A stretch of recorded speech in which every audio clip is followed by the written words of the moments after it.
Before the darkness takes over, let's make a pact. Seal our agreement with a like and subscribe to summon the next nightmare. I have silenced the world for you. No interruptions after minute 15. Just you, the rain, and the story. In return, leave a sign of life. Tell me where you are watching from and what time it is in your world. Lock the door and let's begin.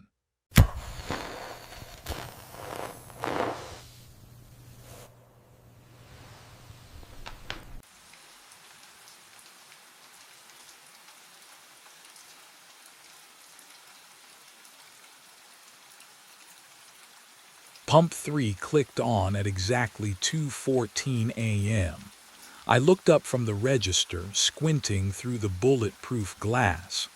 The fluorescent island lights buzzed overhead, but the pump stood alone.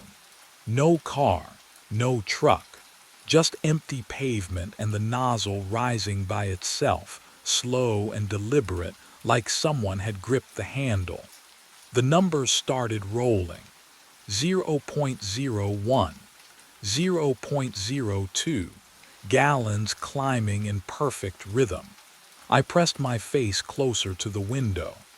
The air outside shimmered near the pump, exhaust fumes, thick and wavering, catching the sickly yellow light.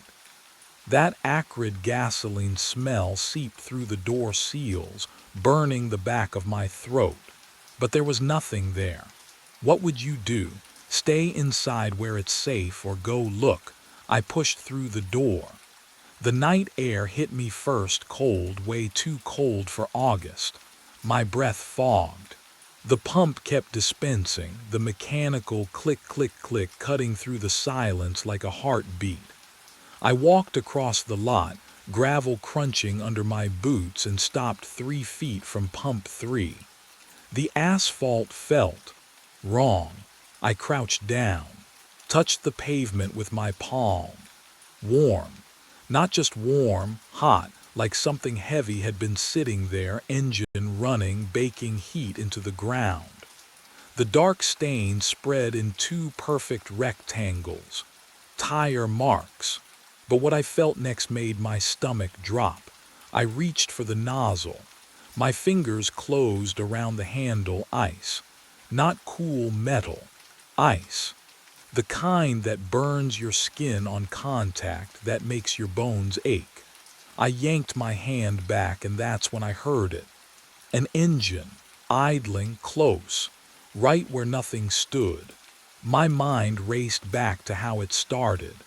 4 nights ago, the register chimed at 2:14. 220s slid across the counter. Cash. Pump 3. The man's voice had been muffled through the bulletproof glass, swallowed by the hum of flickering fluorescence overhead.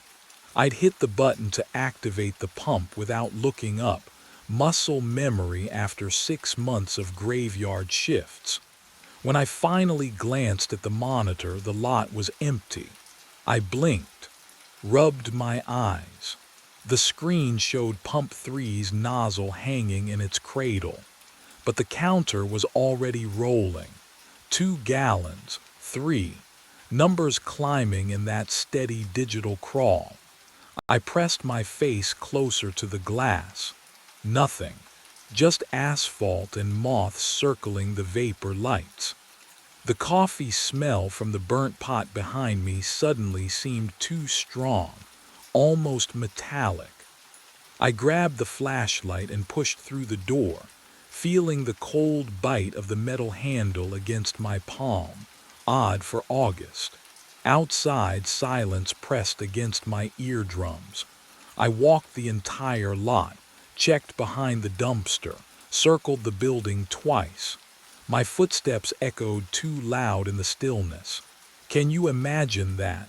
Being completely alone but feeling watched. The pump kept going. 8 gallons, 10, 12. Then it stopped. Click. I stood there breathing hard, flashlight beam cutting through darkness, and saw nothing. Nobody. The nozzle hung perfectly still in its cradle like it had never moved, but the register showed 12 gallons dispensed, 8 minutes exactly. I logged it as a system glitch. What else could I do? I went back inside, locked the door, and told myself equipment fails sometimes. Old stations, old wiring.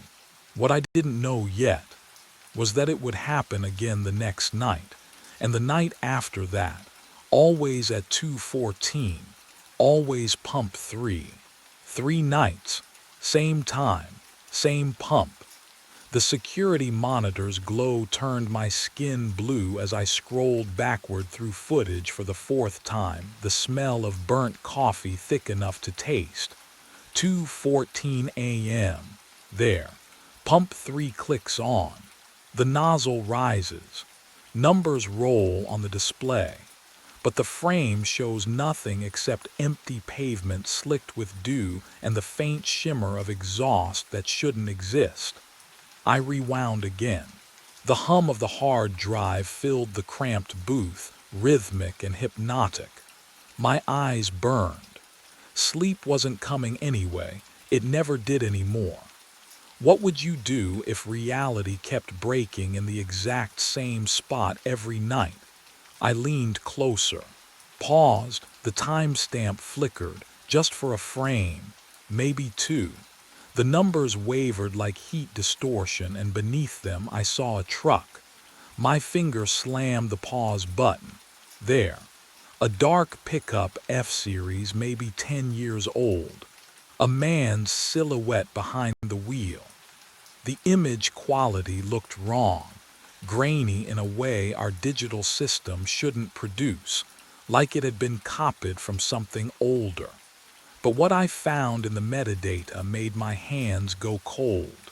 The recording date, August 14th, 6 years ago. I pulled out my phone with shaking hands, typed Highway 52 fatal crash into the search bar, and watched the results load. The fluorescent lights above me flickered once, twice. A single article appeared from the local paper. Fatal single vehicle accident, 2 miles south. August 14th. Time of death, 2:22 a.m. 8 minutes after the pump activated. 8 minutes that stretched between whatever was happening outside and the moment a man named Roy Tennant died on impact at Dead Man's Bend. And I suddenly understood that the impossible transaction wasn't ending at pump 3. It was only just beginning there. I waited outside at 2:13 a.m. The asphalt still held the day's heat beneath my boots, but the air around pump 3 felt different. Wrong. Colder than it should be in August. I stood 3 feet from the nozzle cradle, watching the digital display sit dark and dormant. My phone screen glowed 2:13 and 42 seconds. The nearest street light flickered once, twice, then steadied. Knowing Roy Tennant died 6 years ago changed nothing about what happened here every night. The pump would activate. The numbers would roll. And I'd proven something was there. Something that left warm tire impressions and made exhaust fumes shimmer in empty air. But knowing it wasn't a glitch made standing here feel different. My heartbeat pulsed in my throat. The pines beyond the lot whispered, though the air had gone completely still. Can you imagine waiting for a ghost? For something you can't see but know is coming? 2:14 a.m. The pump clicked on with that familiar mechanical snap. Numbers appeared on the display. 0.0. The nozzle lifted from its cradle, smooth, deliberate, and angled toward pavement as if gripped by invisible hands. I stepped forward. The temperature dropped so fast my skin prickled. The smell of gasoline flooded my nose, but sweeter somehow. like it had been mixed with something floral and rotting. I reached toward where the nozzle hung suspended in midair, my fingers trembling. Contact. Oh, it wasn't metal I touched. Resistance pushed back against my palm, soft, yielding like pressing into cold gelatin. The texture felt organic. Wrong. I pushed harder and felt the shape of fingers wrapped around the pump handle, their grip solid but distant, separated from mine by something thicker than air but thinner than glass. The pump stopped. Numbers froze at zero point 0.3 gallons. My breath fogged in front of my face despite the summer heat, and I realized with creeping certainty that whatever was here hadn't left. It had simply stopped moving. The silence pressed against my eardrums. The pines had gone completely quiet. Even the distant hum of the refrigeration unit inside the station had ceased. And that's when I felt it. The unmistakable weight of being watched. The scorch marks appeared overnight. I stepped outside at sunset to check the lot, and there they were. Black streaks radiating from pump 3 like something had burned from the inside out. The asphalt hadn't melted. It had charred. The pattern was wrong, too deliberate. 5 lines, each about a foot long, arranged like fingers clawing outward. The smell hit me when I crouched down. Burnt rubber, yes, but underneath something sharper, metallic. Like ozone after lightning strikes too close. I touched the nearest mark. Cold. Can you imagine finding that? Proof that whatever I'd felt the night before had left something behind. But that wasn't the worst of it. I went back inside and tried to focus on inventory. Tried to pretend the marks were tire skids or oil stains. The fluorescent lights buzzed overhead, their rhythm slightly off. I kept glancing at the clock. 2:09, 2:10, 2:11. At 2:14 exactly, the register drawer opened. No warning click, no mechanical whir, just slid out smooth and silent like someone had pressed the release. 2 $20 bills lifted from inside, lifted, I swear, and drifted onto the counter. I didn't move. Couldn't. Then I heard it. Boots. Heavy soles on pavement outside, moving slow and deliberate toward the door. But when I looked through the bulletproof glass, the lot was empty. The sound kept coming. Closer, heel, toe, the security monitor flickered. What I saw next made my blood freeze. A shadowed figure filled the screen, tall, broad shoulders, moving toward the door with the same measured steps I'd been hearing. The timestamp read 2:14 a.m., present time, but the angle was wrong. The camera showed the exterior door, and I was staring right at it, seeing nothing but empty darkness beyond the glass. I waited until the fluorescent stopped buzzing before I moved. My phone screen glowed cold against my palm as I pulled up the county traffic database. The burnt coffee smell had turned my stomach sour, but I needed answers more than I needed fresh air. Highway 52, fatal collision, August 14th. 6 years back, the search loaded slow, pixel by pixel, and there it was, Roy Tennant, age 41.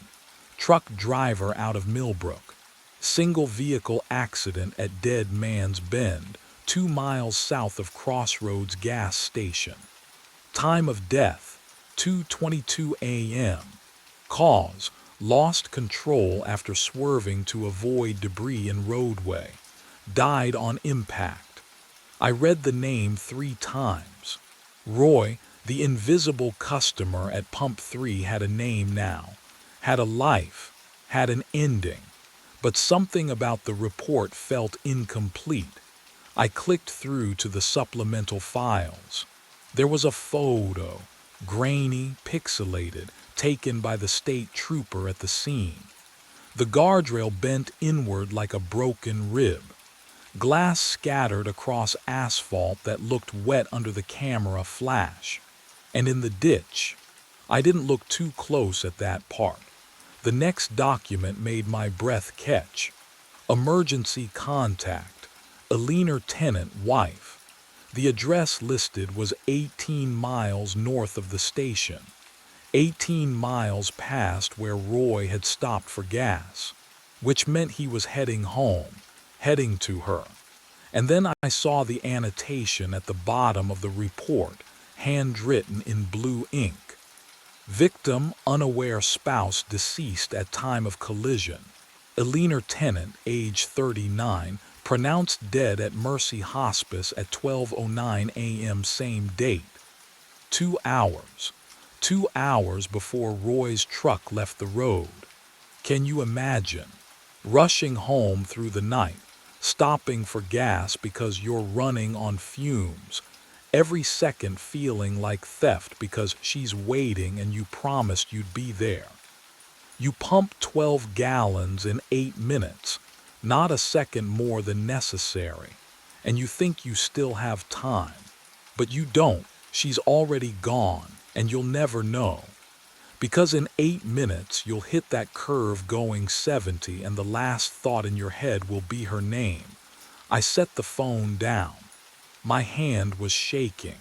The fluorescents hummed overhead, and somewhere outside, I heard an engine idling that wasn't there.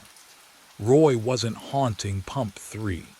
He was still trying to finish the fill-up, still trying to get home, still believing she was alive, still trapped in those 8 minutes before the world ended. And what I'd felt through the frosted air when I reached for him wasn't anger.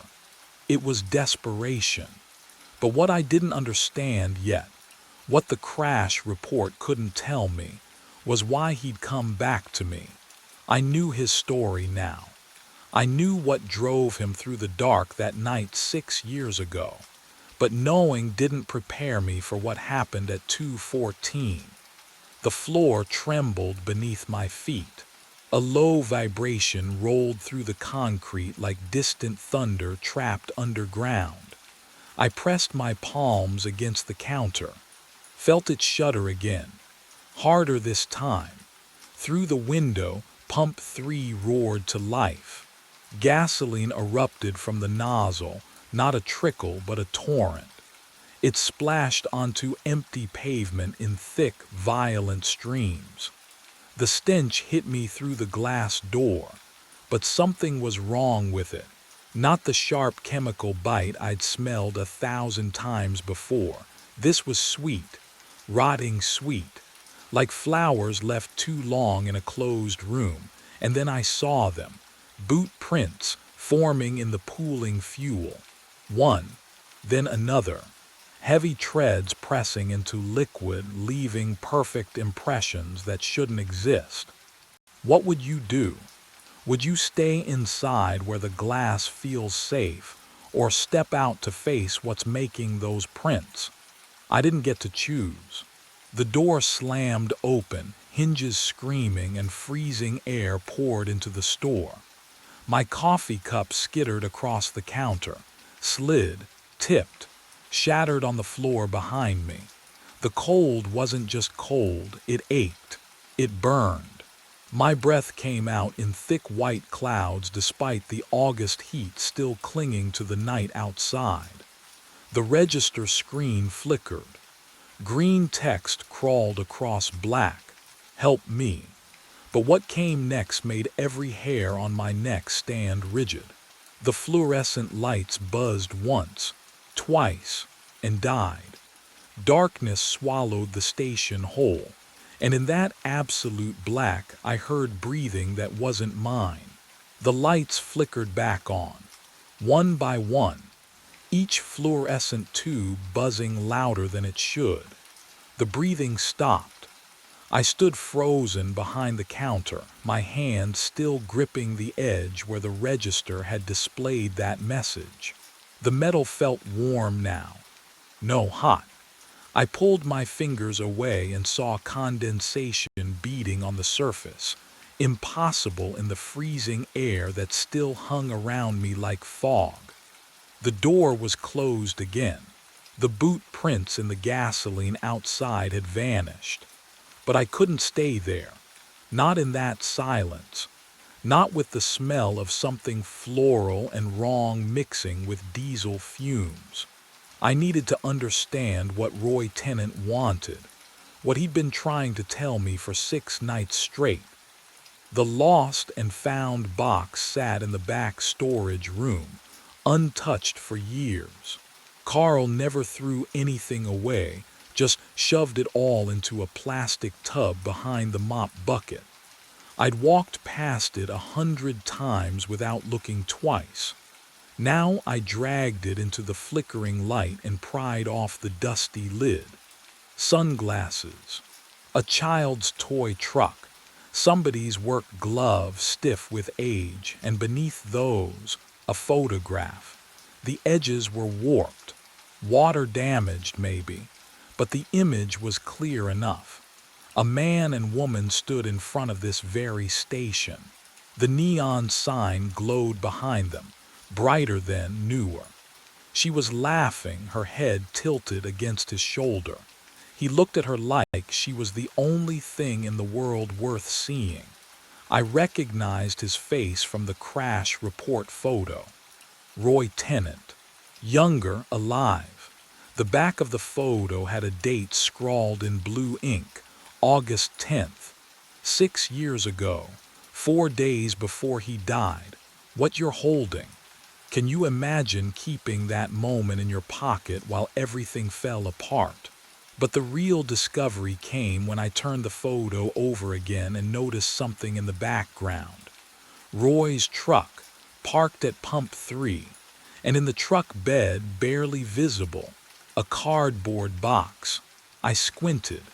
The photo was small, grainy, but I could make out text on the side, Mercy General Pharmacy. My stomach dropped.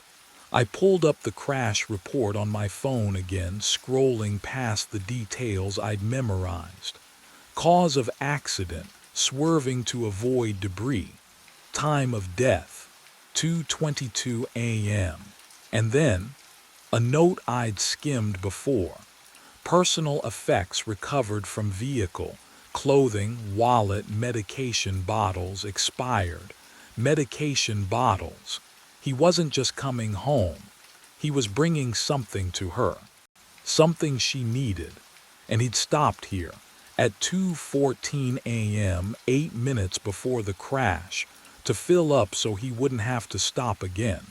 So he could get to her faster. I pressed my palms against my eyes. The fluorescence hummed overhead. My breath came shallow. Roy didn't know she was already gone. He died thinking he still had time. And now he was trapped in those 8 minutes, forever filling the tank, forever thinking he could still save her. I lowered my hands. And that's when I saw it. The security monitor flickering again. The timestamp read 2:14 a.m., but the date was wrong, 6 years in the future. And the figure on the screen standing at pump 3 wasn't Roy, it was me. I spent 3 hours writing the note. My hand cramped around the pen as I tried to explain what I'd learned. That Alina died at midnight, that Roy never made it home, that 6 years had dissolved into 8 minutes on repeat. The words looked absurd under the fluorescent lights, but I folded the paper anyway and tucked it into my jacket pocket beside the photograph. The clock above the register ticked toward 2 in the morning. I grabbed the photo and stepped outside. The air pressed against my skin, thick and waiting. Pump 3 stood silent under the flickering neon, its shadow stretching toward the tree line. I positioned myself beside it, boots scraping on asphalt still stained darker than the rest of the lot. 2:13. My breath clouded despite the summer humidity. The temperature had dropped 10 degrees in the last minute. I could feel the cold seeping through my shirt, raising goosebumps along my arms. 2:14. The pump clicked on. Can you imagine standing beside something you can't see but know is there? The nozzle lifted by itself, angling toward empty space. Numbers began rolling on the display. I heard the fuel flowing through invisible chambers, smelled gasoline sharp and chemical in the night air. My hands shook as I unfolded the note and placed it on the ground.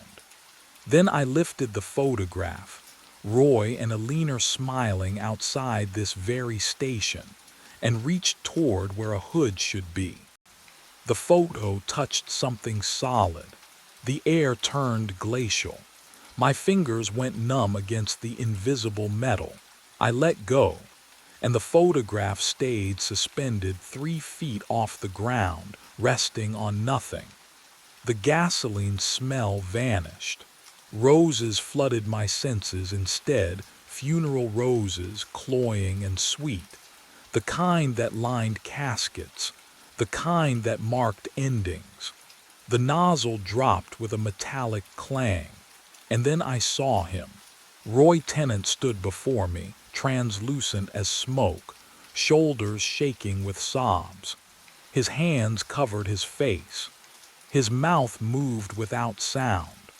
For 8 seconds we existed in the same moment, the living and the dead, separated by 6 years and 2 miles of dark highway. Then he looked up at me. His eyes locked onto mine, and something inside them recognized me, not as a stranger, as something else entirely. The recognition in his stare made my blood freeze, because I understood what he saw when he looked at my face. What I didn't understand was why. I went back inside and waited for the next night. The fluorescent lights hummed their usual tune. Coffee burned in the pot. I couldn't taste it anymore. Couldn't taste much of anything after what I'd seen at Pump 3. Roy's face stayed with me, that recognition in his eyes, like he'd known me. At 2:13 a.m. I walked outside. The summer air pressed humid against my skin, but I was shivering anyway. Pump 3 stood silent under the flickering neon. No cold spots, no invisible engines, just empty asphalt and the distant whisper of wind through the pines. 2:14 came and went. The pump stayed dark. I stood there for 20 minutes, waiting for numbers to roll or nozzles to lift. Nothing. Just the ordinary night pressing in from all sides. Relief flooded through me. But underneath it, something else coiled tight in my chest. A feeling I couldn't name. At 2:37, I found the photograph face down on the pavement beneath Pump 3. The edges were charred black, curling inward like petals closing.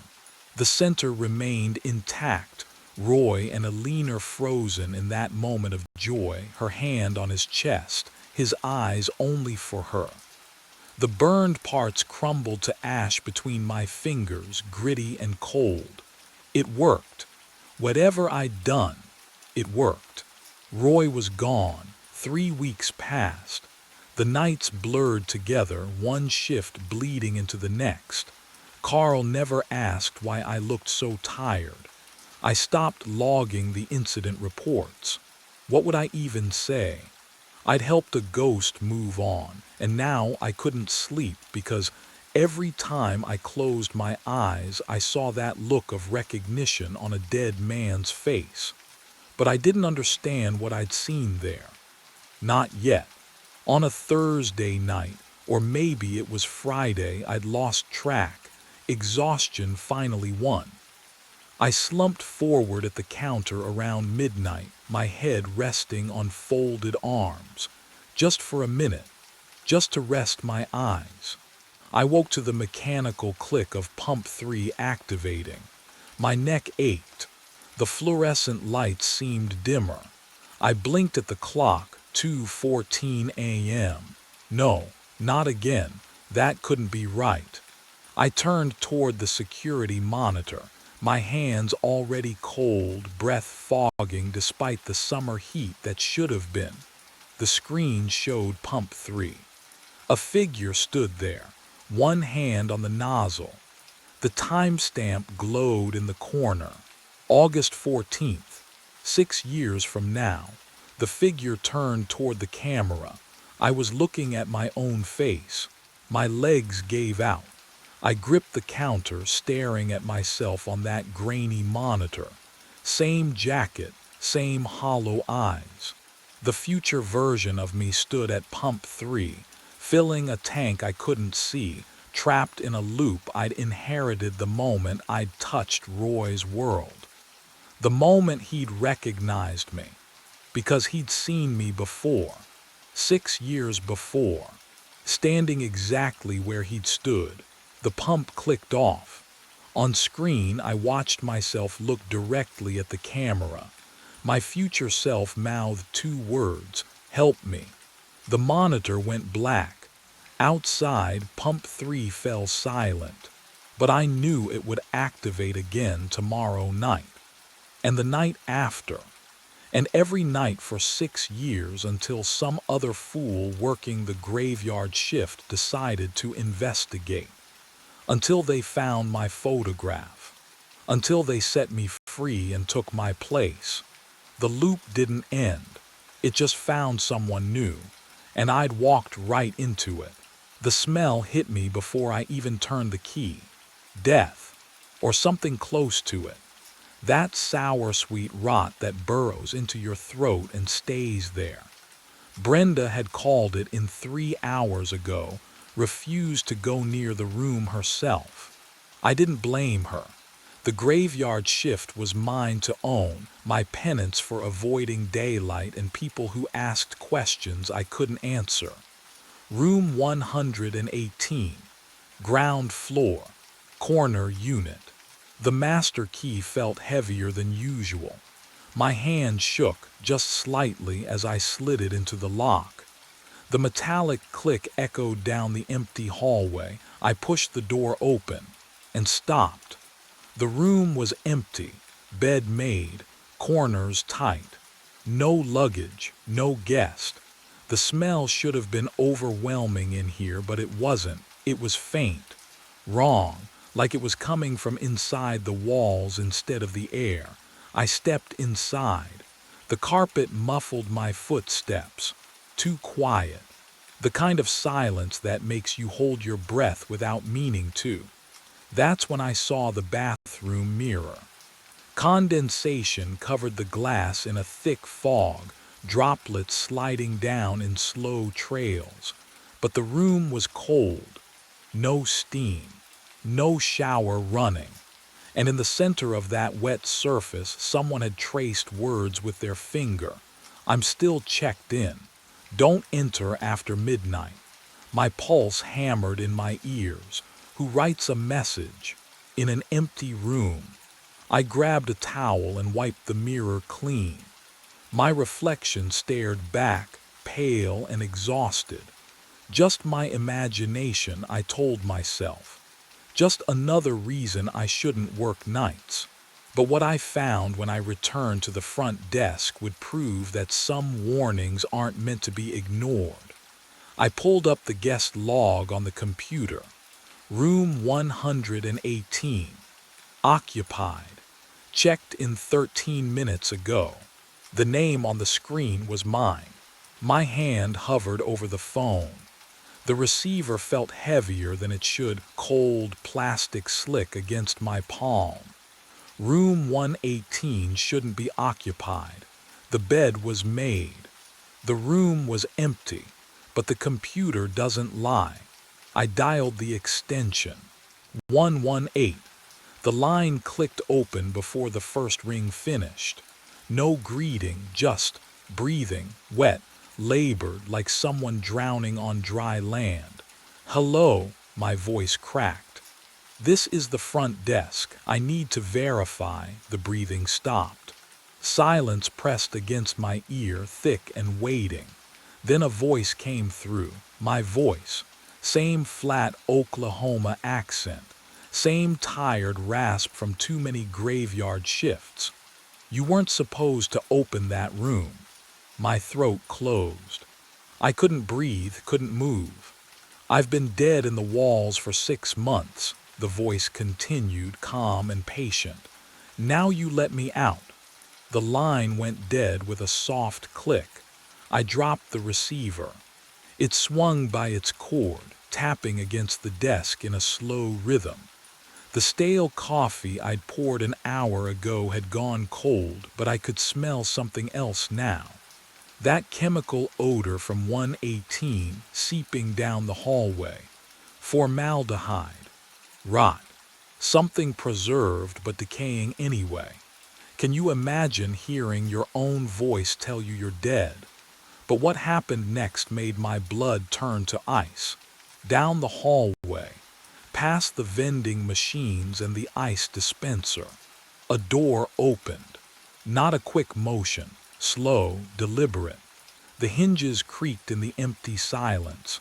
Then footsteps, heavy, steady, coming toward the lobby. I stared at the security monitor. The hallway camera showed nothing. Empty corridor, flickering fluorescent lights. But I could hear them. Closer.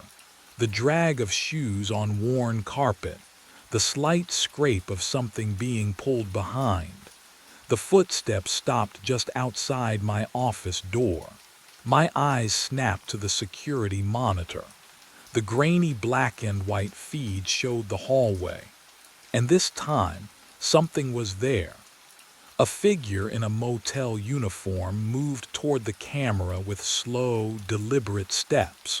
Each footfall echoed through the thin office door behind me, perfectly synced with the dragging sound that scraped against the carpet runner. Something heavy, something wet. The chemical stench grew thicker, formaldehyde mixed with copper. I leaned closer to the screen. The figure's head was down, shoulders hunched forward like he'd been walking for hours. The dragging thing behind him left a dark smear on the carpet. I couldn't see what it was. The angle was wrong, but I heard it fabric and weight pulled with rhythmic effort. The figure stopped beneath the hallway camera. Then, oh God, he looked up. My face stared back at me from the monitor. Not similar, not close, exact. Same crooked nose from the high school fight I never talked about. Same scar through my left eyebrow. Same expression I wore when I was too tired to fake being okay. But what I saw in those eyes wasn't exhaustion. It was patience. What would you do if you saw yourself walking toward you in the middle of the night? I lunged for the office door. My fingers fumbled with the deadbolt, cold metal biting into my palm, and I twisted it just as the footsteps stopped outside. The dragging sound ceased. Silence flooded the gap beneath the door, thick and expectant. Then the doorknob turned, slowly, testing. My breath caught in my throat. The knob rotated a full 90 degrees, held there, then released with a soft click. Nothing. I waited. 10 seconds, 20. The chemical smell began to fade, retreating back down the hallway like fog pulled by an unseen tide. I forced myself to look at the monitor again. The hallway was empty. No figure. No smear on the carpet, just fluorescent lights buzzing over stained walls. But I knew what I'd seen, and what I hadn't yet understood was still out there, waiting for me to figure out the rules. I needed answers. The filing cabinet stood in the corner behind the desk, dented metal cold under my palm. I yanked the bottom drawer. It scraped open with a shriek that made my teeth ache. Inside, manila folders thick with mildew and neglect. The smell hit me, old paper and something damp rotting. How long since anyone looked at these? I pulled out the employee records. My fingers shook as I flipped through them. 3 names jumped out. Night auditors, all within the past 3 years. Colin Draper, vanished 6 months ago. Mid-shift, no notice. No call. Gloria's note in red ink, no show, presumed quit. But people don't just vanish, do they? I kept digging. Found the logbook stacked beneath the folders, pages yellowed and curling. Draper's final entries were dated March 9th. The handwriting started neat, then grew erratic, slanted, pressed so hard the pen tore through. March 8th. Quiet night.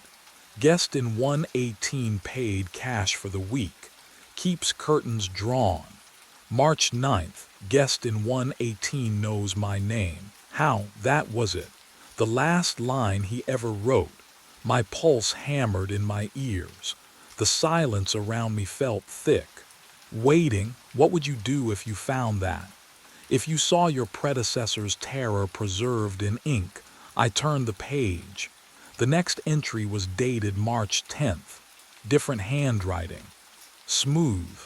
Careful, it said, Derek Paulson, first shift, all quiet. But I didn't start working here 6 months ago. Did I? The air in the office grew colder. I could see my breath now, faint clouds in the dim light. Behind me, something creaked, the soft groan of a floorboard adjusting to weight. I wasn't alone anymore.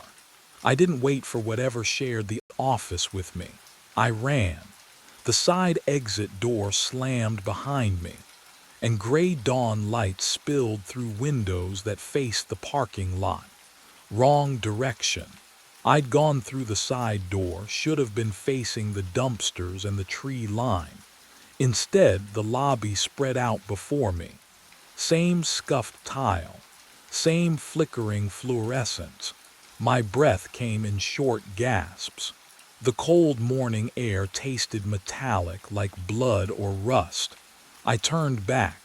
The door I just exited, labeled office, sat exactly where it should be, behind me, not in front.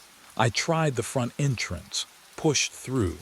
3 steps onto the concrete walkway, and my shoes squeaked on tile again. Lobby. The same crooked vacancy sign buzzed in the window. What would you do? Keep trying, or accept what your gut already knows? I tried 4 more exits. Maintenance closet. Emergency door by the ice machine. The back delivery entrance that always stuck. Every single one spat me back into that lobby like a dog on an invisible chain. But the real nightmare waited outside in the parking lot. My sedan sat in its usual spot under the broken lamppost. I yanked the door handle, cold enough to burn my palm, and dropped into the driver's seat. Turned the key. Click. Click, nothing. The engine didn't even turn over, just dead silence. I tried again and again. The steering wheel felt wrong under my hands, too smooth, too cold, like touching a corpse.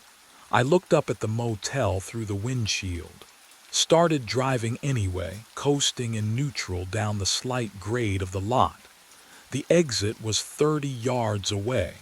20. 10. The hood ornament passed the painted yellow line marking the property boundary, and suddenly I was rolling backward. Up the grade, back toward my parking spot. The motel loomed larger in the rearview mirror. I slammed the brakes. Didn't matter. The car drifted backward until the tires kissed the curb in the exact spot I'd started. The phone. Inside.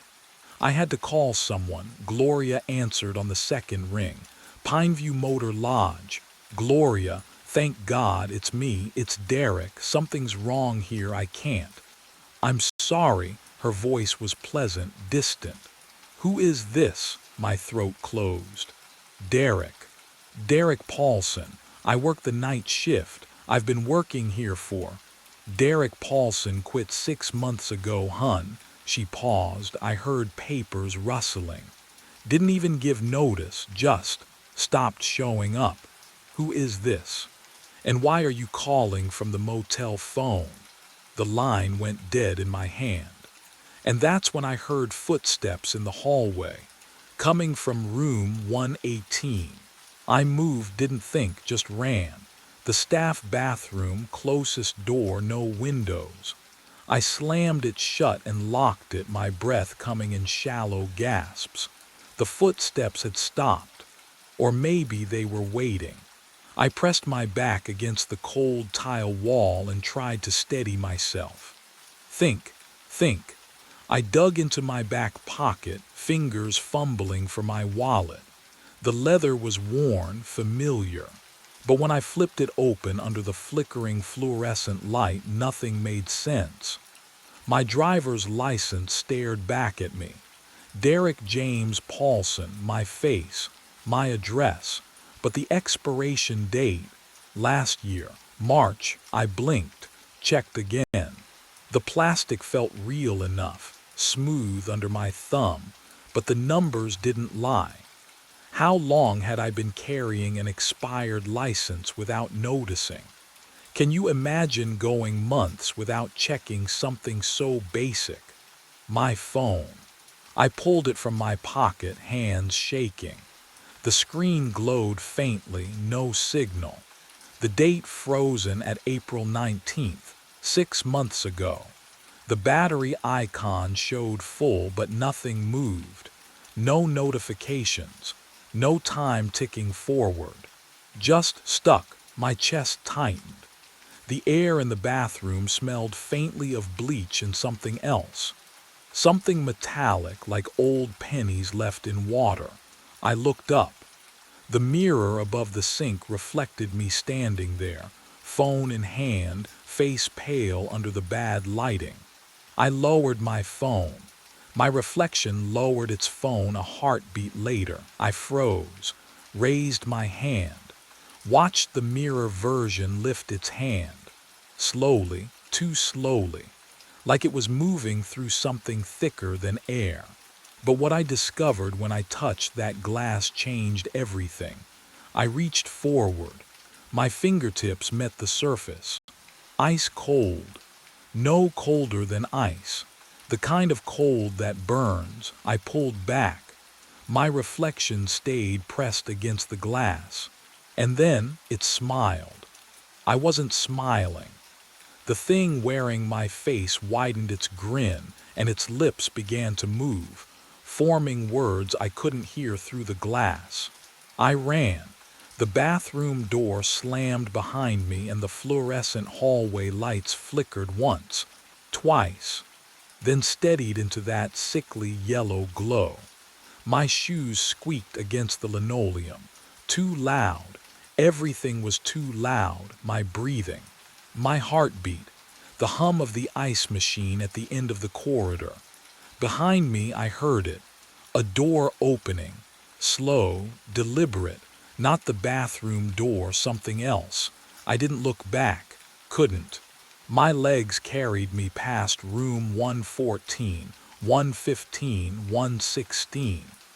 The numbers blurred, but I felt the distance shrinking between us, between me and whatever was wearing my face. The overhead lights began to flicker in sequence, chasing me down the hallway like dominoes falling. Click, click, click. Each bulb dimming as I passed, then brightening again behind me. I reached the junction where the hallway split toward the lobby, and the door to the laundry room stood half open on my right. I ducked inside, pulled the door shut. No lock. The laundry room smelled like bleach and damp fabric, that thick chemical sweetness that coats the back of your throat.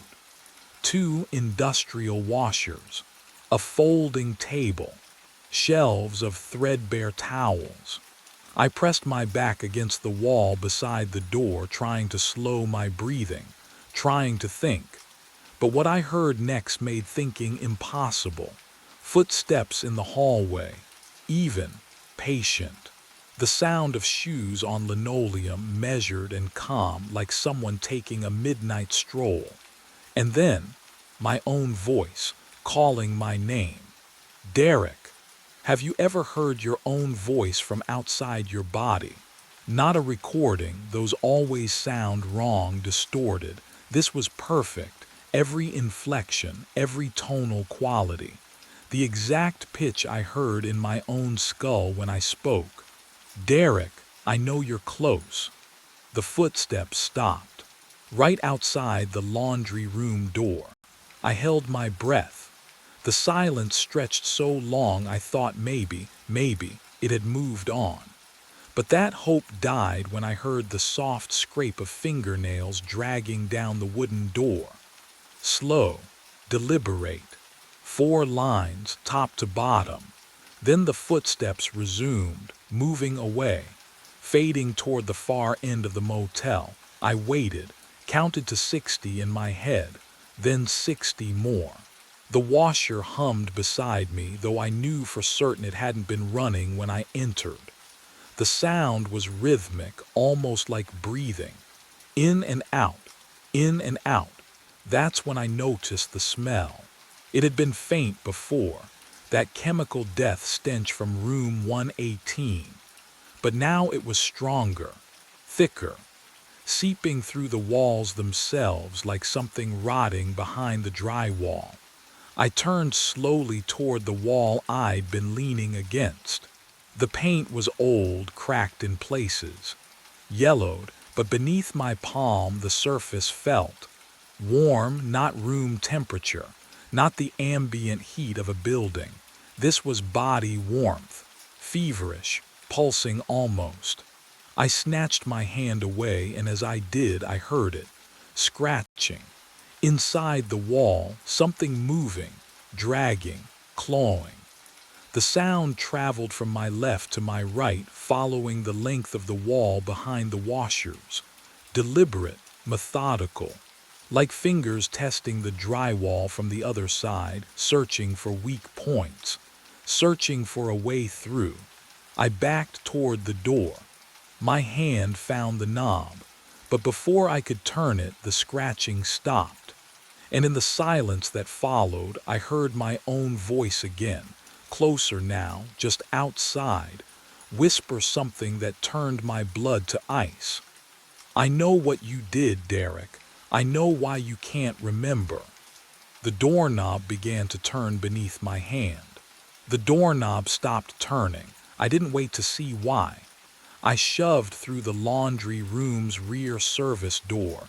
Didn't know it existed until panic made me look, and stumbled into the cold night air. But the air smelled wrong. Chemical. Familiar. I was standing outside room 118. The door stood open, waiting. My legs moved before my brain caught up. I crossed the threshold and the temperature dropped 10 degrees. The smell hit me like a fist. That sickly sweet rot I'd been chasing all night, concentrated here, soaking into the carpet and walls. The scratching sound started again, not from the hallway, from inside the wall behind the headboard. Something was in there, something that had been clawing for a very long time. I grabbed the headboard and yanked it away from the wall. The drywall behind it bulged outward, warped and soft with moisture. I could see cracks spreading like veins. Whatever was behind it had been trying to get out, or trying to make room. I drove my fist through the drywall. It gave way with a wet crunch, and the smell that poured out made me gag. Rotting meat and mildew and something else, something older. I tore at the edges, pulling away chunks of plaster and insulation, widening the hole until I could see into the darkness beyond. A crawl space, barely 3 feet deep, and it wasn't empty. Fabric, rotting. Dark shapes wedged into the narrow cavity like sardines in a tin. I fumbled for my phone, shone the light inside, and my stomach turned to ice. 3 bodies. Can you imagine finding yourself staring at your own future? Because that's what I saw in that crawl space. They wore the same uniform I had on. Pale blue shirts, name tags still pinned to their chests despite the advanced decay. I leaned closer, bile rising in my throat, and read the names embossed on tarnished plastic. Draper, HSU, Alvarez. The missing night auditors, all of them, stacked in the walls like forgotten luggage. But what chilled me most wasn't the bodies. It was the fresh scratches on the inside of the drywall, made from within. And the newest corpse was still wearing a watch that ticked softly in the dark. Behind me, footsteps entered the room. Slow, deliberate. My own voice whispered from the doorway, and what it said made my blood freeze. I bolted, through the doorway, past the smell clinging to my uniform like grease. My shoes slapped the hallway tile too loud, too fast, but the other footsteps behind me matched my rhythm exactly. Not rushing, just keeping pace. The lobby fluorescents buzzed overhead as I stumbled behind the front desk. My breath came in short gasps. I turned. He stood in the center of the lobby, my face, my uniform, my posture even. That slight slouch I'd always hated. But his eyes were calm, patient. "You ran," he said with my voice, not mocking, observing. "Stay back." My hand found the desk phone, dead, no dial tone, just silence. He tilted his head. "You're not Derek Paulson." I. "I am. You're what he left behind when he ran." He stepped closer. The floor didn't creak under his weight. "I'm what stayed." The air turned cold. That chemical smell from 118 seeped through the vents, filling my lungs. I pressed my back against the monitor. Static hissed from the speakers. "The thing in 118, his voice softened, almost gentle. "It feeds on unfinished shifts, on abandonment. Someone starts the work, then leaves. Walks away mid-shift." He gestured at me. "You're the echo, I'm the exit. What would you do if you couldn't remember yesterday?" I tried. Oh God, I tried to pull up anything before tonight. My first shift, training, the interview. Where I lived, my mother's face. My childhood bedroom, nothing, just the desk, the keys, the hallway, an endless loop of fluorescent light and rotting air. "You've been here 6 months," he whispered, repeating the same 8 hours, trying to finish what he abandoned. But the real horror was what he said next. I woke with my cheek pressed against the front desk. Sunlight. Real sunlight streaming through the office window, warm and gold. The fluorescent buzz had stopped. Morning sounds filtered in from the parking lot. Car doors, an engine turning over, a crow cawing somewhere distant. My mouth tasted like stale coffee. My neck ached. 8:03 in the morning. The door chimed. Gloria Finch breezed in carrying her thermos and clipboard, keys jangling on her belt. She smiled, the first genuine warmth I'd seen from her in. "How long?" "Derek, you look exhausted, hun." She set her things down, glanced at the logbook.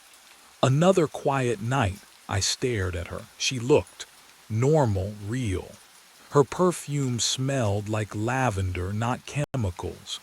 Yeah, I heard myself say.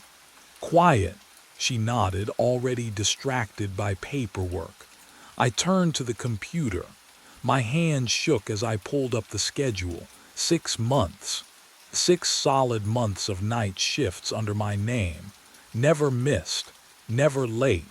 Perfect attendance from October 5th through today, April 9th. My throat tightened.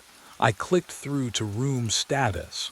118 blinked on the screen. Vacant, green. Available. The notes section showed nothing. No complaints.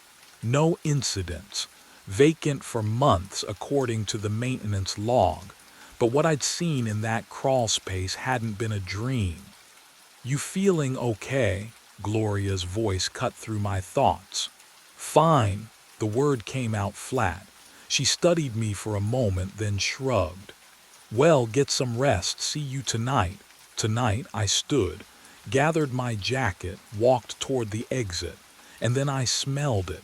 Faint. Underneath Gloria's lavender. Underneath the morning coffee brewing in the break room.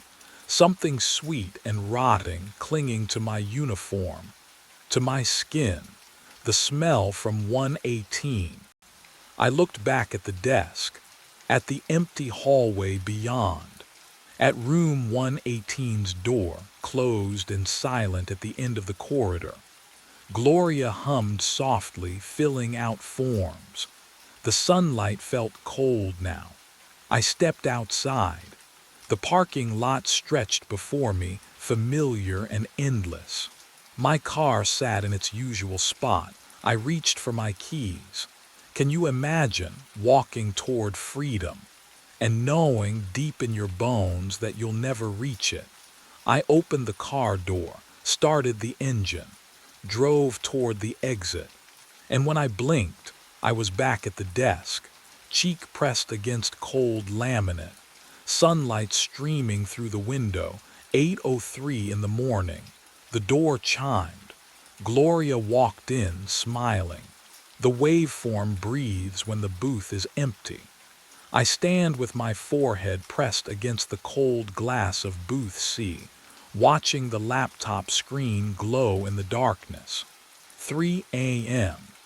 The peaks and valleys rise and fall in steady rhythm. Inhale, exhale, inhale. But there is no one inside, no microphone, no equipment running. Just that laptop sitting open on the floor, recording something I cannot see. My hand trembles as I press my palm flat against the glass. The waveform spikes, sharp, immediate, like something exhaled hard against the other side. I jerk back. The smell hits me then, wet copper like pennies left in rain. The booth should smell like foam and plastic. It always smells like foam and plastic. But tonight it smells like old blood and condensation.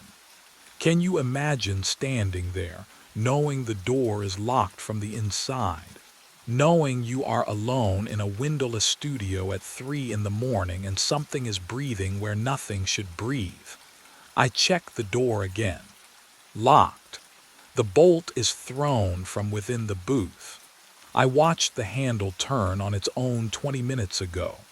Watched it slide into place with a soft click that echoed through the empty mixing room. My throat tightens. I have been a sound engineer for 10 years. I know waveforms. I know silence. I know the difference between ambient noise and this. The laptop screen flickers. The waveform steadies into a new pattern. It is not random anymore. It is forming peaks at exact intervals, deliberate, controlled. And then I see it. The pattern spells something in the peaks and valleys, something I recognize from years of editing dialogue. It is spelling my name. But what I did not know yet was that it had been spelling names for decades. 4 weeks earlier, the job felt like a gift. Frank Delaney hired me on the spot. Overnight mixing shifts at Blackwood Audio Studios, 10 p.m. to 6 a.m., double rate. I needed the work, my landlord needed the rent, and the studio smelled like coffee grounds and old carpet, familiar and safe. The fluorescent lights hummed a steady 50 hertz tone. I could tune that out. My first night, I loaded a folk track into Pro Tools. Acoustic guitar, breathy female vocals, clean session. I adjusted the compression, added reverb, let the faders settle where they belonged. At 3 minutes and 33 seconds in, I heard it. A whisper, underneath the vocal line. Faint, almost not there. But I'd been mixing for 12 years. I knew every frequency, every harmonic. This didn't belong. I isolated the vocal track, played it back. Nothing. I checked the raw file. Silence where the whisper had been. But when I rendered the full mix again, there it was. A voice beneath the singer's breath, threading through the low mids like smoke. What it said made my hands go still on the faders. Alex. My name. Can you imagine hearing your own name in a file you didn't record?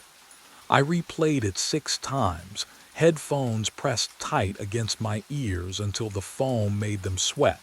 Same result, same timestamp, 3:33 every time, but the raw tracks were clean. I'd stake my career on it.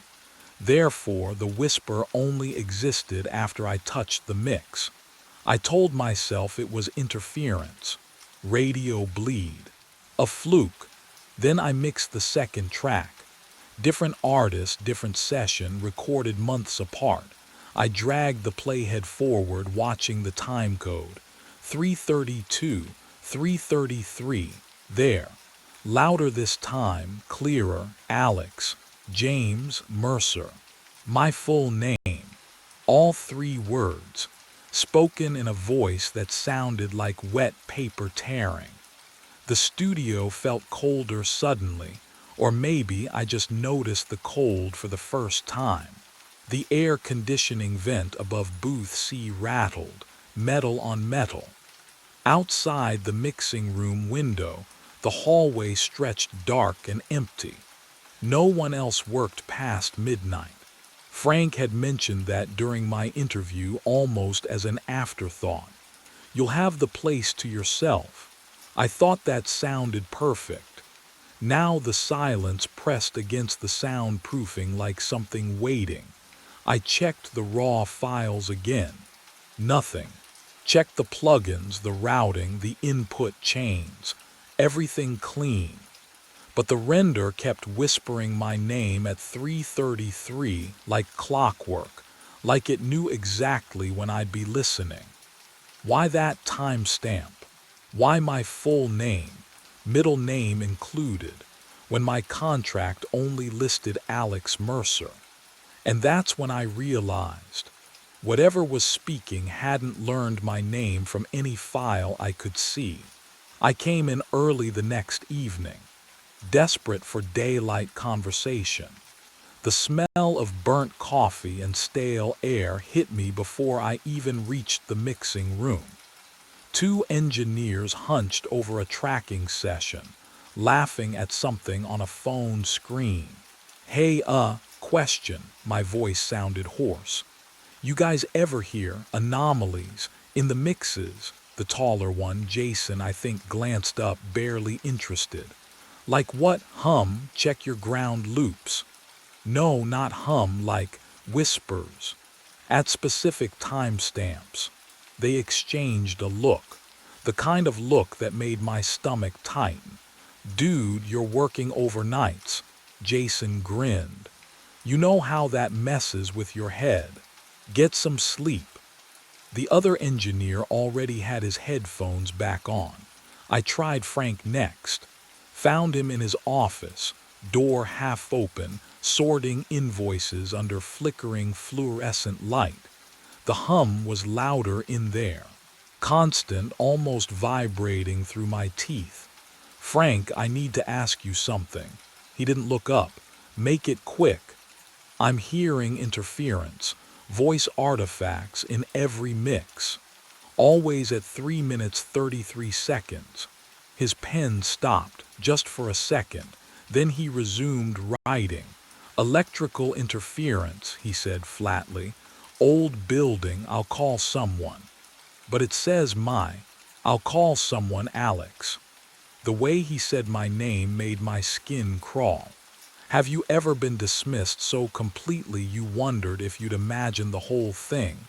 I walked back through the hallway, noticed the schedule pinned to the corkboard. Day shift, evening shift. Then, nothing. No names after 10 p.m. except mine. I was the only one here overnight. 10 p.m. to 6 a.m. Alone in this windowless maze. Just me and the humming lights and the stale air that never moved. But what I didn't know yet was why no one else would take the night shift anymore, and what they'd all heard before they refused. I needed proof I wasn't losing my mind. The security camera clicked onto the tripod behind my chair, lens aimed at my face and the mixing desk. I angled it carefully, making sure the microphone stayed in frame. My hands trembled as I tightened the mount. The fluorescent lights overhead hummed their constant electric drone, and the stale air tasted metallic on my tongue. I pressed record at 10:47 p.m. The mix session felt endless. Every minute crawled. I kept glancing at the camera's tiny red light, knowing it watched me, knowing I'd see the truth later. At 3 minutes 33 seconds into the track, I held my breath, listening for the whisper beneath the vocals. There it was, faint, cold, saying my full name, Alex James Mercer. I felt nothing. No urge to speak. No movement I wasn't controlling. But what the playback showed made my stomach drop through the floor. I watched myself on the laptop screen at 11:32 p.m. There I was, hunched over the desk, adjusting levels. The timestamp hit 3:33. On screen, my hands stopped, just froze mid-gesture. My head lifted slowly, mechanically, eyes wide open but completely blank, like someone had scooped out everything behind them and left only glass. I leaned forward, toward the microphone. My lips moved. The audio captured it perfectly, a whisper in my own voice, cold and hollow. Alex James Mercer. Have you ever watched yourself do something you have zero memory of doing? It's like staring at a stranger wearing your face. My hands shook so badly I could barely pause the video. I shoved back from the desk, and the drawer handle was ice cold against my palm as I yanked it open, searching for anything. My fingers found paper wedged in the back corner, yellowed, folded tight. The handwriting was frantic, ink pressed deep into the fibers. "It is not you whispering." Check Booth C. signed Curtis Vale, former engineer, and scrawled below in trembling letters. "If you are reading this, you are already being recorded." The studio archive smelled wrong, like dust mixed with something metallic, almost like burnt copper. I descended the basement stairs at 4 in the morning, Curtis's note crumpled in my fist. The fluorescent lights down here flickered in a rhythm that made my pulse quicken. Personnel files lined metal shelves, cold to the touch. I pulled every overnight engineer folder from the past decade. 7 names, 7 resignation dates. No 2-week notices, just abrupt departures, sometimes mid-shift. My hands trembled as I reached Curtis Vale's file. Terminated. October 14th, 2019. Not resigned. Terminated. I cornered Frank the next evening before my shift. Tell me about Curtis Vale. His jaw tightened. That's not. We don't discuss former employees. Why not? Drop it, Alex. He turned away, but I saw his hand shake as he reached for the door. So I went back down. The hard drive sat in plastic bins labeled by year. I found 2019 and hauled it to the mixing room. My laptop whirred as I searched Curtis's session files. There, his final mix. Dated October 13th, 2019. The night before his termination. I loaded it, pressed play. At 3 minutes and 33 seconds, his voice emerged beneath the track. Calm, hollow. 472 Burnside Street. August 9th, 1990. October 14th, 2019. His address, his birthday, and a date. But what I discovered next made my blood freeze. I Googled Curtis Vale's obituary. Died October 14th, 2019. Unexplained cardiac arrest. Age 29. He whispered his own death date, and 24 hours later it came true. And that's when I realized the whisper wasn't just recording me. It was predicting something far worse. I had to know if it would happen to me too. The mixing desk felt colder under my palms as I set up a fresh session. Fingers trembling so badly I fumbled the cable inputs twice. The fluorescent lights overhead hummed their usual monotone dirge, but tonight the sound felt thicker, like it was pressing against my eardrums. I hit record. 3 minutes, 33 seconds, that's all I had to wait. My heartbeat filled the headphones as the timeline crawled forward, each second stretching like warm tar. I watched the waveform dance with my breath, with the soft creak of my chair, with the wet click of my throat when I swallowed. At 3 minutes 32 seconds, my hands went numb. Then, silence. My own voice whispered through the speakers.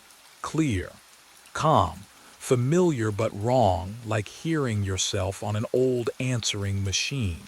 417 Hawthorne Street, Apartment B, September 12, 1992. My address, my birthday, November 21st.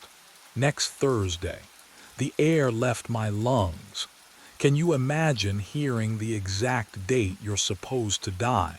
Not from a doctor, not from a fortune teller, from your own mouth speaking words you never said.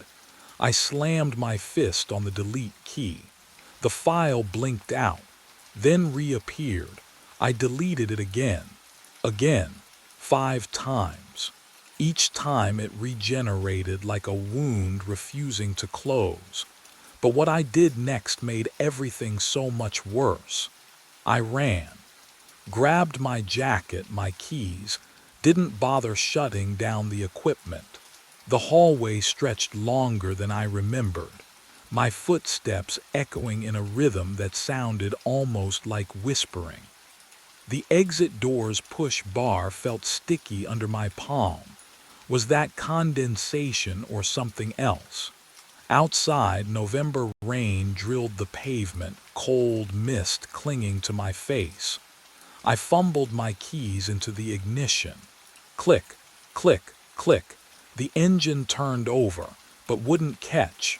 The battery was new. I'd driven here 3 hours ago. I tried again. Click, click, click. The studio lights behind me flickered once. Then the windows went dark, one by one, like eyes closing. The building exhaled cold air through the cracked exit door, carrying the smell of burnt plastic and something older. Earthier like wet soil, my phone screen glowed, one bar of signal. I dialed Frank's number with shaking fingers. It rang and rang. Then, static. Underneath the white noise, I heard it. My own whispered voice looping, November 21st. November 21st. November 21st. The studio door behind me creaked open by itself. Just an inch.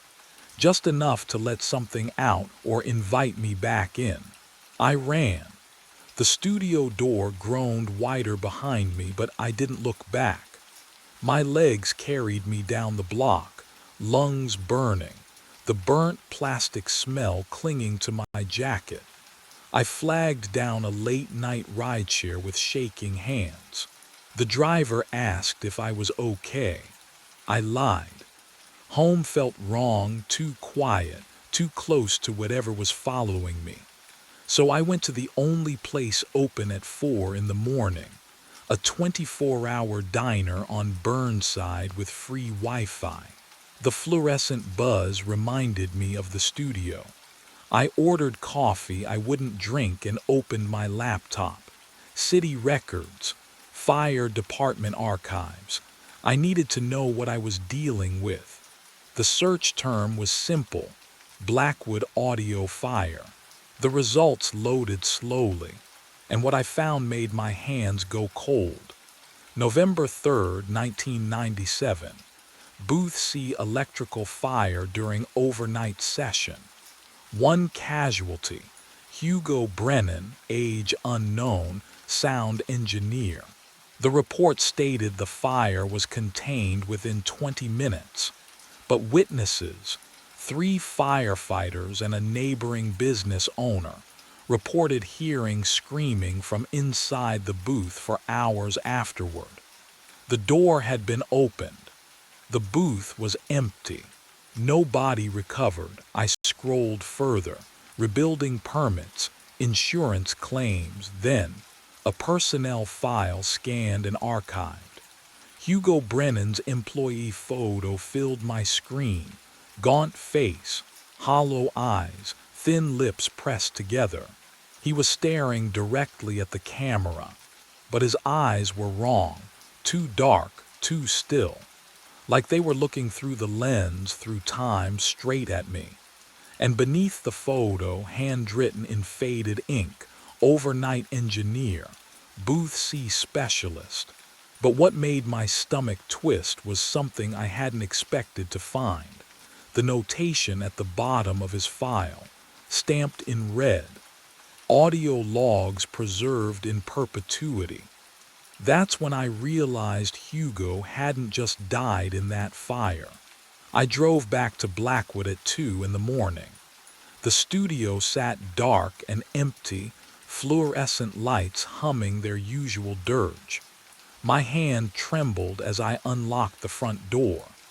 Booth C waited at the end of the hallway. The metal door handle felt ice cold under my palm.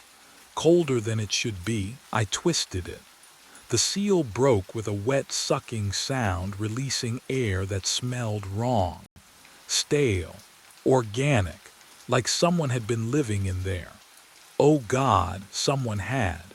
A sleeping bag lay crumpled in the corner. Fast food wrappers scattered across the floor. Empty water bottles lined the wall. But that wasn't what froze me in place. A laptop sat open on a makeshift desk, 2 milk crates and a plank. The screen glowed pale blue in the darkness. Audio software running, recording live. I stepped closer. The waveform on screen pulsed rhythmically. Up and down, matching my breathing exactly. Can you imagine seeing your own breath visualized by something you didn't set up?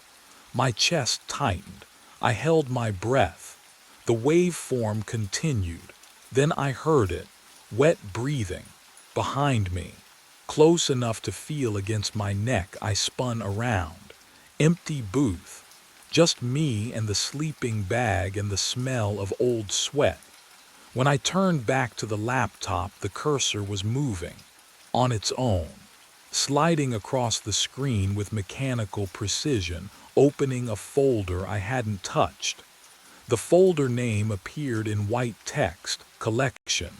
Inside, files, audio files, each one named after someone. Curtis underscore Vale underscore final underscore recording dot wav. Jenkins underscore Emma underscore final underscore recording dot wav. 7 names total. 7 overnight engineers. But what I saw at the bottom made my stomach drop through the floor. Alex underscore Mercer underscore final underscore recording dot wav.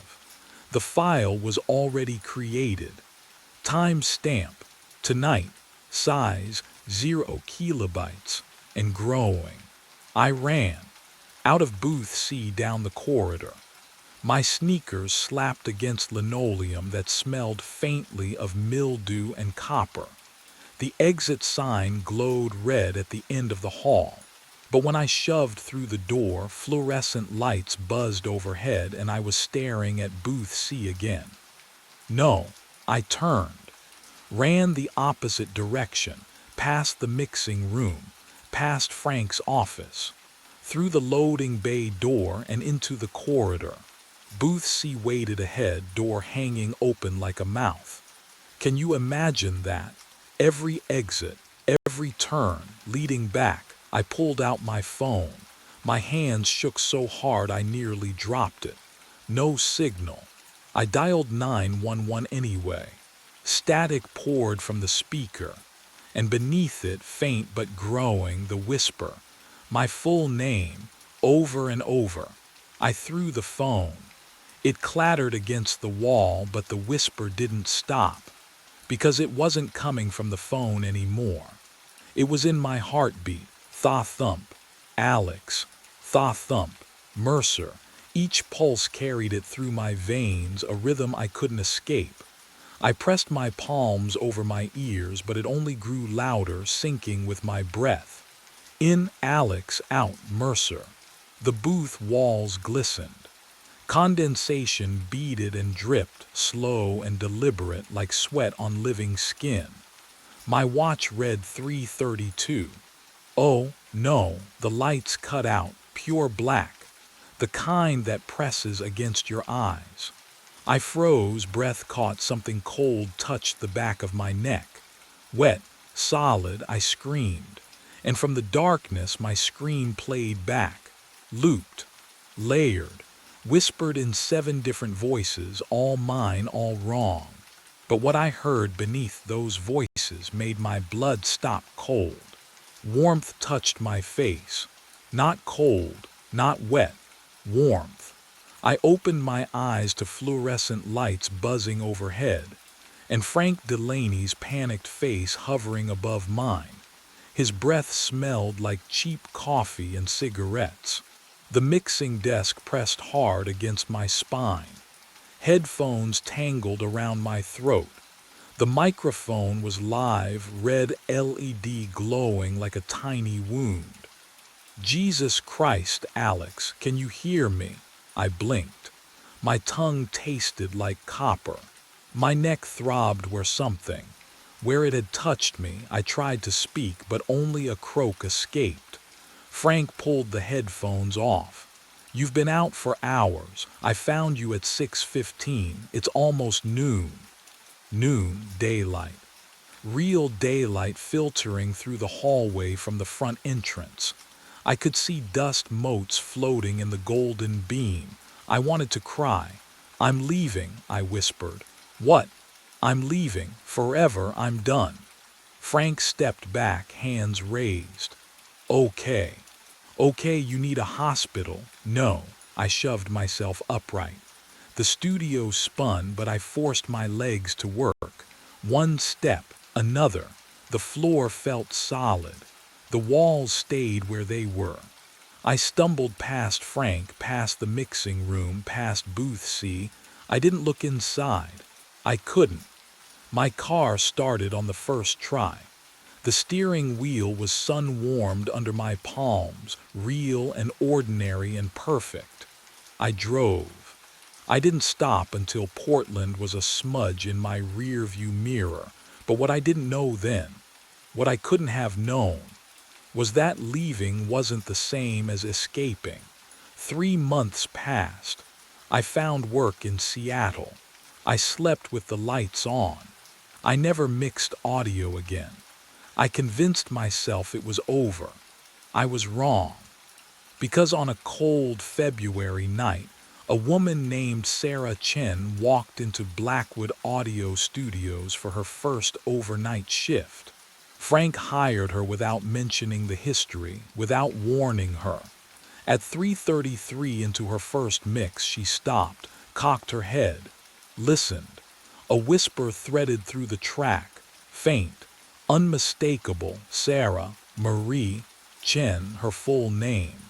She checked the raw files. Nothing there, just like I had.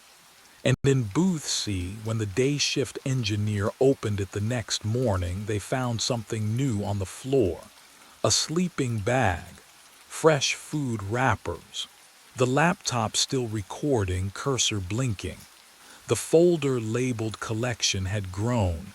Curtis Vale, final recording.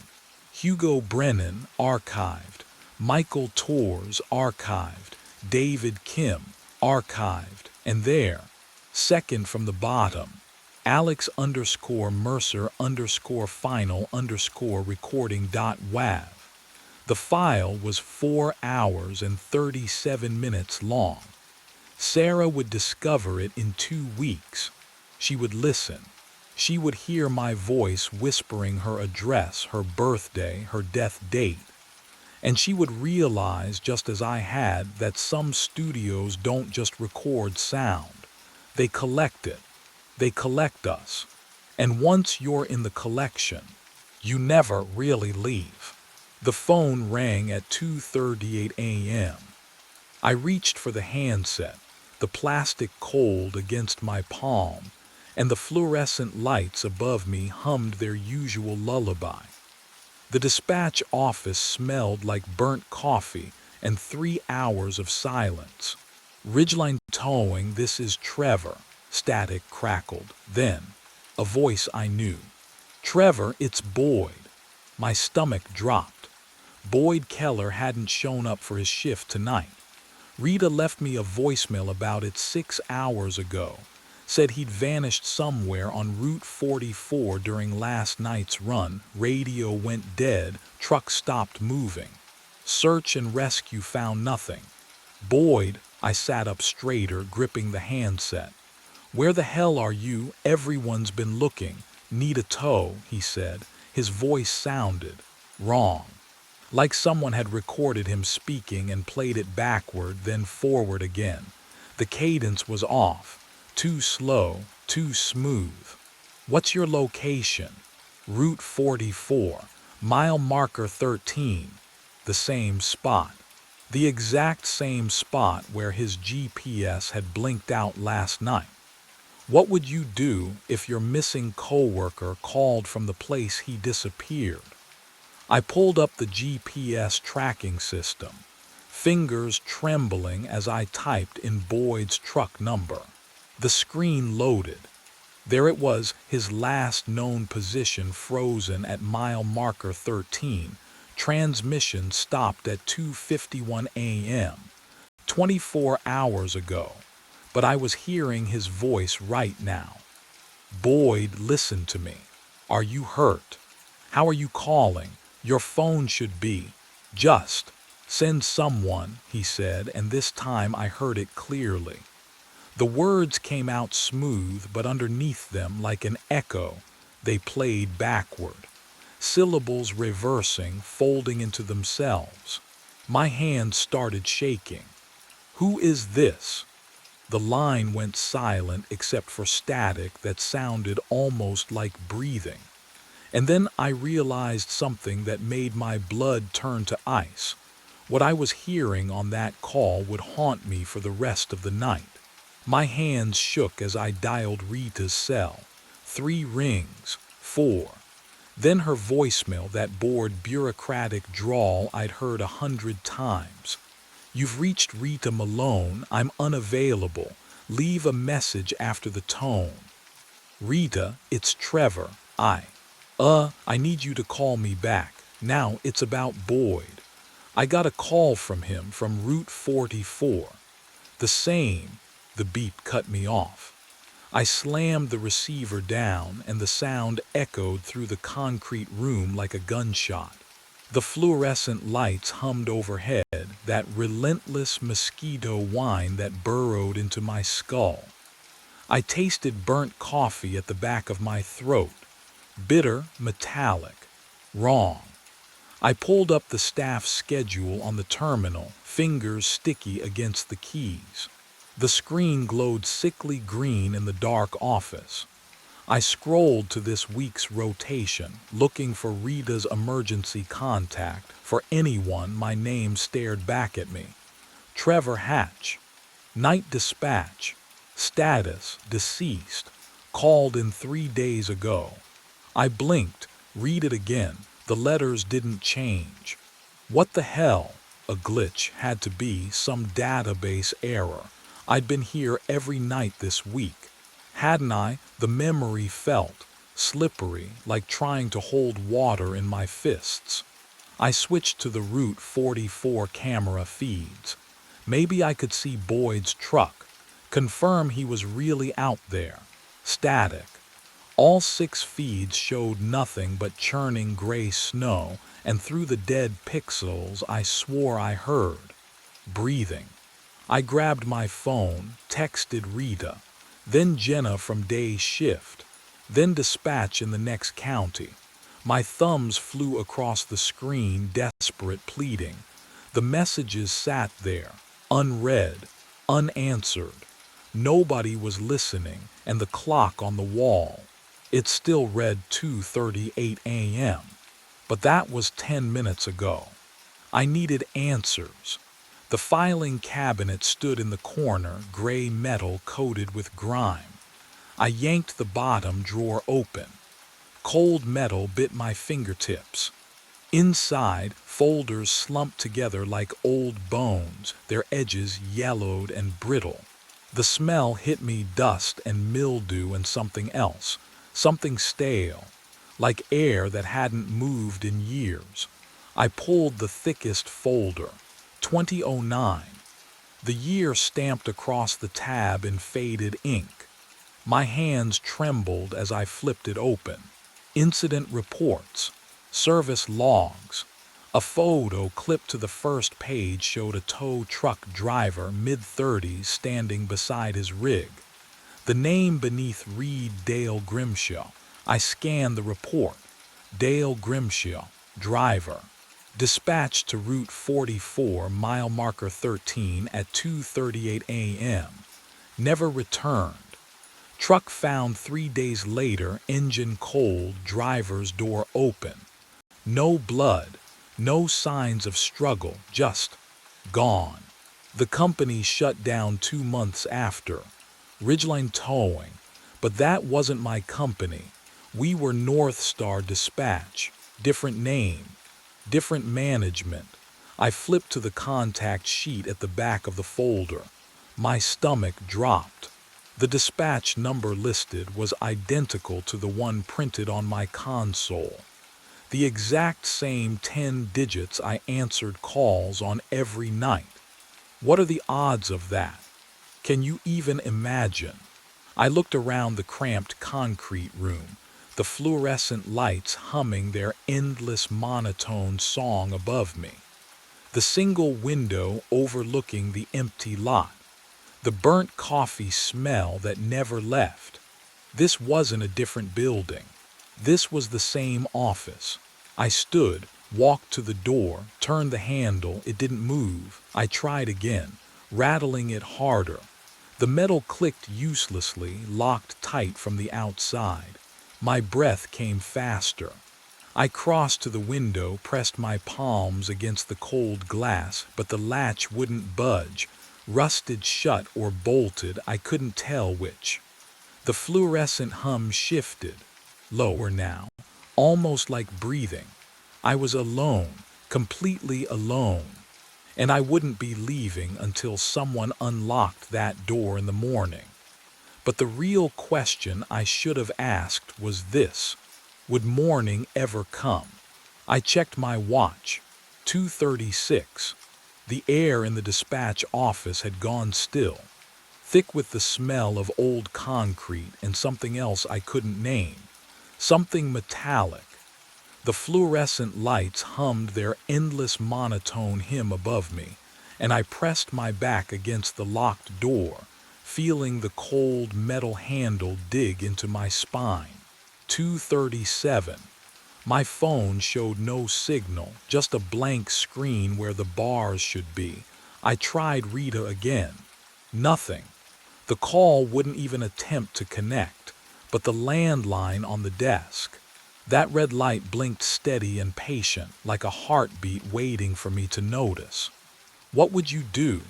Sit there and wait for morning, or the phone rang at exactly 2:38. I froze. The sound carved through the silence like a blade, sharp and wrong in a way that made my teeth ache. It rang again, again. That same mechanical scream I'd heard for 3 weeks now, but tonight it felt different. Hungry. I let it ring. 4 times, 5.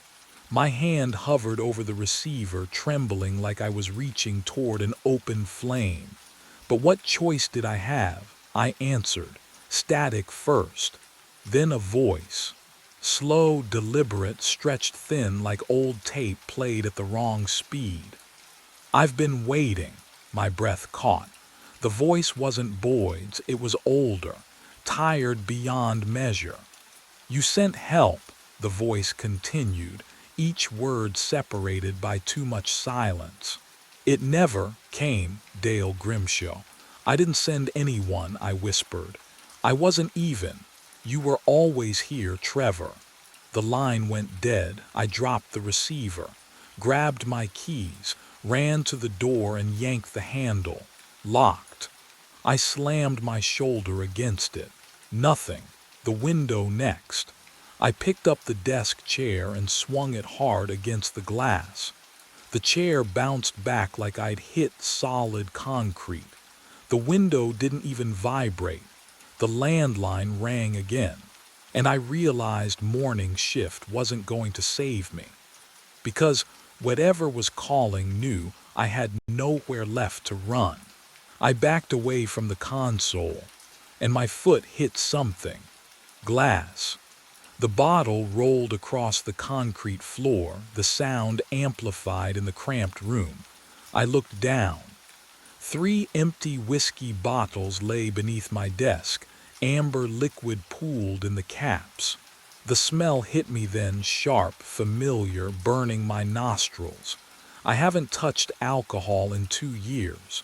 You believe that, don't you? I do. I did, but I could taste it on my tongue. I grabbed the security monitor, fingers shaking, and scrubbed backward through the footage. Thursday night. There I was at the console, answering a call at 2:38, typing coordinates into the dispatch system, sending a driver to Route 44. Friday night. Same thing, same posture, same mechanical movements. Saturday night, tonight, I watched myself lift a bottle to my lips before the call came in. I don't remember any of it. Can you imagine that? 3 nights erased like fog burning off asphalt. The fluorescent lights hummed louder, drilling into my skull. I pulled up the GPS logs. Boyd's truck stopped transmitting at 2:51 a.m. So did Friday's driver. And Thursday's, all at mile marker 13.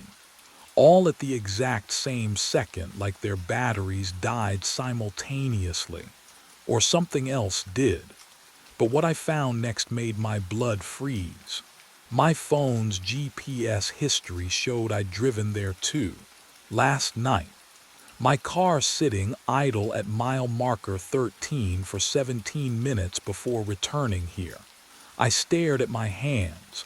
No cuts, no dirt under my fingernails. Nothing to prove I'd left this room. The landline rang again, and this time I heard something underneath the static. Breathing. Multiple voices inhaling in perfect unison. The breathing stopped. Then they spoke. Trevor, 5 voices, perfectly synchronized, whispering my name through the static like wind through dead leaves. Trevor. I slammed the receiver down. My hand hit the cradle so hard the plastic cracked. The fluorescent lights above me flickered once, twice, and the hum changed pitch. Lower now, almost like a voice. I needed proof. Something concrete. Something that would make sense of the footage, the GPS logs, the 3 nights I couldn't remember. My phone sat on the desk, screen dark. I picked it up.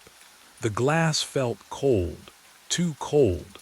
Like it had been sitting in a freezer, not beside my lukewarm coffee. I opened the location history. My hands started shaking before I even read the timestamps. There, last night, 2:38 a.m. to 2:51 a.m., Route 44, mile marker 13. The little blue dot on the map didn't lie. According to this, I'd driven there, parked, stayed 17 minutes, but I was here. Wasn't I? Can you imagine doubting your own memory so completely? I stared at that blue dot until my vision blurred. What I found next would change everything. The night before that, same route, same time, and the night before that, 3 consecutive trips, all ending at 2:51 a.m. exactly. I never left this room. I know I didn't. I would remember driving. Wouldn't I? The landline rang again. 2:38 a.m. Right on schedule. I didn't move, just watched it ring. My reflection in the black window watched back, but its lips were moving, mouthing something I couldn't hear over the ringing.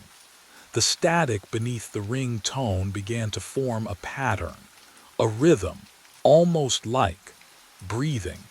Then I realized what my reflection was saying. It was whispering my name. I dropped the receiver.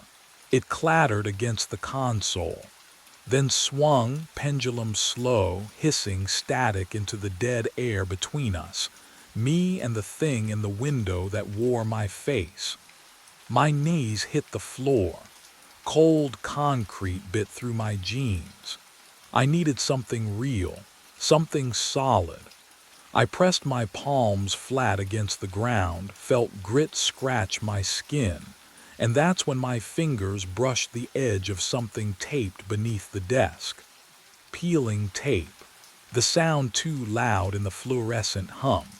I pulled.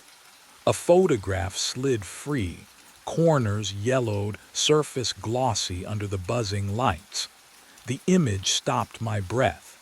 A man in a grease-stained tow truck uniform stood beside Route 44's mile marker 13. Trees thick behind him. Asphalt cracked like dried skin. His face, my face. I've never driven a truck. Never. My hands have only known keyboards and coffee mugs and the smooth plastic of this console. But there I was. Or someone wearing my face was squinting into camera flash, one hand resting on a truck's dented fender. The timestamp in the corner read October 5th, 2009. Can you imagine finding yourself in a photo from 16 years ago? A photo you don't remember.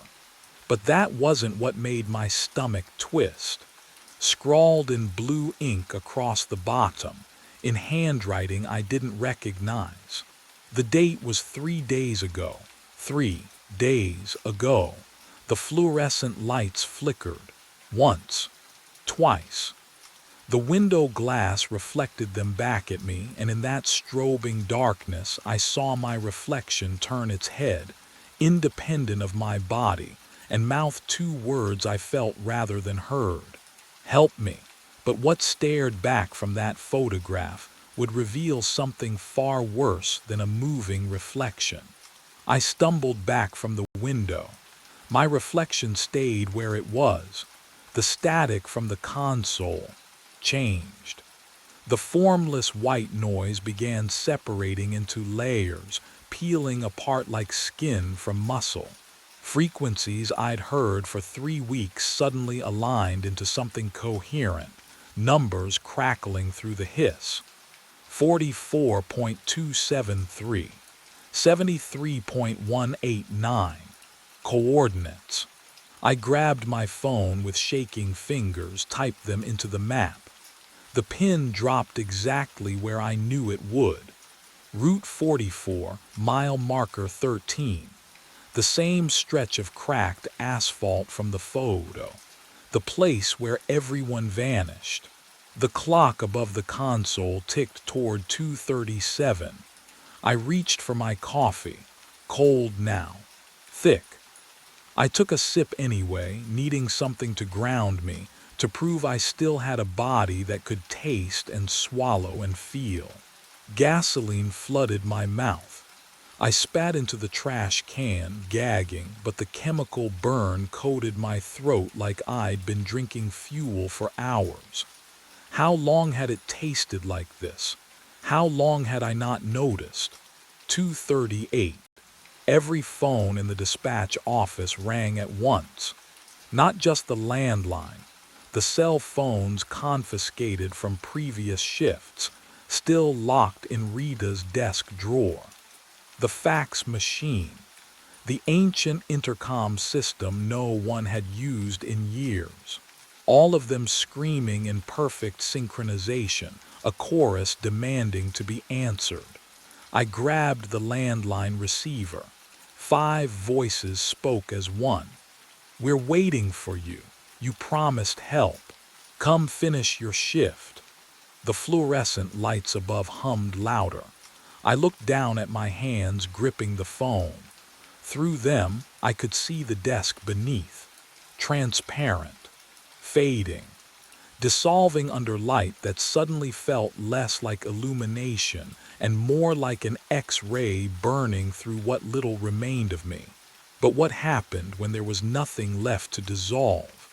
That's when I would finally understand what I'd become. My hands were gone, the phones kept ringing. 5 voices, one truth. The fluorescent lights hummed a frequency that vibrated through what remained of me. And that's when the memories tore through. Route 44, October 5th, 2009. I was driving the tow truck. No, that wasn't right. I am driving the tow truck. The engine dies at mile marker 13. Cold air smells like pine needles and diesel exhaust. I call dispatch. A woman answers, says help is coming. Her voice sounds like static wrapped around a promise she can't keep. I wait, and wait, and wait. The gasoline taste in my mouth, that's not coffee. That's the fumes I breathed in the cab before hypothermia took me. Before I became something that couldn't leave Route 44. So I followed the only thread back. The dispatch number. The voice that promised help. But that wasn't the worst part. Boyd's voice on the phone 3 weeks ago. That was me, 16 years later, still calling. Still waiting. Jenna's cryptic note. She was me too, the loop before. Every dispatcher who's ever sat in this concrete tomb has been Dale Grimshaw, answering his own desperate call, sending the next version of himself to die on Route 44. Can you understand what that means? I built this purgatory one phone call at a time.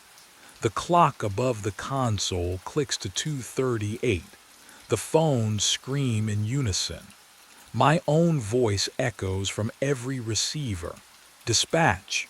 I need a tow. Route, no. I don't reach for the handset. My transparent fingers hover above it, then pull back. The fluorescent lights flicker. The air tastes like burnt metal and broken promises. What I didn't know then was what refusing would cost. The ringing doesn't stop.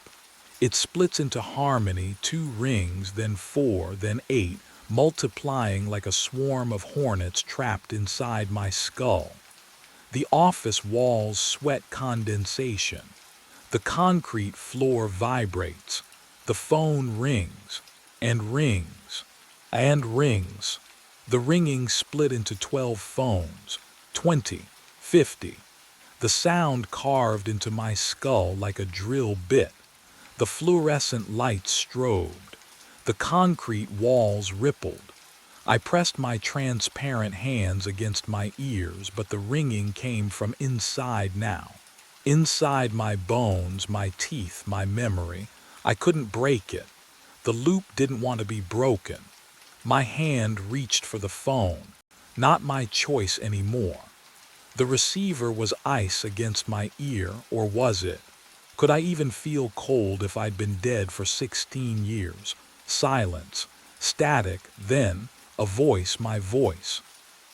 Dispatch. Younger, confused, scared. I need a tow. Route 44.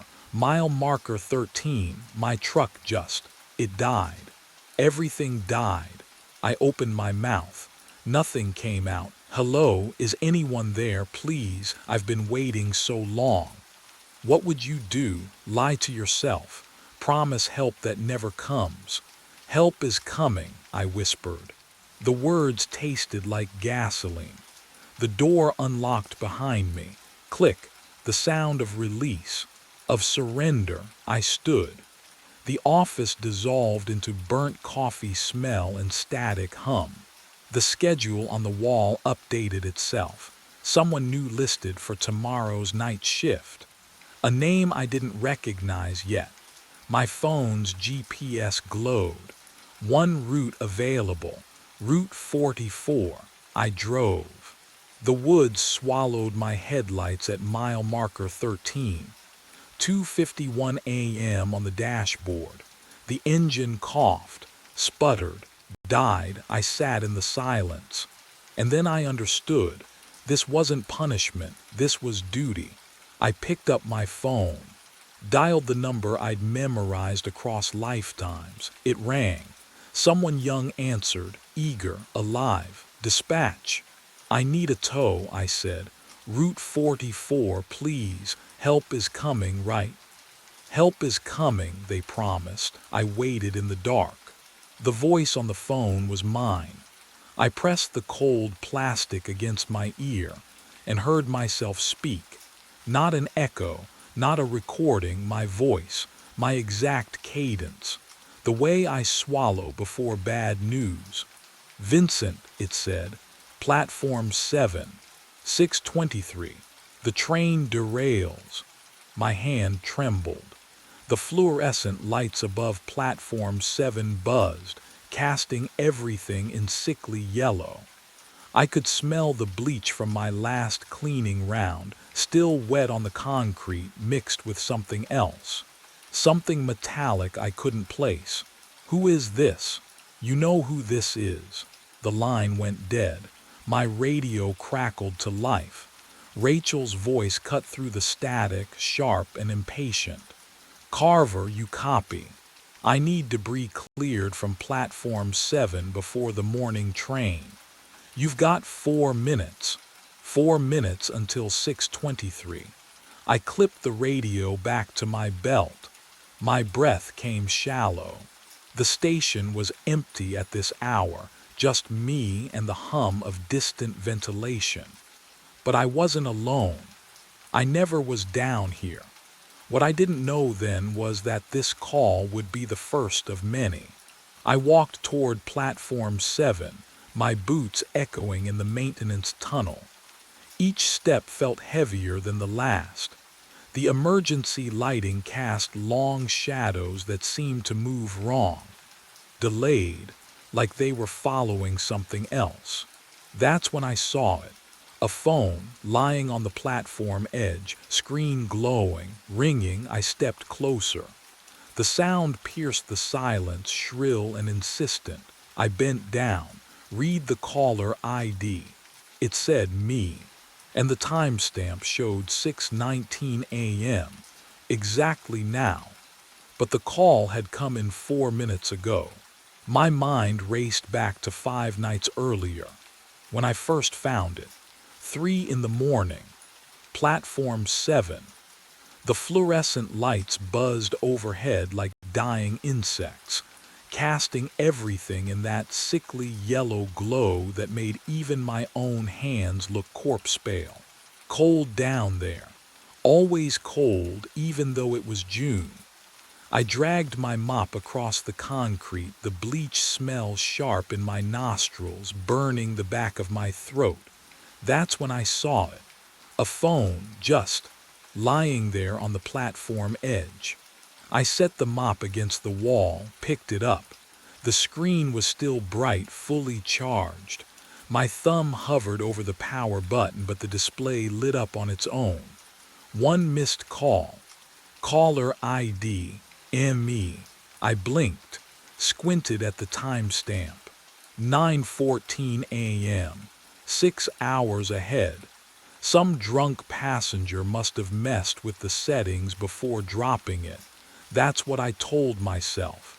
That's what made sense. But here's what didn't make sense. What I didn't tell anyone. The phone was warm. Not room temperature. Warm. Like someone had just been holding it. The platform was empty. Had been empty for an hour. I turned it in to Brian at Lost and Found that morning, made some joke about passengers who couldn't hold their liquor. He tossed it in a cardboard box without even logging it, sloppy as always. I went home, slept, came back the next night. 3 a.m., platform 7, I started my sweep. And there it was again. Same phone, same spot. Same impossible glow in the darkness. I stopped breathing. The mop clattered to the floor, the sound echoing down the empty tunnel like a gunshot. Because this time I noticed something else.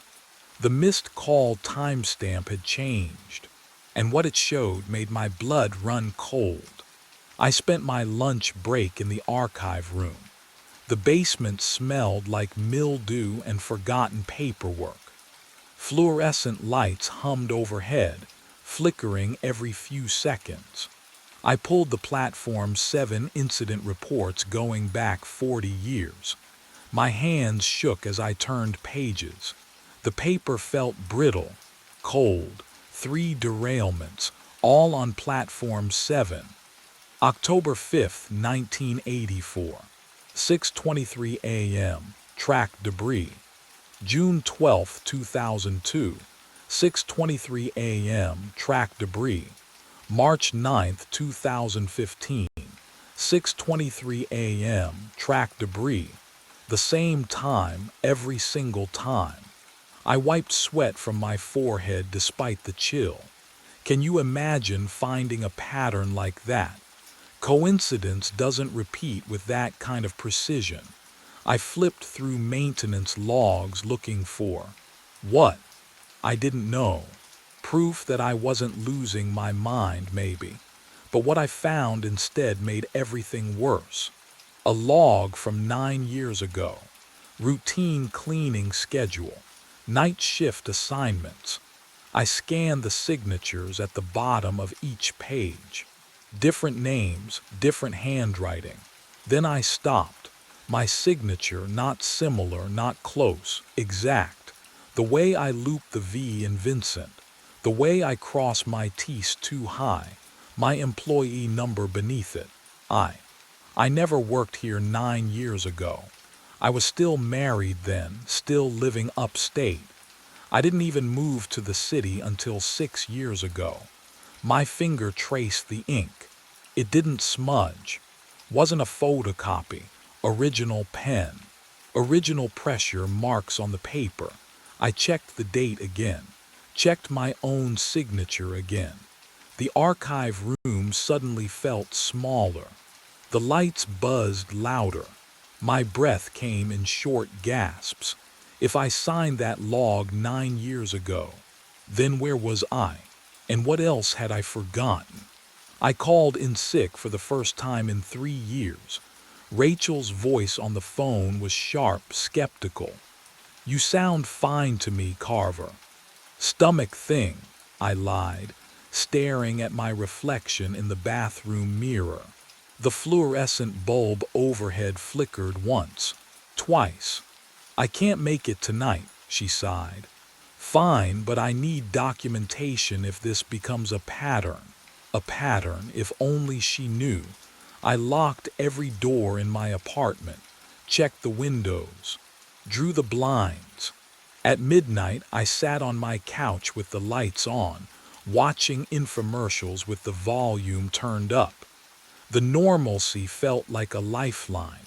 People selling cookware, people buying things they didn't need. A world where time moved forward. At 2 a.m., the lights flickered. Not like before. This was different, slower, deliberate. The bulbs dimmed to amber, then surged back to white. The hum of electricity became a pulse. I stood, heart hammering against my ribs. The subway rumble started beneath my feet. Have you ever felt something that shouldn't exist? A vibration traveling through 6 floors of concrete and steel, climbing up through the foundation, rattling the coffee mug on my table. My building isn't near the subway. The nearest line runs 4 blocks east. The rumble grew louder. My phone rang. I looked at the screen. Caller ID, ME. My thumb hovered over the red button. I could answer. I could ignore it. What would you do? The ringing filled my apartment, too loud, too sharp, each tone drilling into my skull like a warning I couldn't decode. I didn't answer. The ringing stopped. The rumble stopped. The lights steadied. Silence wrapped around me like cold water, and for one desperate moment I thought I'd won. I was wrong. At 3 a.m., I opened my eyes. Cold air bit my exposed skin. The smell of bleach and damp concrete filled my lungs. Overhead, fluorescent lights buzzed in their familiar rhythm. My fingers gripped something solid, the handle of my cleaning cart. I stood on platform 7, holding my supplies, my uniform still on, my shoes still laced. I had no memory of leaving home, but what I found in my pocket would make me wish I'd answered that call. My hand found it before my mind did. The phone, smooth glass against my palm, still warm, still charged. I pulled it from my pocket under the flickering lights of platform 7, and something inside me snapped. The custodial office was empty at 3:15 in the morning. I grabbed the hammer from the tool cabinet, laid the phone on the concrete floor, raised the hammer high. The first strike sent cracks spiderwebbing across the screen. The sound echoed off metal lockers, sharp, final. I hit it again, again. Glass shattered into glittering pieces. The battery split open with a chemical smell that burned my nostrils. I kept swinging until my shoulder ached, until the phone was nothing but fragments and twisted metal and circuit board dust. Have you ever been so desperate you destroy the one thing that might give you answers? I scooped the pieces into a trash bag, walked to the compactor behind the maintenance room. The machine groaned as it swallowed the bag. I watched through the small window as the crusher descended, metal grinding against metal, a sound like bones breaking. The bag compressed into a flat, unrecognizable disc. I exhaled for what felt like the first time in hours. The rest of my shift passed in a haze of normalcy I hadn't felt in days. I mopped platform 4, restocked paper towels in the restrooms. Rachel's voice crackled over the radio at 5:30, asking about supply inventory. I answered with steady words, professional, grounded. At 6 a.m., I did my final sweep of Platform 7, but what I found there would prove that some things refuse to stay broken. The phone sat on the bench, same spot as always. Screen intact, not a scratch. I picked it up with trembling fingers. Cold, impossibly cold, like it had been in a freezer, not freshly charged. I turned it over. One missed call. Caller ID, ME.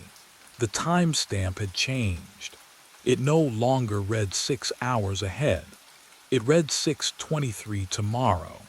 I stood there, staring at the phone in my hand. The timestamp glowed. 6:23 tomorrow, not 6 hours ahead anymore. You look different. The voice came from behind me, rough, like gravel scraped over concrete. I spun around. The homeless man stood 5 feet away. Jerry, I think someone had called him once. He smelled like old newspapers and rain-soaked wool. Different haircut, he said. His eyes didn't blink. But same face. Same name tag. My throat tightened. I don't. Vincent Carver. He pronounced each syllable carefully like he'd practiced. I remember you. The platform felt colder. Have you ever had someone look at you like they've seen your ghost? That's how Jerry stared. Not at me, through me. You don't know me, I said. I do. He stepped closer. His breath came in short, wheezing bursts. Seen you die 4 times now, always here. Always Platform 7.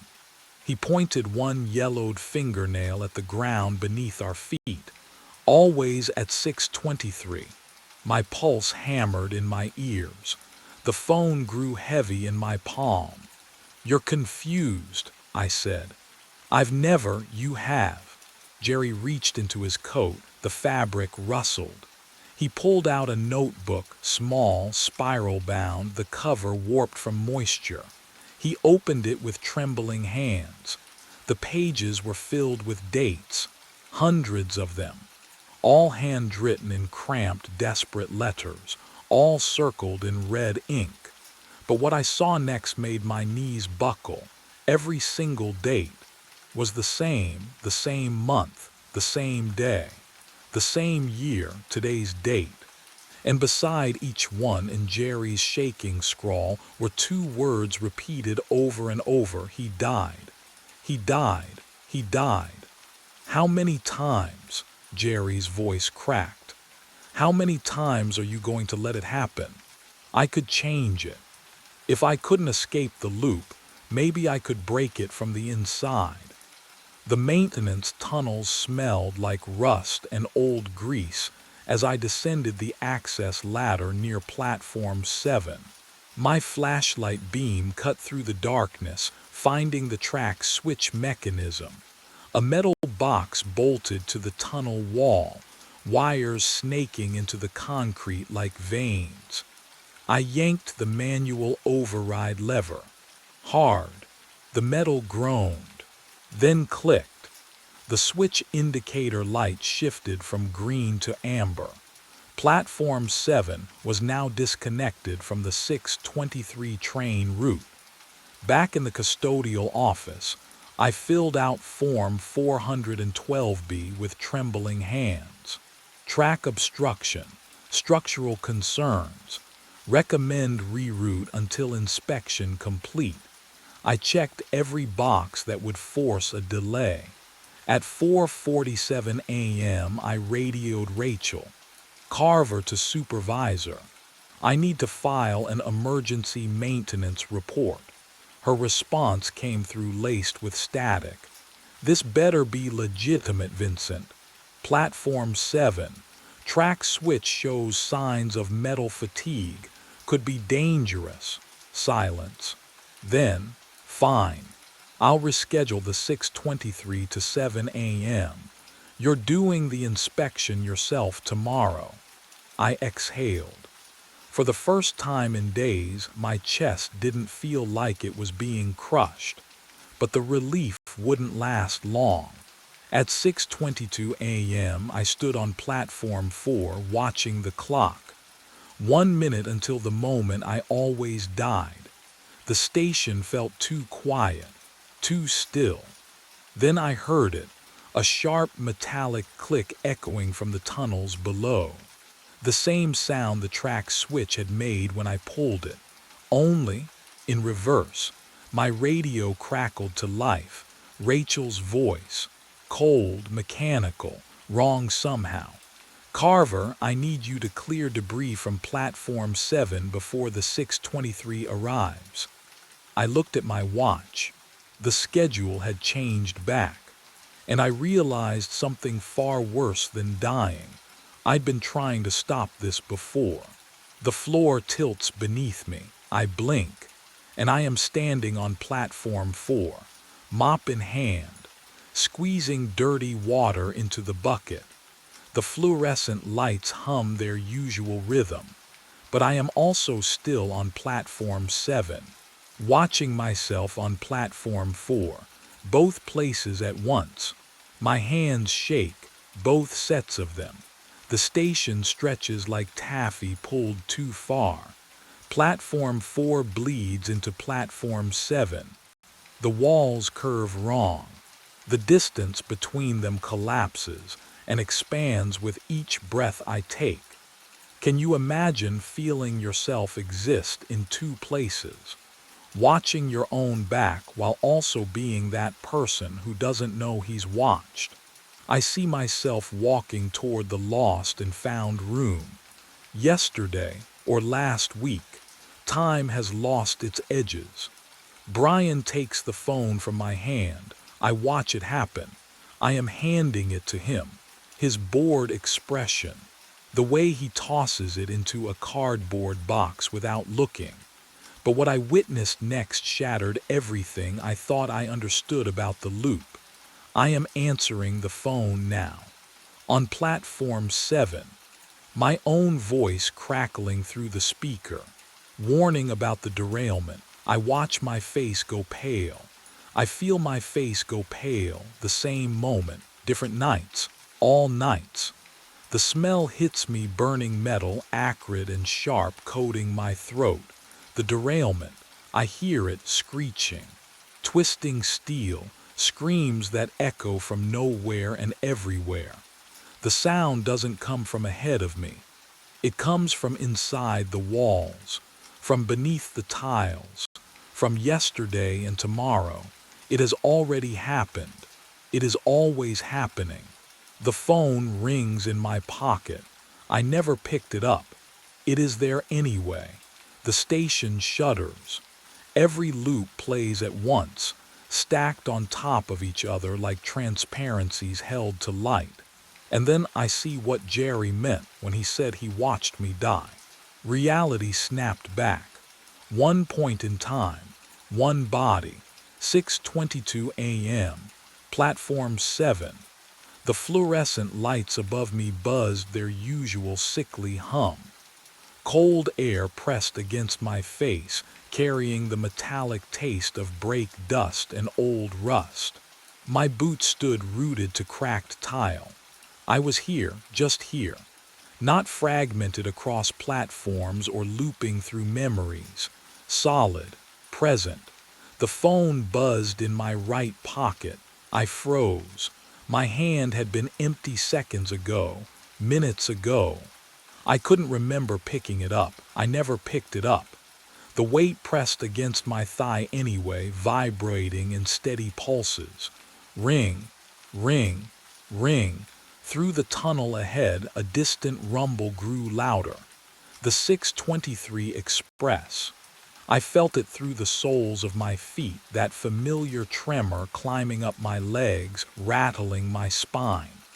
Rachel's voice exploded from my radio. "Vincent, debris on 7.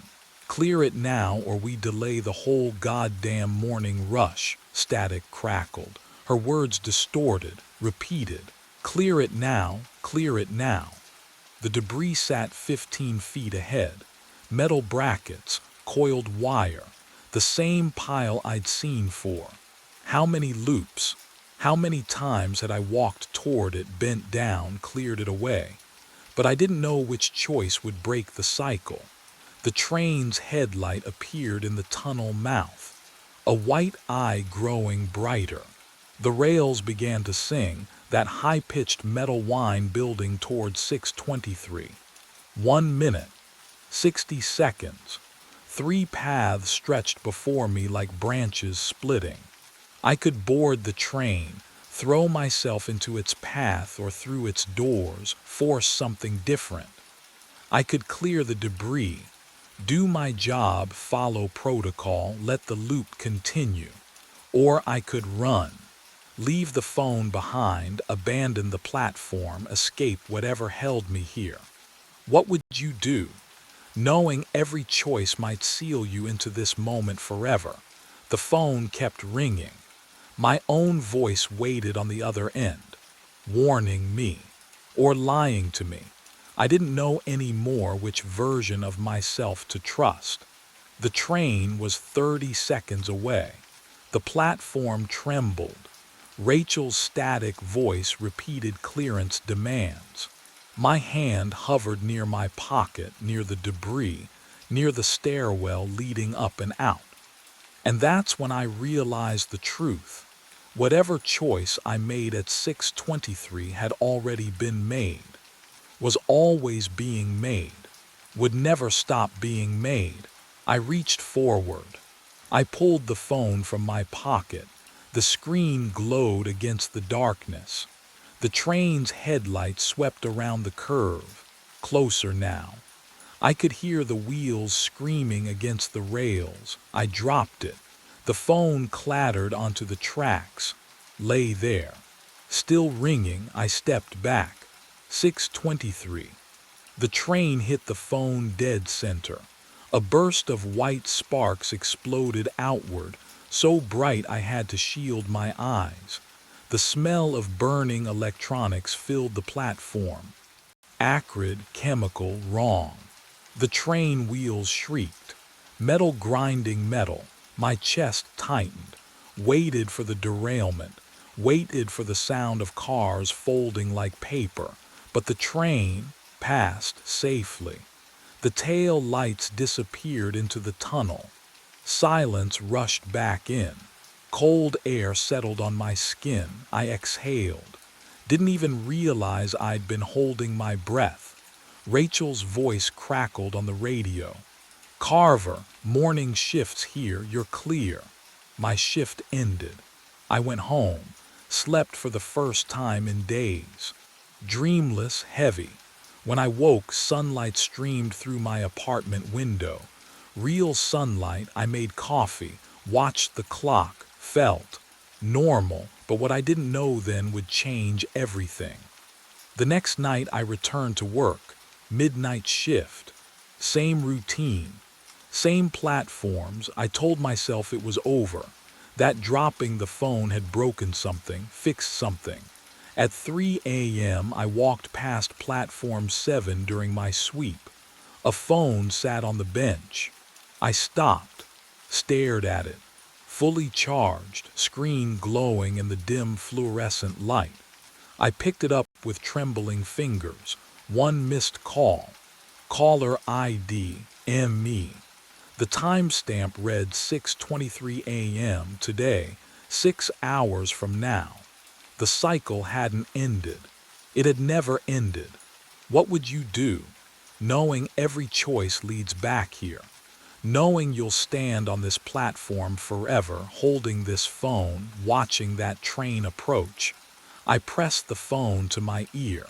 It was already ringing. The man at my desk is wearing my face. I press my palm against the security office window. The glass is cold, Too cold for October. My breath doesn't fog it. That should bother me more than it does, but I can't stop staring at him. At me, slumped over the desk like he fell asleep mid-shift, except his eyes are wide open, staring at the door. At me. The fluorescent lights inside hum at a frequency that makes my teeth ache. I've worked this graveyard shift for 3 years. I know every sound in this garage, but this is wrong, like a violin string tuned half a step flat. I reach for the door handle. My hand passes through the first time. No, not through. I missed. My depth perception is off. I try again, slower. The metal is ice against my skin, and when I pull, the door doesn't budge. Locked from the inside, but I can see my keys, right there on the corpse's belt. Same carabiner. Same Swiss Army knife attached. Same brass key to my apartment that I've been meaning to replace because the teeth are worn down. What would you do? If you saw yourself dead, I should call someone. 911, my supervisor, anyone. But my radio hangs silent at my hip, and when I reach for my phone, I don't remember where I left it. The thought slips away like water through fingers. The body's chest doesn't move. No rise, no fall. But here's what makes my stomach drop: the wedding ring tan line on his left hand. I got divorced 2 years ago. Haven't worn the ring since. But the pale band of skin is there on both of us.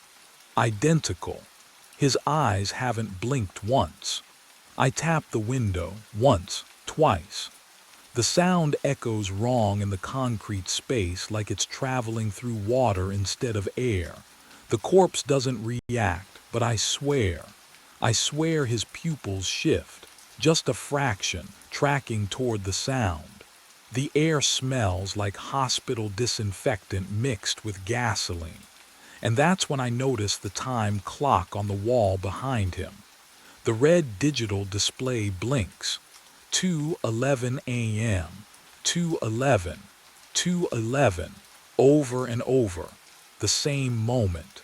Frozen. But what I saw next made me realize the clock wasn't broken at all. My mind fractured backward to 11 p.m. The time clock's green light blinked as I swiped my badge. Same fluorescent hum I'd heard 500 times before. Same coffee smell from the pot I'd started 3 hours into every graveyard shift for the past 2 years. Same concrete chill seeping through my boots. Normal. Everything felt normal. I poured the coffee into my thermos, the steam curling up in that familiar way. Took a sip. The liquid hit my tongue and, wrong, metallic, like I'd bitten the inside of my cheek, like blood pooling in my mouth. I swallowed anyway, told myself it was just the new filter, maybe rust in the pipes. But the taste clung to my teeth, coating them in copper. I walked to the security booth, sat down in the worn chair that knew the shape of my body, turned on the monitors. 6 screens flickered to life, showing empty parking levels in grainy black and white, except Level 1, Camera 3, my booth. The chair sat empty. The thermos rested on the desk. I could see the steam rising from it, but no one sat there. I looked down at my hands on the desk. Solid. Real. The wedding ring tan line pale against my skin. I looked back at the monitor. Still empty. Have you ever seen proof you don't exist? Can you imagine that cold drop in your stomach? But I pushed it away. Told myself the camera had a dead zone. Told myself I was sitting in the blind spot. I'd been working too many doubles. Exhaustion playing tricks. The fluorescent lights hummed above me. but the pitch was wrong, too low, like a growl buried in static. I'd never noticed that before. Had it always sounded like that? The coffee taste lingered, metallic. Wrong. But what I didn't know yet, what I couldn't have known, was that I'd already been tasting it for hours. I pushed away from the desk. My legs felt solid enough, real enough. The fluorescent hum followed me down the corridor to the elevator. Level 6.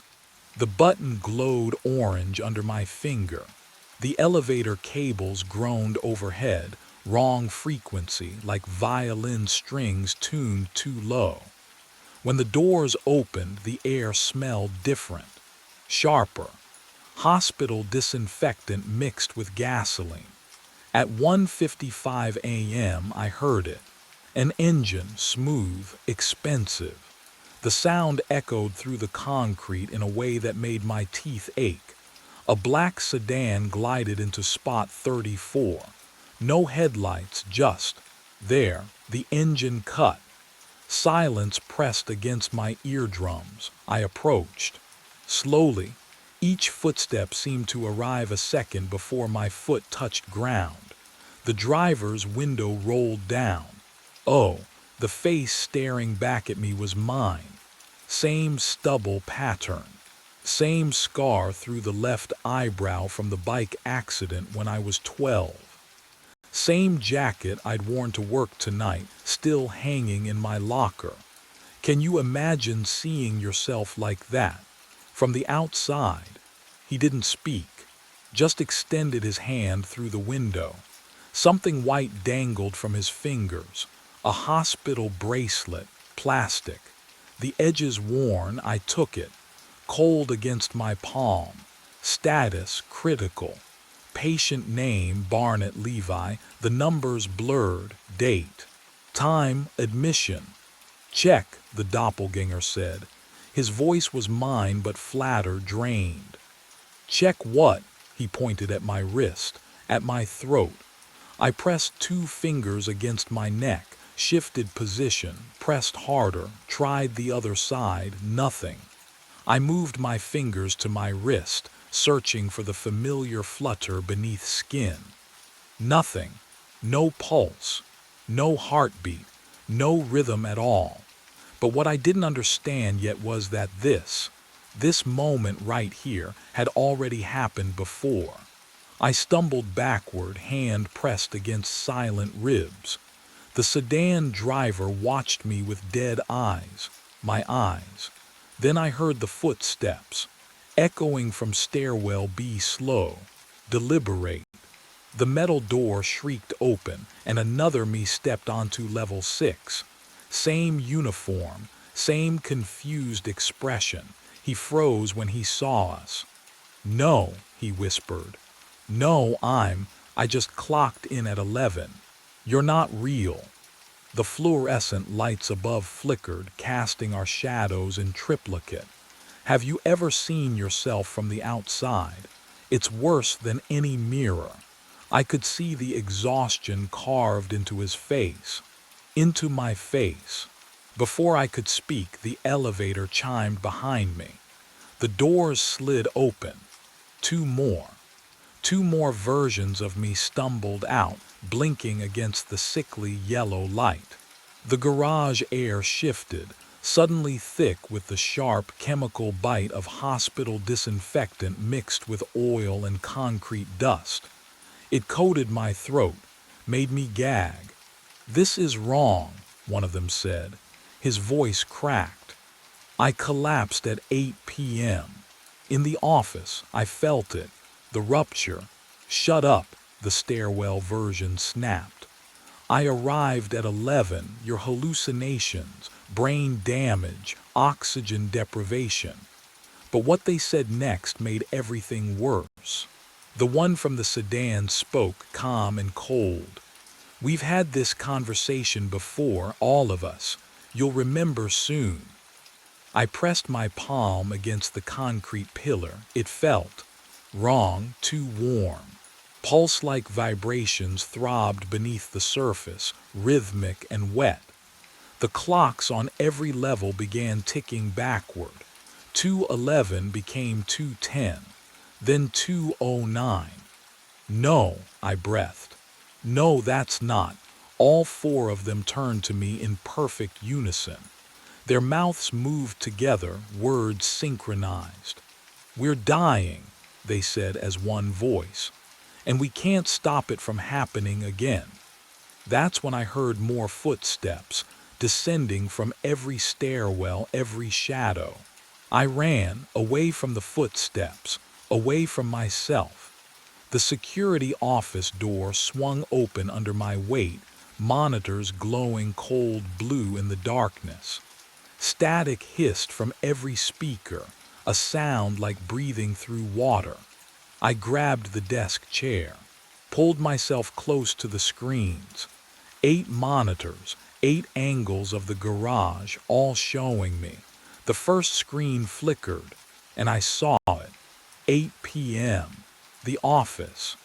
A version of me slumped at this very desk, body convulsing, fingers clawing at the keyboard. My mouth stretched open too wide, jaw dislocated, and foam bubbled pink at the corners. The wedding ring tan line on my left hand caught the fluorescent light as my arm spasmed. Once, twice, then nothing, just stillness. Eyes staring at nothing. Can you imagine watching yourself die? I pressed my palm against the cold monitor screen. The glass felt warm, wrong, like touching skin instead of plastic. But what I saw next made everything worse. Monitor 2 showed 11 p.m., the garage entrance. I walked through the door, alive, alert, carrying my thermos. I waved at the camera, clocked in, smiled. Both timelines. Oh God, both timelines were playing simultaneously. On monitor 3, a version of me wandered level 3, checking tire pressure with trembling hands. Monitor 4 showed another me standing motionless by the elevator on level 5, staring at the doors. Monitor 5 captured me sprinting down stairwell B, mouth open like I was screaming, though no sound played through the speakers. 5 versions, 5 different levels, all wearing the same uniform. All me. The timestamp in the corner of every screen blinked red. 2:11 a.m. Then reset. 2:11 a.m. Reset. 2:11 a.m. An infinite loop burning into the pixels, the numbers searing themselves into my vision until I couldn't look away. The disinfectant smell grew stronger, hospital thick, choking. And that's when I noticed what was inside my locker. My locker door swings open with a metallic groan. Inside, papers, medical documents I've never seen before, stacked in a manila folder that smells faintly of antiseptic. My hands shake as I lift them out. The paper feels too smooth, too clinical. Neurology Department, Northwest Medical Center. Patient name, Barnett Levi. Brain aneurysm. Cerebral. High rupture risk. The words blur together, but the date stamps sharp and clear. 3 weeks ago. Diagnosis date printed in red ink at the top. Below that, appointment reminders I never kept. Follow-up consultations marked MISSCD in angry capital letters. I didn't remember any of this, but I did, didn't I? The voicemail icon blinks on my phone, still clutched in my other hand. 23 messages. I scroll back through the dates. Dr. Sarah Chen, over and over. Her name repeating like a prayer I refuse to hear. My thumb hovers over the oldest one from 3 weeks ago. I press play. Mr. Barnett, this is Dr. Chen from Neurology. Your scan results are concerning. We need you in for surgery. Consult immediately. This isn't something you can postpone. Please call me back." Her voice sounds desperate, professional but fraying at the edges. But what came next made my blood run cold. I remember now. The notification lighting up my screen during a double shift. I'd swiped it away, deleted it, clocked in for overtime instead. The garage needed coverage. I needed the money. What would you have done? Chosen your health? Or chosen not to lose everything you'd already sacrificed for? I stumble backward, away from the locker, away from the evidence of my own stupid, stubborn denial. The elevator. I need out. Now. I slam my palm against the call button and the doors slide open immediately, too immediately. I step inside. The floor lurches beneath me as the car descends. Then it stops. Not at a floor, between them. The cables hum. Wrong. A frequency that vibrates in my teeth, in my skull. The walls feel close, too close. And the air, oh God, the air smells like blood and disinfectant. The lights flicker once, twice, and something wet drips from the ceiling onto my shoulder. The elevator shuddered and opened. Level 6. The doors split apart with a mechanical groan that sounded almost relieved, as if the machine itself had been holding its breath.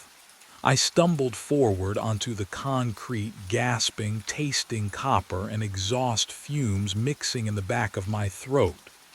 The fluorescent lights buzzed overhead, but softer now, rhythmic, like a pulse. They were waiting for me, all of them. 4 versions of myself stood in a semicircle around spot 34. The black sedan sat silent in the center, engine cooling with soft metallic clicks. Each version wore the same uniform, the same exhausted expression, the same wedding ring tan line on the same left hand. They turned as one, stared at me with my own eyes. I opened my mouth to speak. "We are neurons misfiring." The words came from all of them, from me. A chorus of fractured voices speaking in perfect unison, overlapping at the edges like radio static bleeding between stations.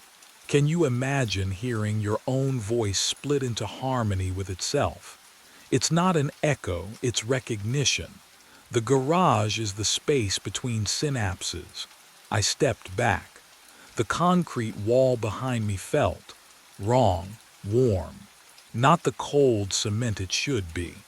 I pressed my palm against it and felt something beneath the surface. A rhythm, slow and wet. But what they said next made my knees buckle.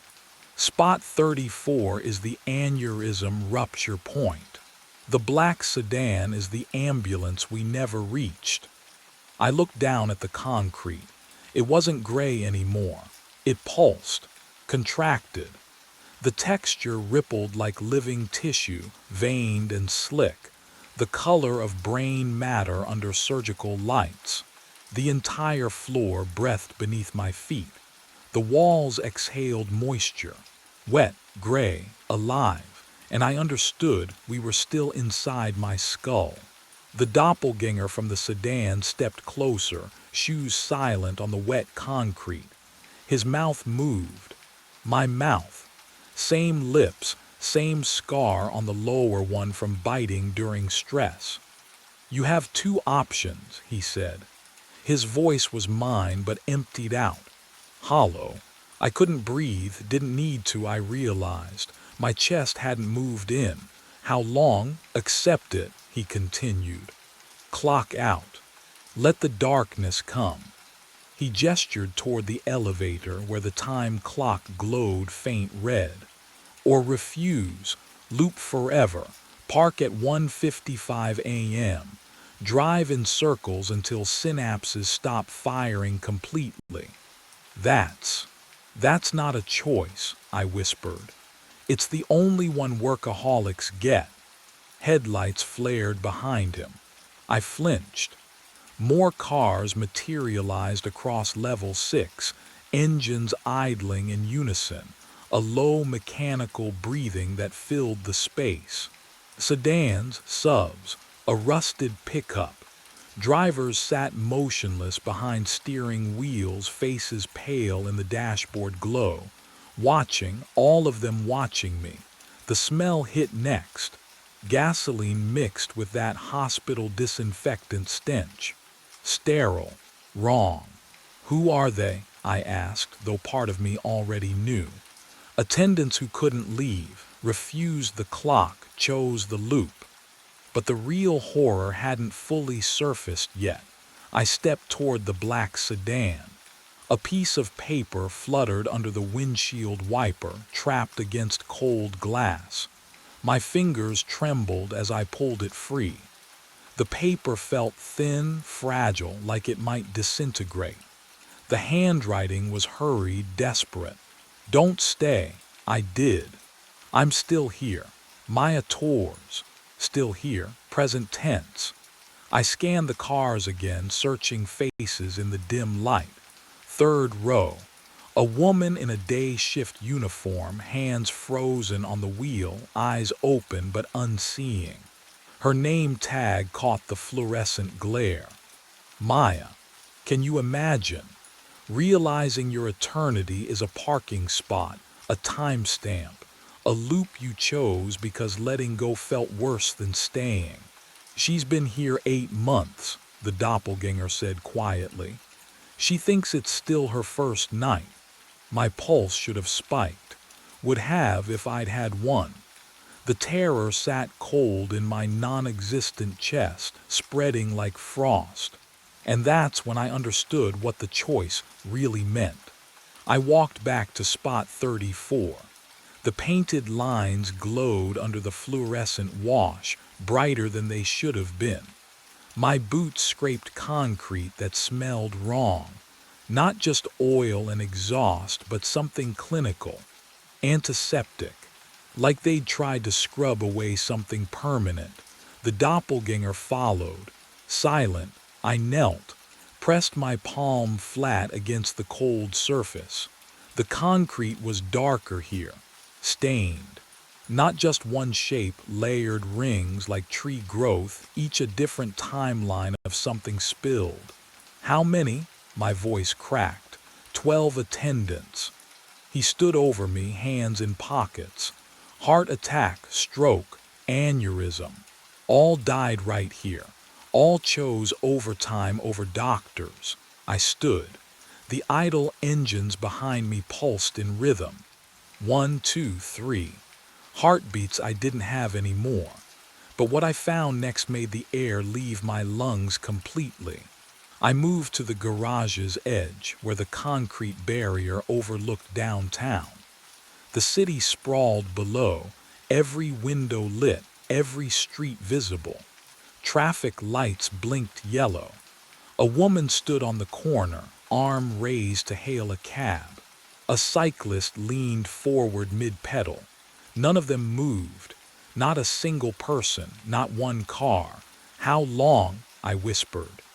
Since 2:11 a.m., the doppelganger said. When your aneurysm ruptured, when you collapsed in the office. The world kept going, but not for you. I gripped the barrier. The metal bit into my palms, cold, real, solid. I clocked in at 11, I said. I walked through the door, I was breathing. No, his voice was gentle, pitying. You were already gone. The fluorescent lights hummed lower, deeper. The sound crawled inside my skull.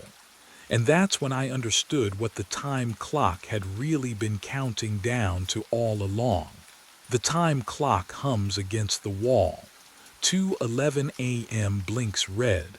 Over and over, I stand there. How long? Minutes. Hours. Time doesn't work the same when you're already dead. My hand hovers over the button. Punch out, accept the darkness, let my neurons finally stop misfiring. Or punch in, loop forever. Become the black sedan driver warning the next one who refuses to let go.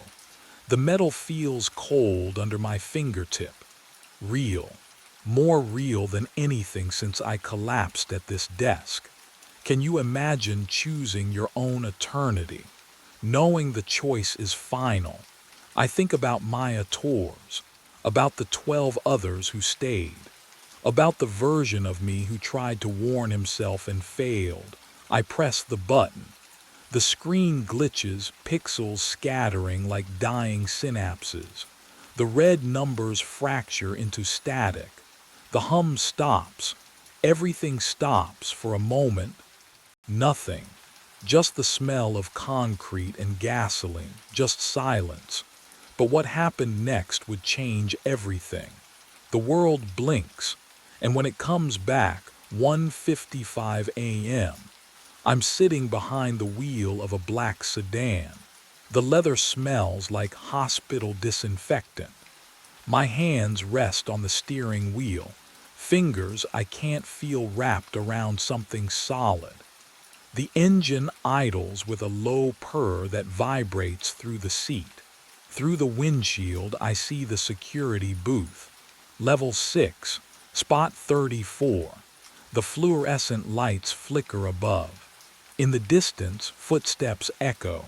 Someone's walking toward their shift, toward the time clock that's counting down to 2:11. I don't move, I just wait. The footsteps grow louder, closer.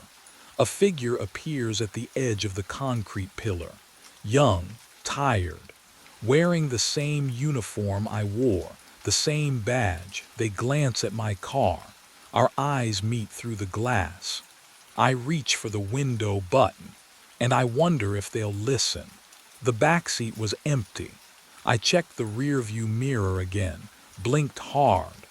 The worn leather seat stretched vacant in the yellow glow of passing streetlights. No businessman, no pressed charcoal suit, just gone. My foot eased off the accelerator. The Crown Victoria's engine hummed lower, a tired growl that matched the pulse hammering in my ears. I'd only looked away for 3 seconds, maybe 4, to merge onto the highway. He'd been there, silent as always, hands folded in his lap. Now nothing. The pine air freshener swung from the mirror, tick-tock, tick-tock. Its chemical sweetness couldn't mask the smell creeping through the cab. Something stale and wrong, like old sweat trapped in closed spaces. But the suitcase remained. Black leather, expensive looking, sitting upright on the seat where he'd placed it. I hadn't heard a door open, hadn't felt the rush of cold November air. The child locks were still engaged. I never turned them off after midnight fares. My hands tightened on the wheel. Slick. When had I started sweating? Behind me, Terminal 3 shrank into darkness, its fluorescent lights swallowed by distance. The highway stretched empty in both directions. No other headlights. No witnesses to whatever the hell just happened. I should pull over, call someone, but who? Michael would laugh, tell me I was working too many night shifts again. He was probably right. I was probably the suitcase. Moved. Not much. Just a subtle shift, like something inside had rolled from one end to the other. The leather creased, then smoothed. And then I heard it. Breathing. Slow. Rhythmic. The rise and fall of sleeping lungs muffled through expensive leather. Can you imagine that sound? That wet, living rhythm coming from luggage. I twisted in my seat, eyes locked on the case. The luggage tag dangled from its handle, spinning lazy circles in the air conditioning's breath. White cardstock, black ink. I leaned closer, squinting at the name printed there. Daniel Reeves, my name. But what I discovered in the side pocket would change everything. My mind raced back. 4 weeks earlier, before the suitcase, before everything, 2:47 in the morning, Terminal 3. I sat parked in the pickup zone, engine idling, watching fluorescent lights hum and flicker above empty pavement. The smell of burned rubber and jet fuel hung thick in the cold air. Monday nights were always dead after midnight, just me and the occasional red-eye arrival. The arrival's board blinked. Chicago. On time. 3 minutes later he appeared. Charcoal suit, black leather suitcase, mid-40s maybe, clean-shaven face that gave away nothing. He opened the back door without a word, slid into my cab like he'd done it 1,000 times before. I glanced at the rearview mirror. Where to? He didn't answer, just held up his phone, screen facing me. An address glowed in white text. Oak Street, downtown. Okay, I said. Silence settled between us like fog. I pulled away from the curb, tires whispering against wet asphalt. Rain had stopped an hour ago, but everything still glistened under streetlights. I tried again. Business trip, nothing. He stared out the window, hands folded in his lap. That's when I noticed it, a small scar on his left hand, pale, crescent-shaped, the kind that comes from something sharp. But what caught my attention wasn't the scar itself, it was how still he sat. No fidgeting, no phone scrolling, just waiting. The ride took 18 minutes. He paid cash, exact change, left without a word. I watched him disappear into a building I'd never remember the name of. Strange fare, I thought, nothing more, but the next Monday.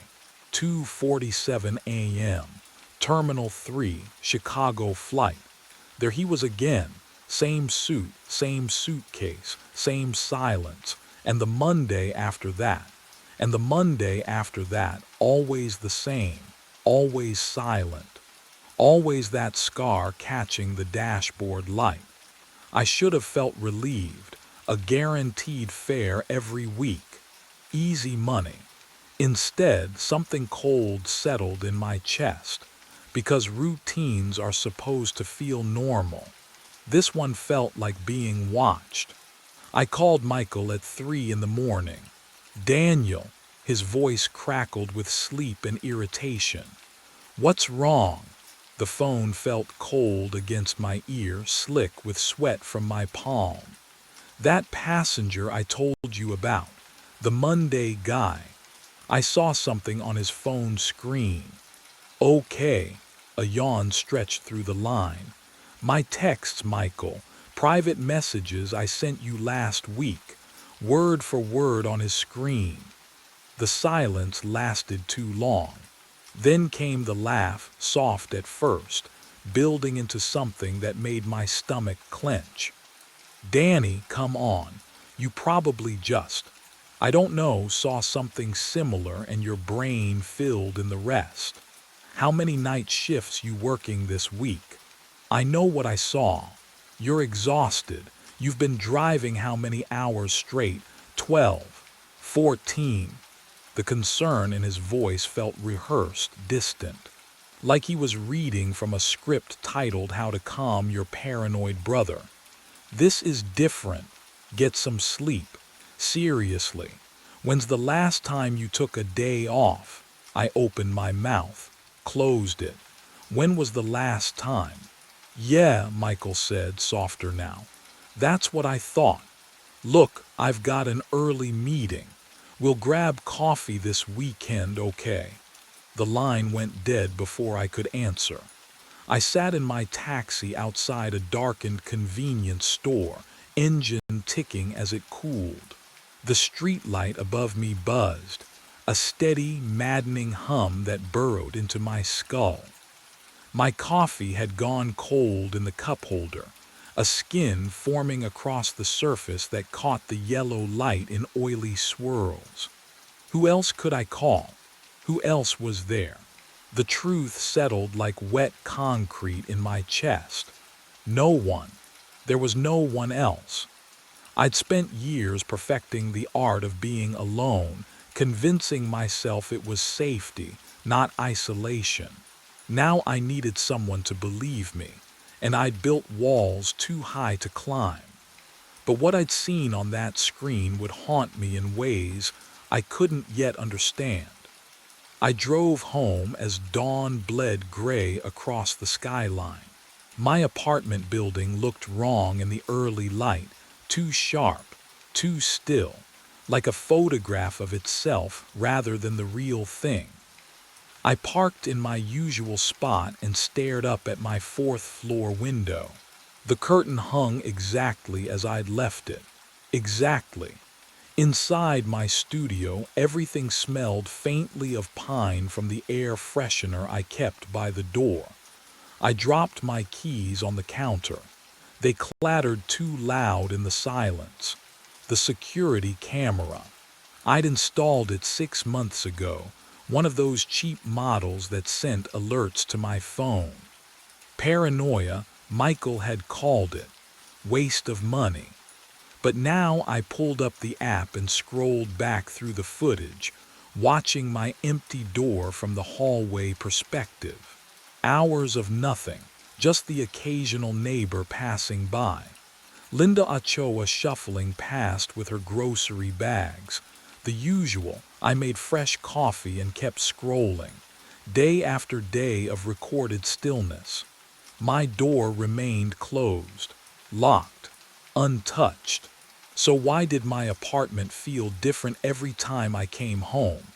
I watched that grainy feed for hours, barely blinking until my eyes burned and the screen blurred. The coffee went cold again. I didn't care. Somewhere between exhaustion and obsession, I'd stopped being able to tell the difference. Every pixel mattered now. Every shadow in the hallway held potential answers. Tuesday afternoon footage loaded on my phone.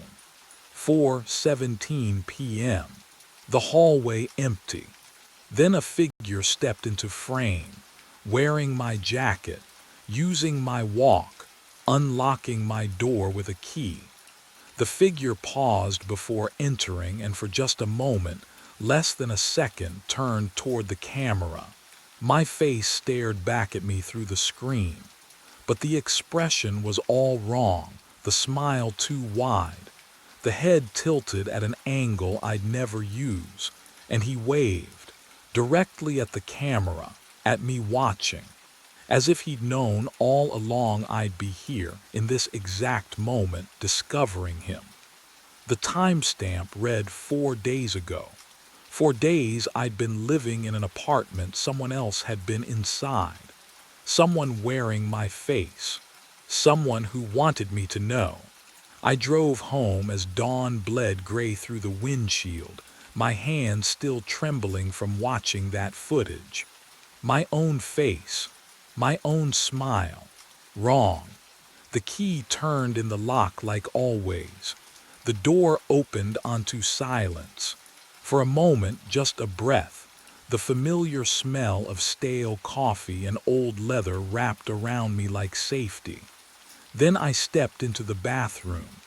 The toothbrush sat on the left side of the sink. I always keep it on the right. Always. My hand hovered over it, not quite touching, as though the blue bristles might burn my fingers. Someone had used it.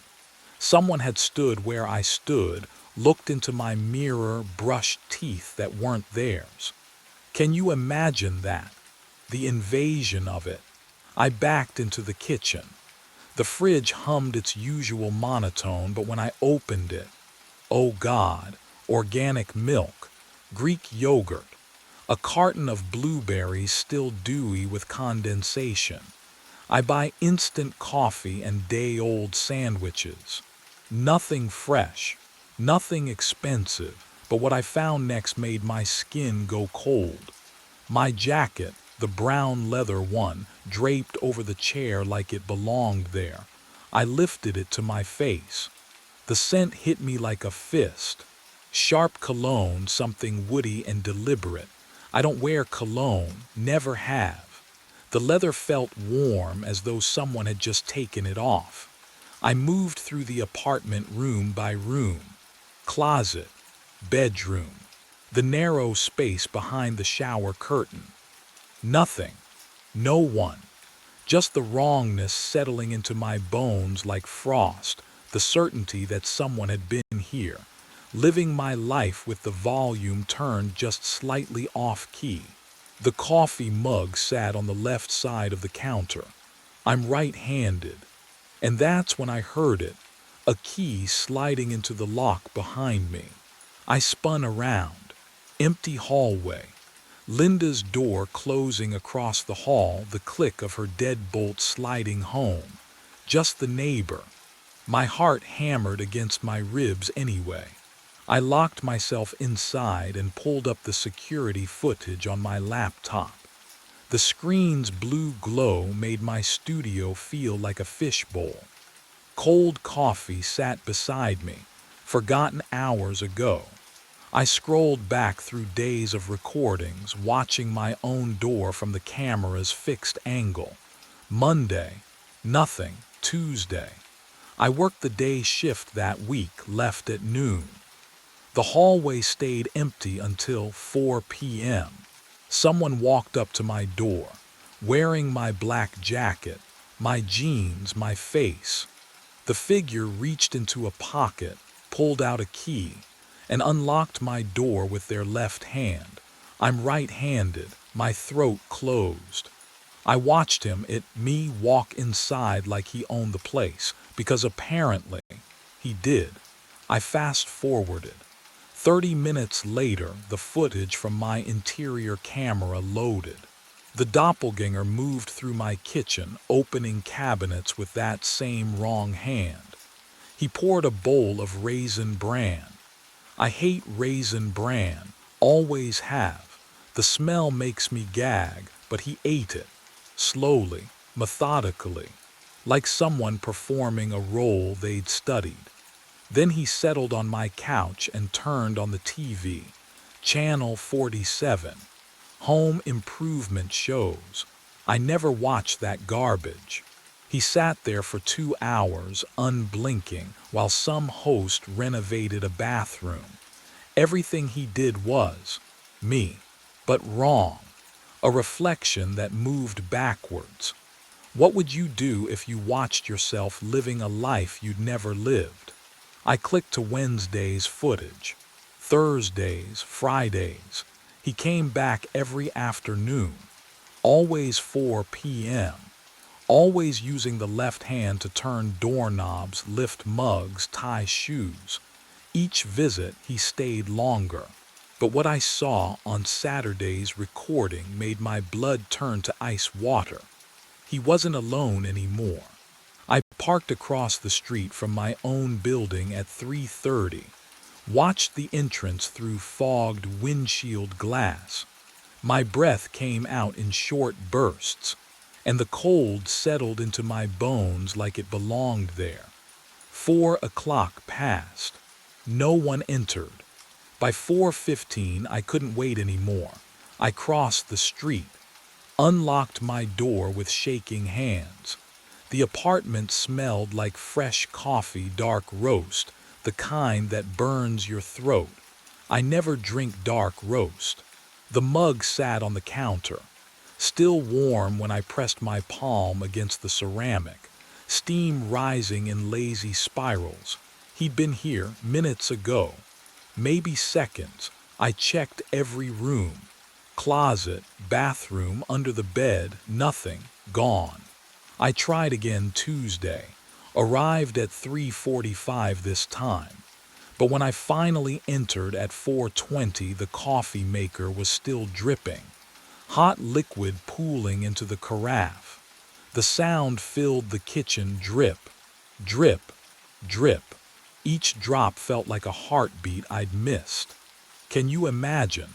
chasing yourself through your own life and always arriving too late.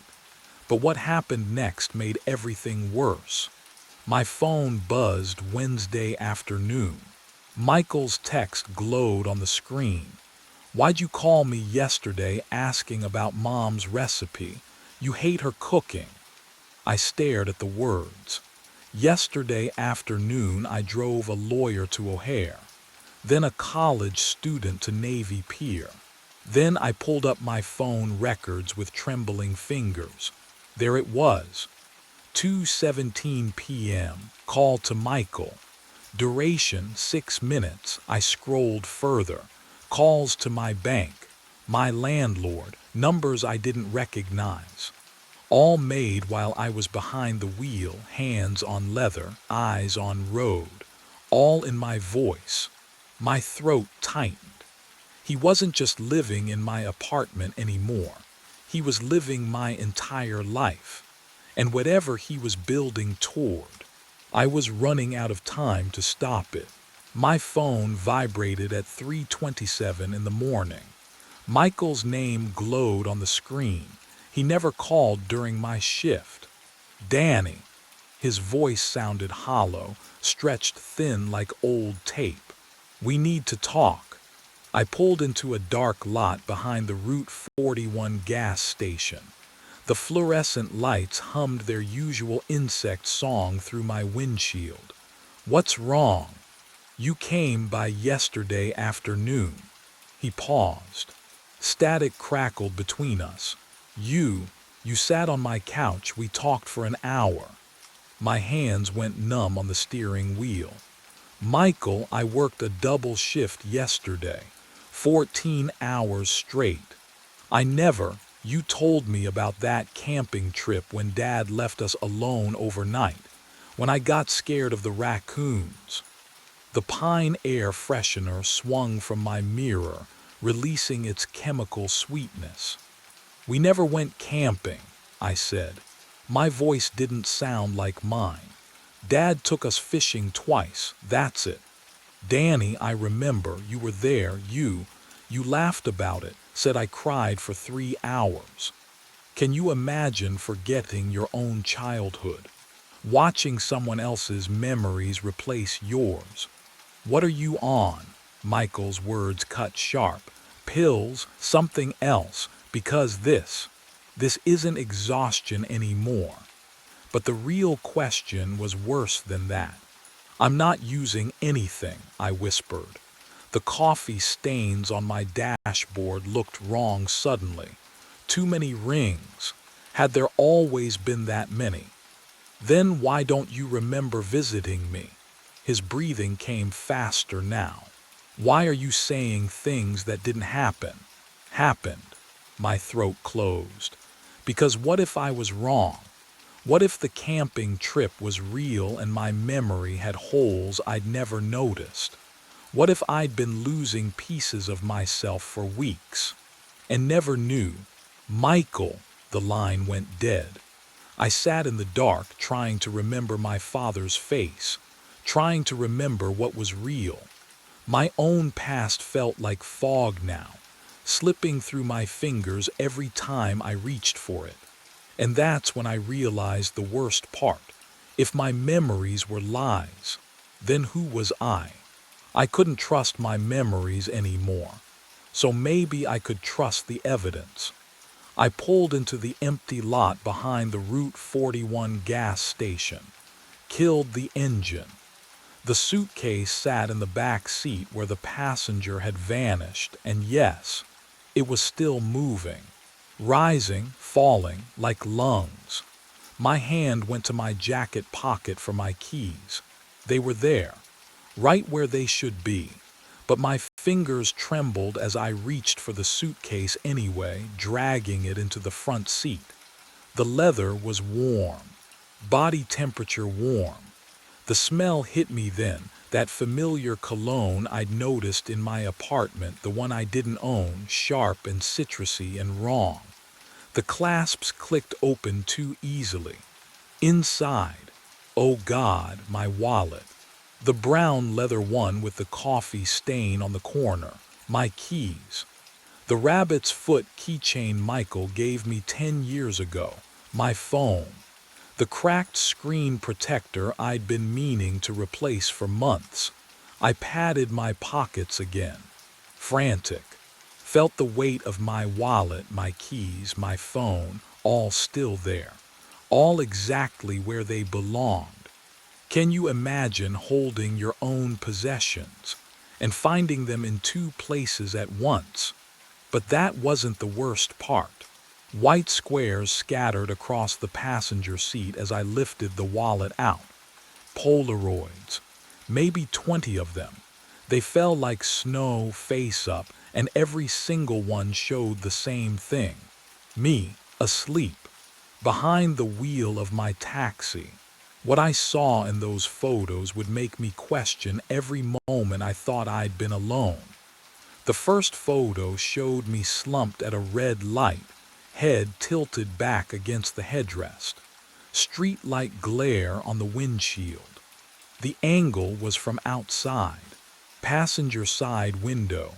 Someone had stood right there, right beside my car, close enough to touch the glass.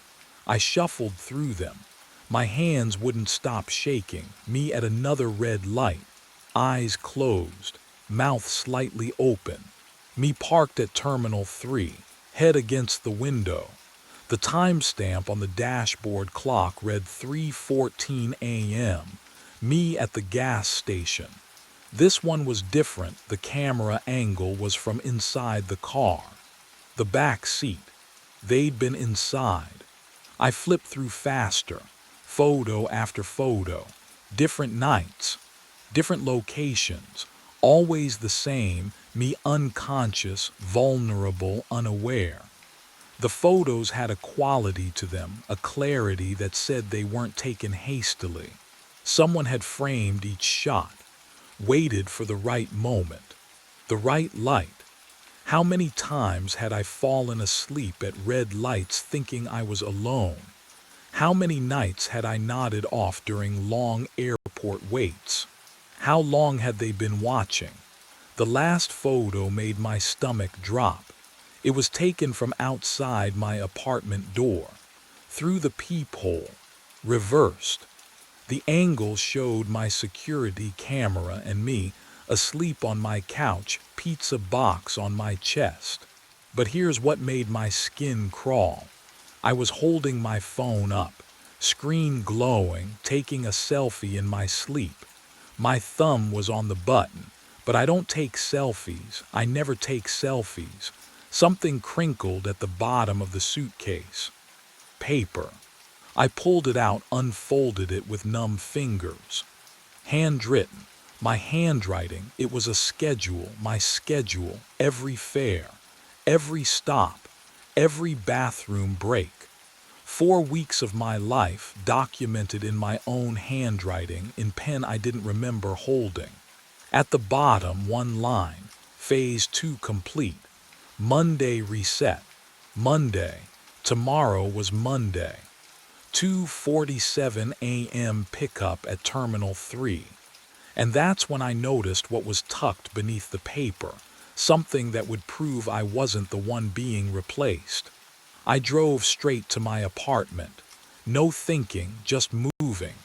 The hallway smelled like burnt popcorn and lemon cleaner, familiar and real. My key scraped into the lock, turned. Nothing. I tried again. The metal refused to give. Wrong apartment. No Unit 213, same chipped paint on the door frame where I'd bumped it moving in. I jiggled the key harder. The lock didn't recognize me.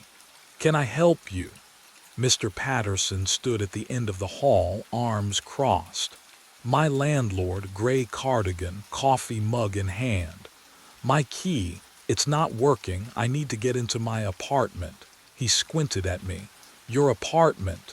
"Yes, 213. I've lived here 3 years. Son, Daniel Reeves terminated his lease 3 days ago." Patterson's voice stayed flat, matter of fact. "Moved out completely. handed me the keys himself. The floor tilted beneath me. No, I didn't. Signed all the paperwork, left the place spotless. But what he said next made my blood turn to ice. Seemed in a real hurry to leave, actually. Said something about starting fresh. I backed away from my own door. The walls pressed closer. What would you do if everyone insisted you'd done things you never did? If your entire life rewrote itself while you were driving? My phone, Michael. My brother would know my voice. I called him with shaking hands. The phone pressed cold against my ear. 3 rings. Hello? Michael, it's me, it's Daniel. Silence stretched too long, way too long. I'm sorry, who is this? Daniel, your brother, Michael, please. I don't, your voice. That's not, he paused, breathing shallow. Who are you? The phone slipped from my fingers, clattered on the tile. Michael didn't recognize my voice anymore. I looked down at my left hand. Under the fluorescent lights, I saw it clearly for the first time. The scar. Monday, 2:47 a.m. Terminal 3 again. I parked in the pickup zone like muscle memory commanded. The fluorescent lights hummed their familiar dead insect chorus. My left hand gripped the steering wheel, and the scar caught the overhead glare. Small, precise, on the exact spot I'd memorized weeks ago. The businessman emerged through the sliding doors, but everything was wrong. He stumbled toward my taxi, eyes wide, scanning the empty pickup lanes like something might follow him. His suit hung wrinkled. Sweat darkened his collar despite the October chill seeping through my cracked window. He yanked the rear door open, breathing hard, ragged gasps that fogged the rearview mirror. Thank God you're here, he said. His voice. Oh God, his voice. Someone has been impersonating me for 6 weeks. The words tumbled out, desperate, pleading. They knew my schedule, my passwords, they wore my face. I couldn't breathe. The pine air freshener smell turned chemical, suffocating. He leaned forward between the seats. You have to believe me. I'm the real. I raised my left hand. Showed him the scar. He stopped, stared, then slowly. He raised his own left hand. The same scar, same placement. What would you do? Can you even imagine that moment when you realize you might not be you? But here's what I understood then in that humming, fluorescent silence. It didn't matter anymore which of us was real. We were both replacements now. Both passengers in someone else's pattern. He slumped back into the worn leather seat. I put the taxi in drive. Where to? I asked, because what else do you say when your existence dissolves? He didn't answer. Neither did I expect him to. We drove into the October darkness, 2 men wearing the same scar, neither one certain who'd earned it first. The city swallowed us whole, and somewhere, someone else was already climbing into the next version of our lives. On the screen, I never came back out. I rewound it 3 times. Same result. The grainy black and white footage showed me walking toward the storage room door at 4:33 a.m. My hand reached for the handle. The fluorescent lights above flickered once, and I stepped inside. The timestamp continued. 4:34, 4:35, 4:36. The door never opened again, but I'm standing here right now. My fingers pressed pause. The pharmacy hummed around me. Refrigerators cycling, fluorescent tubes buzzing their constant static lullaby. I could smell the sharp bite of antiseptic cleaner mixed with something older. stale, like decades of night shifts trapped in linoleum. The time clock on the wall read 4:29 a.m., 5 minutes. I looked down at my hands on the prescription counter. Real, solid, the same hands I'd watched on that screen, reaching for a door I couldn't remember opening. When did I review this footage? Why couldn't I remember walking into that room? My shift log sat beside the keyboard. My handwriting filled yesterday's entry. Nothing unusual, nothing missing. But what the footage showed next made my breath catch. The back hallway remained empty for hours on the recording, until I walked past the camera again at 6:15 a.m. Same uniform, same tired posture, as if I'd been there the entire time, as if the storage room had never swallowed me at all. A sound echoed from the back of the pharmacy. Footsteps, slow, deliberate, coming from the storage room. My hands started to tremble. The clock ticked forward. 4:30 a.m. I could feel the seconds pulling me toward something I didn't understand, toward a door I'd already walked through, toward a room where I'd never come back, and whatever was making those footsteps was already inside. Those footsteps never came closer. My mind raced back to 2 weeks earlier, when I first heard them, when everything started. The fluorescent lights hummed their endless song. 4:30 a.m. Rain tapped against the pharmacy windows, gentle and rhythmic. I was counting inventory, something to keep my hands busy, my mind occupied. The night shift does that to you, makes you desperate for anything that feels like purpose. The door chime rang.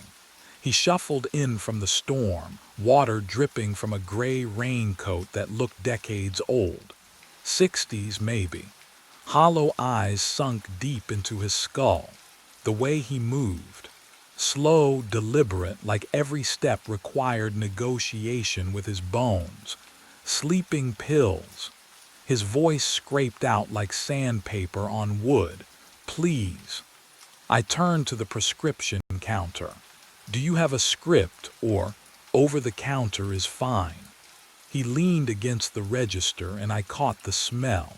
Old antiseptic. The kind that clings to hospital hallways and never quite washes out. Been trying to sleep for 8 years now. I grabbed a bottle of diphenhydramine. My hands were steadier then. Insomnia's rough. Have you tried? I retired from this pharmacy 8 years ago. He stared past me at the storage room door. But I never stopped working. The bottle slipped, caught it. I'm sorry. Night shift. He smiled, but his lips didn't move right, too slow, like the expression arrived late. Just like you, Owen Trask. My throat tightened. Can you imagine hearing your own name in a stranger's mouth at 4:30 in the morning? But what happened next would change everything. He reached for his wallet, the signature on his credit card. I saw it before he pulled cash instead. Same as mine, exact spelling. Owen, not Owen, not Ewan, Owen. How do you? He walked past me toward the storage room. Sir, that's employees only.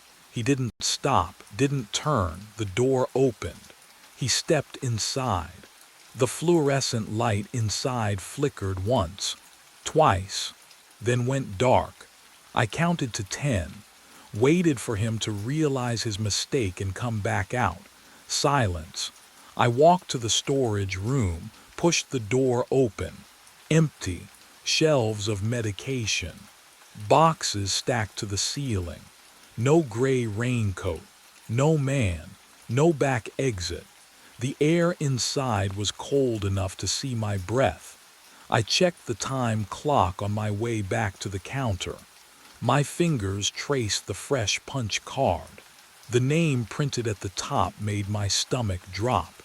Owen Trask, clocked out at 4:34 a.m., but I was still standing there, and I'd never clocked in anyone else that night. And that's when I realized the storage room door had locked itself behind me. I spent the next morning searching every database. The computer hummed in the back office, screen glow painting my face blue as I scrolled through decades of employee records. My finger cramped on the mouse. Click, scroll, click. The fluorescent lights overhead buzzed like insects trapped in glass. Nothing. No Owen Trask before me. No retirement record. No personnel file. I typed the name again, slower this time, as if precision could conjure proof from digital void. The system returned 0 results. When Denise arrived at 8, I cornered her by the coffee maker. The smell of burnt grounds mixed with her perfume, something floral and synthetic that made my head ache. Did someone named Owen Trask work here before? I kept my voice steady. Maybe 8, 10 years ago, she laughed, actually laughed. Owen, honey, you need sleep. Real sleep, not whatever you're doing. I'm serious. A man came in and, you're working too many doubles. She poured her coffee without looking at me. Take tomorrow off. Doctor's orders. The conversation was over. She walked away, heels clicking on linoleum, and I stood there wondering if I'd even spoken aloud. What would you do when no one believes you? I returned to the pharmacy floor, hands shaking as I restocked shelves. My fingers brushed a prescription bottle wedged behind newer inventory. I pulled it free. The label was yellowed, faded. The handwriting was mine. That specific slant on the capital T, the way I looped my O's. But the date read March 7th, 1987. I was not born until 1991. The bottle felt ice cold in my palm. I stared at my own signature, impossible, undeniable, and understood then that something far worse than exhaustion was happening. Someone had been writing my name decades before I existed, and whoever it was, they were still here. I kept the bottle hidden in my pocket for the rest of that shift. The weight of it pressed against my thigh, a constant reminder that something impossible had carved my name into history before I existed. The next night, Mr. Petrov shuffled in at 4:03 a.m. for his insomnia medication. Same as always. But when I handed him the white paper bag, he smiled. "You gave me that same advice last week," he said. "About taking it with warm milk. Worked like a charm." I hadn't seen him in 2 weeks. I don't remember that," I said. He tapped the counter twice. "Sure you do. You were wearing that same blue watch. Told me you got it from your father." My wrist was bare. I'd never owned a watch in my life. He left before I could ask him what he meant. The fluorescent lights buzzed overhead. The only sound in the empty pharmacy. My hands were shaking. What would you do? Would you convince yourself you'd forgotten? Or would you start digging? I dug. The time clock hung on the wall behind the prescription counter. I pulled the drawer beneath it, rifling through weeks of punch cards. The paper felt brittle and cold under my fingertips. And there it was. My card showed clock-ins on September 9th and September 12th. I was home both those nights. I remembered. I'd called in sick with a migraine. But the proof contradicted my memory. What I found in the security footage room would unravel me completely. The monitor cast a pale glow across my face as I scrolled backward through hours of recordings, night after night of empty aisles and flickering lights. The timestamp ticked in the corner: 4:28, 4:29, 4:30, 4:31, 4:32, 4:33. Then, nothing, static. A gap lasting exactly 60 seconds. When the feed resumed at 4:34, the storage room door stood open, but I never came back out. I checked another night. Same gap, same open door, same absence.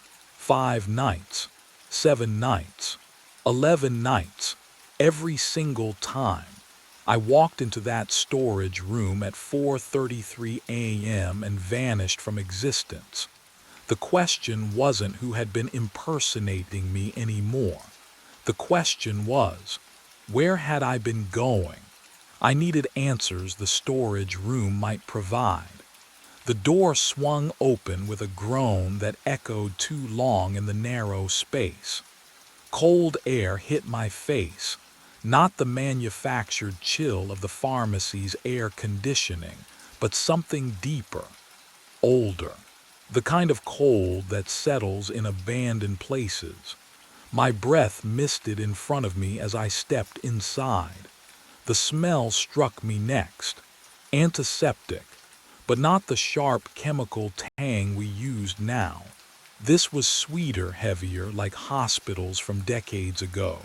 It clung to the back of my throat. Boxes lined metal shelves. Inventory I cataloged every week. And yet, there in the far corner, a filing cabinet I'd never noticed before. Gray metal, rusted at the edges.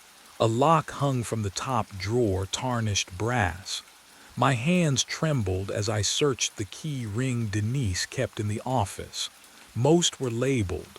One wasn't, small, brass. It slid into the lock with a click that made my stomach drop. The drawer opened with a shriek of metal on metal. Personnel files, dozens of them. I pulled the first one out and the paper felt wrong, too thick, too yellowed. The tab read Trask Owen, my file. But the higher date said 1962. I grabbed another.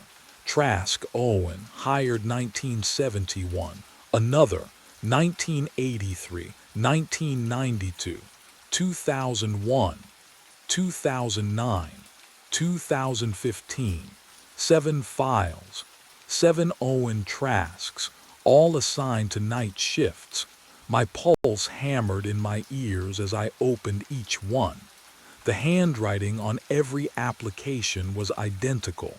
My handwriting, the same slant, the same loop in the capital T, the same pressure on the pen.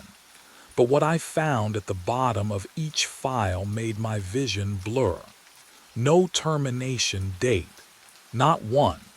Just blank lines where the exit interviews should have been, and handwritten notes in the margins that all said the same thing. Still here. I palmed the amphetamines from aisle 3 at 2:30 a.m. The bitter taste dissolved under my tongue, chemical and sharp, burning as it went down. If sleep was the trap, then I wouldn't sleep. Simple. Can you blame me?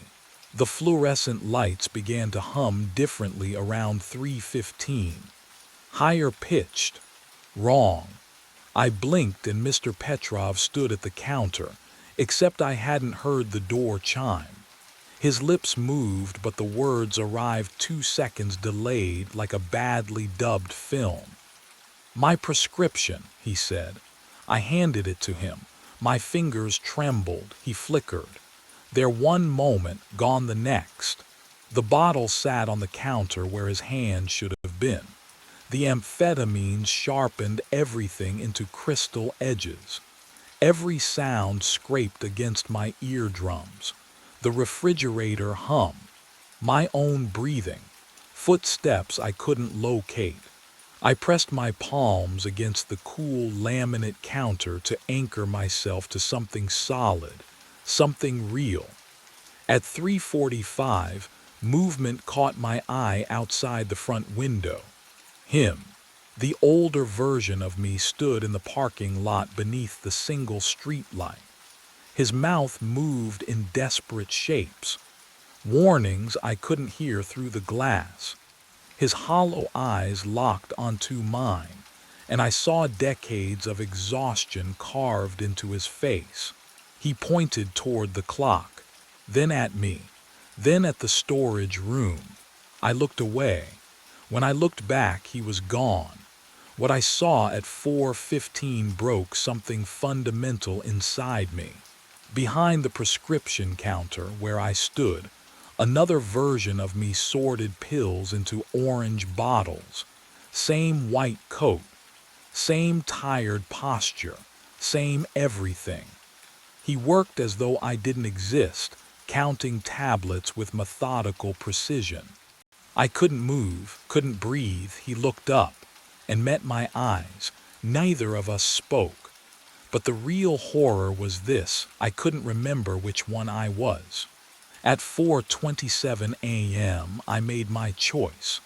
If I walked into that storage room every night at 4:33, then I would go in early, before the cycle, before whatever mechanism pulled me through that door could activate.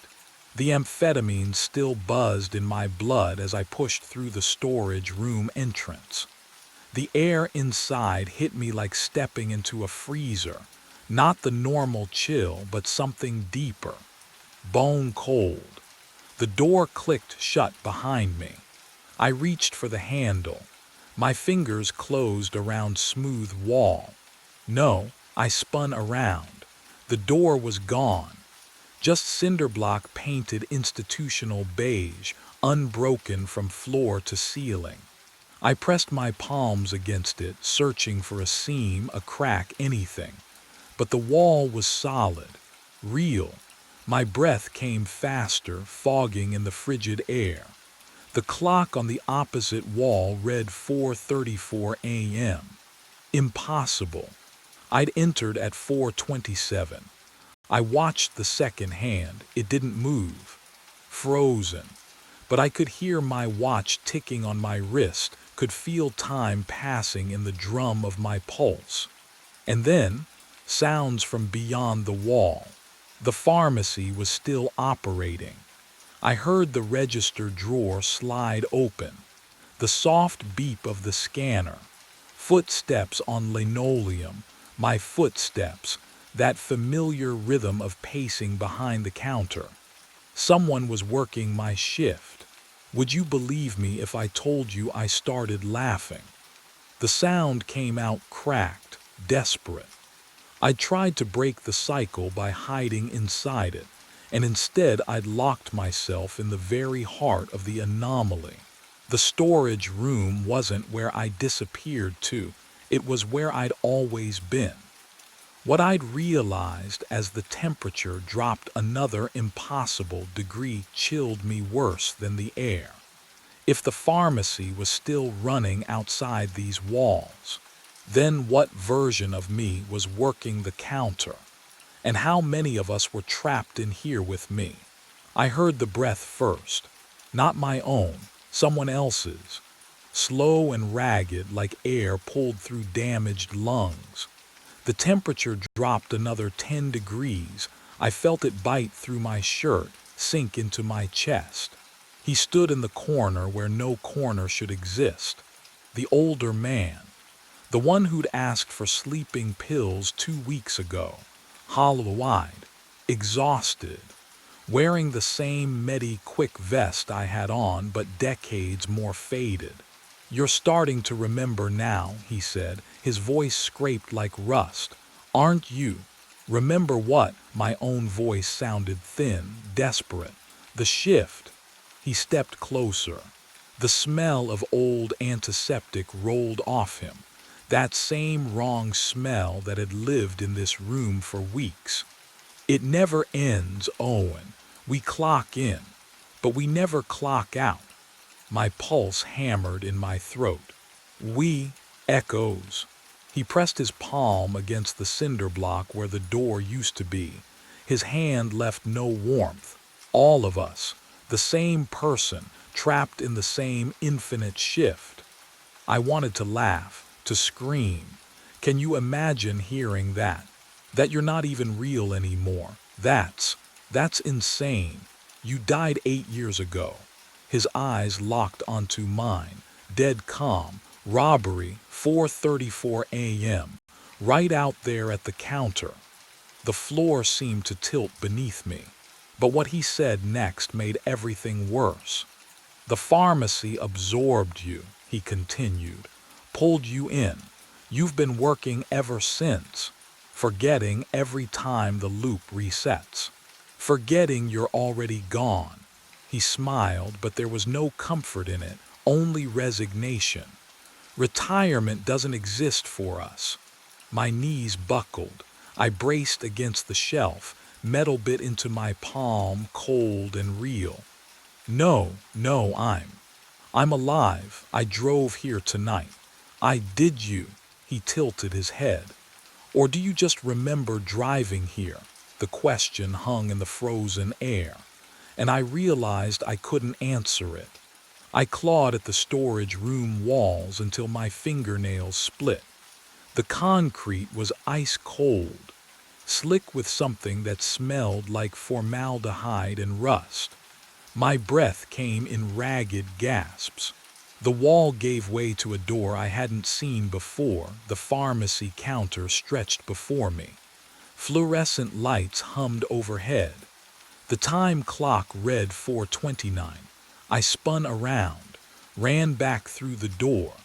It opened too. The counter again. Same humming lights, same frozen time. What would you do? When every exit leads to the same beginning. I tried 7 more doors: storage room, break room, bathroom. Each one dumped me behind that counter like a skipping record.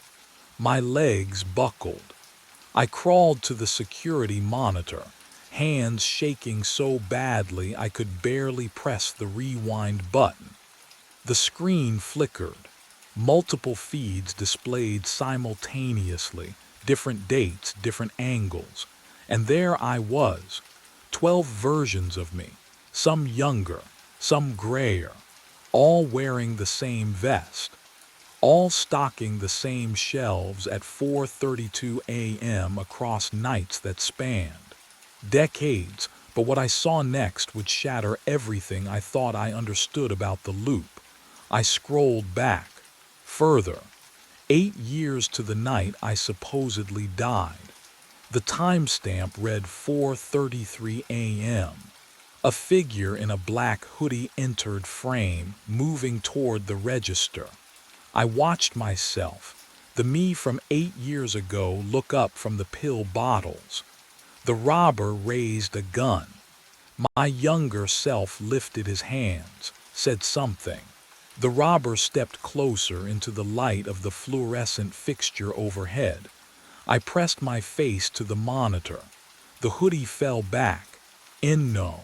The robber's face was mine, hollow-eyed, ancient. The same face that had just told me I was dead. And that's when I understood. I wasn't just trapped in the loop. I was the loop. I stand behind the counter at 4:30 a.m. The fluorescent lights buzz overhead. That familiar hum I've heard for decades, or maybe just weeks. Time doesn't mean what it used to. The antiseptic smell is comforting now. Isn't that strange? What would you do if the thing that trapped you became the only thing you knew? The door chimes. A young woman enters, 20-something, dark hair pulled back, nervous smile. She carries a folder against her chest like armor. Denise appears from the back office, coffee in hand. The steam rises between them. "This is Owen," Denise says, gesturing toward me. "He'll show you the ropes tonight." The woman extends her hand. I take it. Her palm is warm. Mine feels cold, dead cold. I'm really excited, she says. Her voice is bright, hopeful. I've been looking for something stable. Night shifts are perfect for my schedule. I open my mouth. Nothing. I try again. My throat works. My lips move. But no sound emerges, not even a whisper. The pharmacy swallows every syllable before it can form. The woman doesn't notice. She's already looking around, taking inventory of her new prison. Denise hands her a name tag. She pins it to her shirt, fingers fumbling slightly. I watch the metal catch the fluorescent glare. Her name is printed clearly. Not mine. Not yet. But what happened to me will happen to her. I know that now. The clock on the wall ticks forward. 4:33, 4:34. My hand moves on its own. I reach for the time clock, punch out. The card slots into place with a mechanical click. The woman smiles at me as I grab my coat. "See you tomorrow," she asks. I nod. She will understand soon. When the older version of herself walks through that door at 4:30 a.m., requesting pills she'll never take, when she finds personnel files with her handwriting from years before she was born, she will understand that some shifts never end. The coffee was always black, never cream. I balance the porcelain cup on its saucer as I climb the stairs to the second floor. 3 am exactly. The Ashmont Hotel settled around me with its usual creaks. Old wood breathing, copper pipes ticking behind the walls. My footsteps on the threadbare carpet made no sound. They never did anymore, but I hadn't thought much about it. Room 12's door waited at the end of the hallway. Floral wallpaper peeled at the edges. The air smelled wrong up here. Not the usual bergamot and old carpet. Something colder, metallic. I knocked twice. "Come in," a voice said from inside, soft, familiar. The door wasn't locked. It never was. I pushed it open with my elbow, careful not to spill the coffee. The room was dark except for a sliver of light beneath the bathroom door. "Sir, your coffee." The bathroom door opened. But what I saw standing there would shatter everything I thought I knew about the last 6 days. The man stepped into the dim light. He wore a porter's uniform. Navy blue with brass buttons, exactly like mine. The name tag pinned to his chest caught the glow from the hallway. Ian Holly's, my name. He held something in his palm, another name tag scratched. Old. He extended it toward me, and I saw my own name engraved there too. "You've been very reliable," he whispered. His voice scraped like rust. 6 nights in a row. I set the coffee down. My hand trembled. I don't understand." He reached into his pocket, pulled out a brass room key, held it up so I could see the engraving. "Ian Holly's, room 12. Your shift ended 6 days ago." His tired eyes met mine. "You died in the stairwell. The air left my lungs. You've been delivering coffee to yourself." And that's when I remembered the taste of blood in my mouth, and the sound of my skull cracking against the railing. My mind raced back, 6 nights earlier, before I understood what I'd become. The shift started like all the others. I clocked in at 11 p.m., the brass time card slot cold against my knuckles. The Ashmont Hotel lobby stretched empty before me, marble counter gleaming under dim Art Deco fixtures, the smell of old carpet and bergamot hanging thick in the air. Providence slept outside those tall windows. Inside I was alone. That's how I preferred it. No day staff asking how I was. No concerned managers like Claire leaving voicemails I wouldn't return, just me and the routine. Reliable Ian Hollies. Never took a sick day. Never complained about the exhaustion that had settled into my bones like frost. At 3 a.m. exactly, the phone rang. The sound cut through the silence, sharp and insistent. I lifted the receiver. Front desk. A voice. Barely a whisper. Room 12. Black coffee, no cream, no sugar. Right away, sir. I should have noticed something then. The way the request felt. Familiar, like I'd heard it before, though this was the first call all night. But what happened next would unravel everything I thought I knew. I prepared the coffee in the back room, hands moving through muscle memory. Carried the tray to the elevator. The ascent hummed in my ears, too loud, too slow. Second floor. The hallway stretched before me, narrow and dim. Room 12's door stood slightly ajar. I knocked twice. Room service. Come in. The man sat on the bed's edge, hotel robe hanging loose on his frame. He looked tired, 60s maybe. Eyes that had seen too many sleepless nights. He took the coffee without looking at me. Same time tomorrow, he said, not a question, a fact. I nodded, turned to leave. That's when I heard it, the lobby clock downstairs ticking backward. Once. Just once. I paused in the doorway, glanced at the hallway mirror. My reflection moved a half second behind me. I blinked. It blinked. After. And I realized the hotel had already started rewriting me. I ran. Down the second floor hallway. Past the elevator with its tarnished brass doors. My shoes struck the carpet in rhythm with my heartbeat, fast, too fast. The stairwell door loomed ahead and I shoved through it without thinking. Cold air hit my face. The smell of mildew and something metallic filled my lungs. The service stairs spiraled upward and down. Dim yellow bulb overhead. I gripped the railing and looked up toward the third floor landing. That's when I saw it. A body, slumped against the wall, porter uniform. Dark stains spreading across the chest. Head tilted at a wrong angle. One arm bent beneath, fingers curled. The blood had soaked into the fabric, dried in patches that looked almost black in the weak light. I climbed the stairs. Each step felt like wading through water. My legs refused to move properly, but I forced them. Up, up. The copper smell grew stronger. The face was mine. What would you do? Would you touch it? Make sure it was real? I knelt beside myself. The skin was cold when I pressed 2 fingers to the neck. Waxy. No pulse. Of course, no pulse.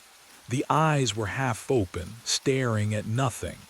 A thin line of dried blood traced from the temple down to the jaw.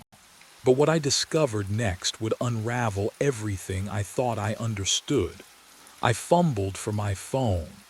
Hands shaking so badly I nearly dropped it. 911. I tried to dial. The screen lit up, but the numbers. They rearranged themselves, became extensions. Room numbers. I pressed the buttons anyway. The phone rang once, twice. A recorded voice answered, "You have reached the front desk, please hold." No, I tried again. Same result. Internal extension. I scrolled through my contacts. They were all gone. Replaced with hotel departments that didn't exist. Housekeeping. Maintenance. Room service. Concierge. I tried to call out. My voice echoed in the stairwell, bouncing off concrete walls. "Help! Someone please!" Silence swallowed the words. I ran back down, burst through the lobby doors. The marble counter sat empty. No one behind the desk. The brass bell gleamed under the chandelier light, but when I struck it, the sound died instantly. No echo, no resonance.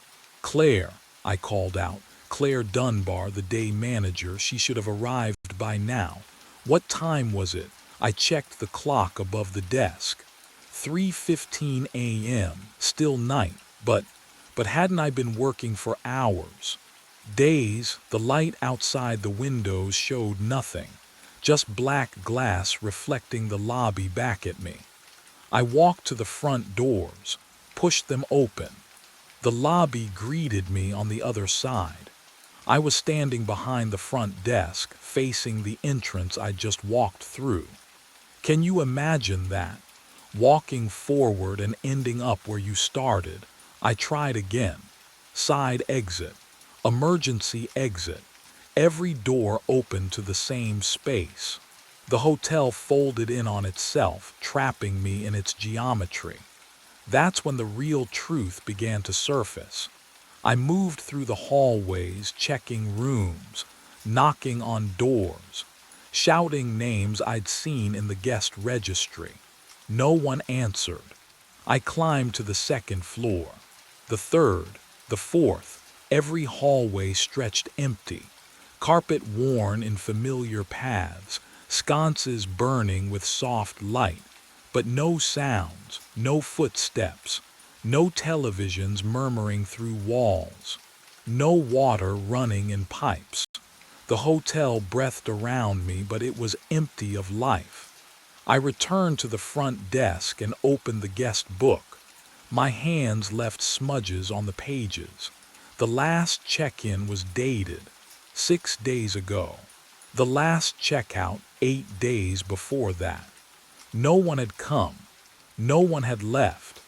And I had been delivering coffee every night to a guest who shouldn't exist in a hotel where no one was supposed to be. The silence pressed against my eardrums. I could hear my own pulse now, a frantic drumbeat that matched the ticking of the clock. Except, I turned to look. The clock was ticking backward again. 3:14, 3:13, 3:12. I stood there, alone in the Ashmont Hotel, staring at my own body in the stairwell 3 floors above, and realized with growing horror that I had been alone for days. But if I'd been alone, who had I been serving all this time? I wasn't alone anymore. The footsteps came first, soft, deliberate, echoing from the second-floor corridor where no guest should have been. I froze at the front desk, listening to the rhythm, a slow shuffle followed by something that sounded like water dripping on carpet. Each step left a wet sound behind it. The woman appeared at the top of the staircase. Her nightgown hung loose and stained, fabric clinging to her frame like it had never dried.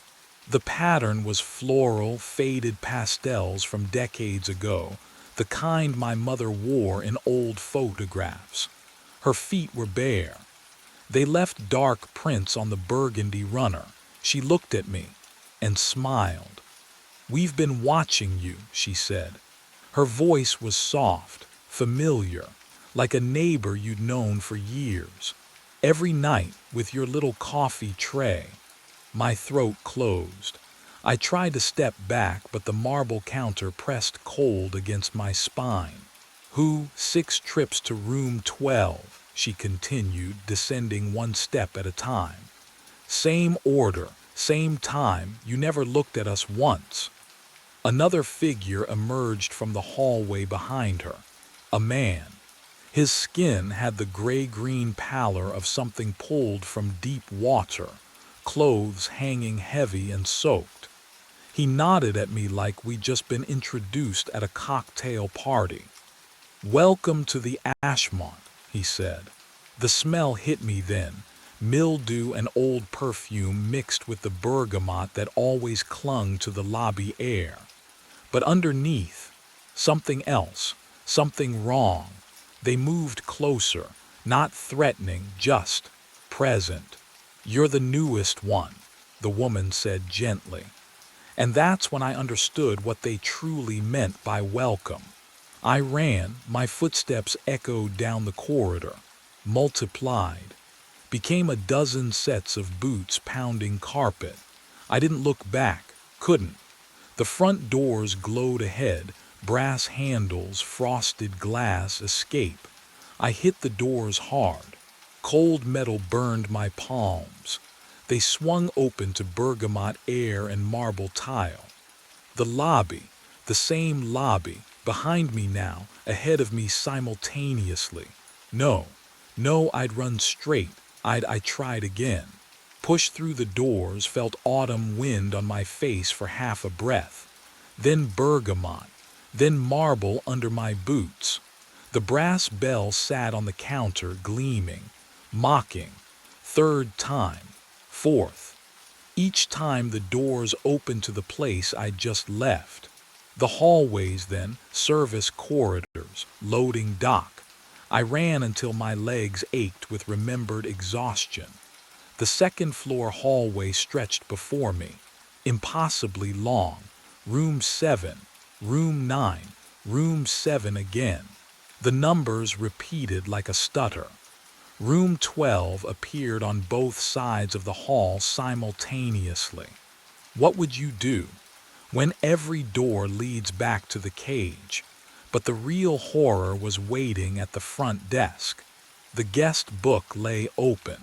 Old leather, pages yellowed and swollen with decades of humidity.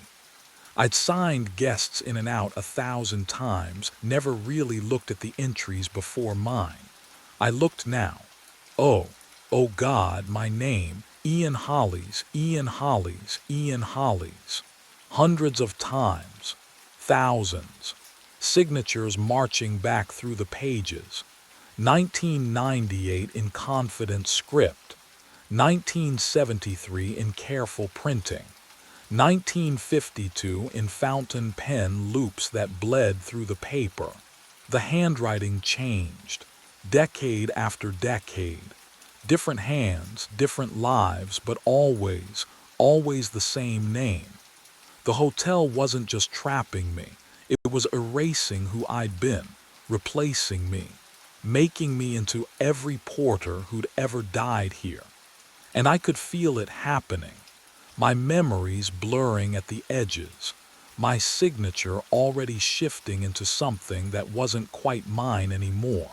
The pain came back first, not all at once, in fragments, like glass breaking in slow motion, each shard catching light before it falls. I stood at the front desk, staring at my name written in 100 different hands, and my chest tightened. The same tightness, the one I'd ignored. It happened. When? 1 week ago, maybe longer. Time felt slippery here, like water through my fingers. I remembered the beginning of my shift, clocking in, the usual routine. Coffee at 3 a.m. for room 12, but before that, oh God, before that, my chest had ached, sharp, insistent, like something twisting between my ribs. I'd ignored it. Of course I did. Have you ever been so tired you can't tell the difference between exhaustion and dying? The memory surfaced clearer now. I'd taken a break, just 5 minutes. Told myself I needed air, but the hotel didn't have air. Only the stale bergamot smell mixing with something metallic. Copper, old pennies. I'd climbed the stairwell, hand pressed to my chest, counting breaths. 1, 2, 3. The landing on the 3rd floor. I sat on the top step. Cold concrete through my uniform. My heartbeat thundered in my ears. Too fast, too loud, like fists pounding a locked door from the inside. But what I remembered next, that's when the truth began to surface. The dizziness hit without warning. The walls tilted. I tried to stand, but my legs weren't mine anymore. They buckled. I reached for the railing. Missed. My body lurched forward, time stretched. I watched my hand grasp at empty air. Then the impact. My head struck the railing. A sound like wood splitting. Pain bloomed across my skull, white-hot and absolute. I tasted metal, blood flooding my mouth, coating my teeth, sliding down my throat. The world flipped. Ceiling became floor. Floor became darkness. And I fell through the nothing, fell through time itself, until I woke up at the front desk, clipboard in hand, ready to start my shift. Except, did I wake up, or did the hotel wake me? Did it breathe life back into my lungs just to trap me in its walls? I touched my head now. No wound, no blood, but I remembered the wetness, the warmth spreading beneath my skull, the way my vision narrowed to a pinpoint, then vanished completely. I died on those stairs, I died. And then I worked my shift. The guest book lay open before me. My signatures stared back. Different hands, different years. 53, 73, 98. They all remembered this moment too. They all stood here piecing together their deaths, realizing the hotel had already written their ending. The lobby clock ticked backward. Once, twice. I looked up at the stairwell door. And that's when I understood. I'd been climbing those stairs every night, replaying my death over and over, thinking it was routine. I took the stairs two at a time back to room 12. The worn carpet muffled my footsteps, but the old wood beneath still groaned under my weight. My hand trembled as I reached for the door. It opened before I could knock. The guest stood there in his robe, holding that familiar cup of black coffee. Steam rose between us, carrying the bitter smell that had marked every delivery for 6 nights. "You," I said, my voice cracked. "Tell me what this is." He stepped aside, gestured me in. The room was cold, colder than any room should be. I crossed the threshold and the door closed behind me with a soft click that sounded too final. "Sit," he said. "I'll stand." He smiled, tired, sad. "I said the same thing 3 weeks ago." My chest tightened. "What do you mean?" "I was you." He set the coffee cup on the nightstand, his hands. I recognized the scar on his left thumb. The one I got from a broken luggage clasp 2 years ago. I delivered coffee to this room every night at 3 a.m. I found my body in the stairwell. I read the guest book. All of it. But what he said next would strip away the last thread of hope I was clinging to. He turned to face me fully, and the shadows in the room seemed to shift. His features blurred at the edges, then sharpened again. My own face stared back at me, older, more hollow, but unmistakably mine. "No," I whispered. "That's not." "This hotel keeps us," he said, and his voice was my voice, just worn down by weeks of speaking these same words. "We serve forever.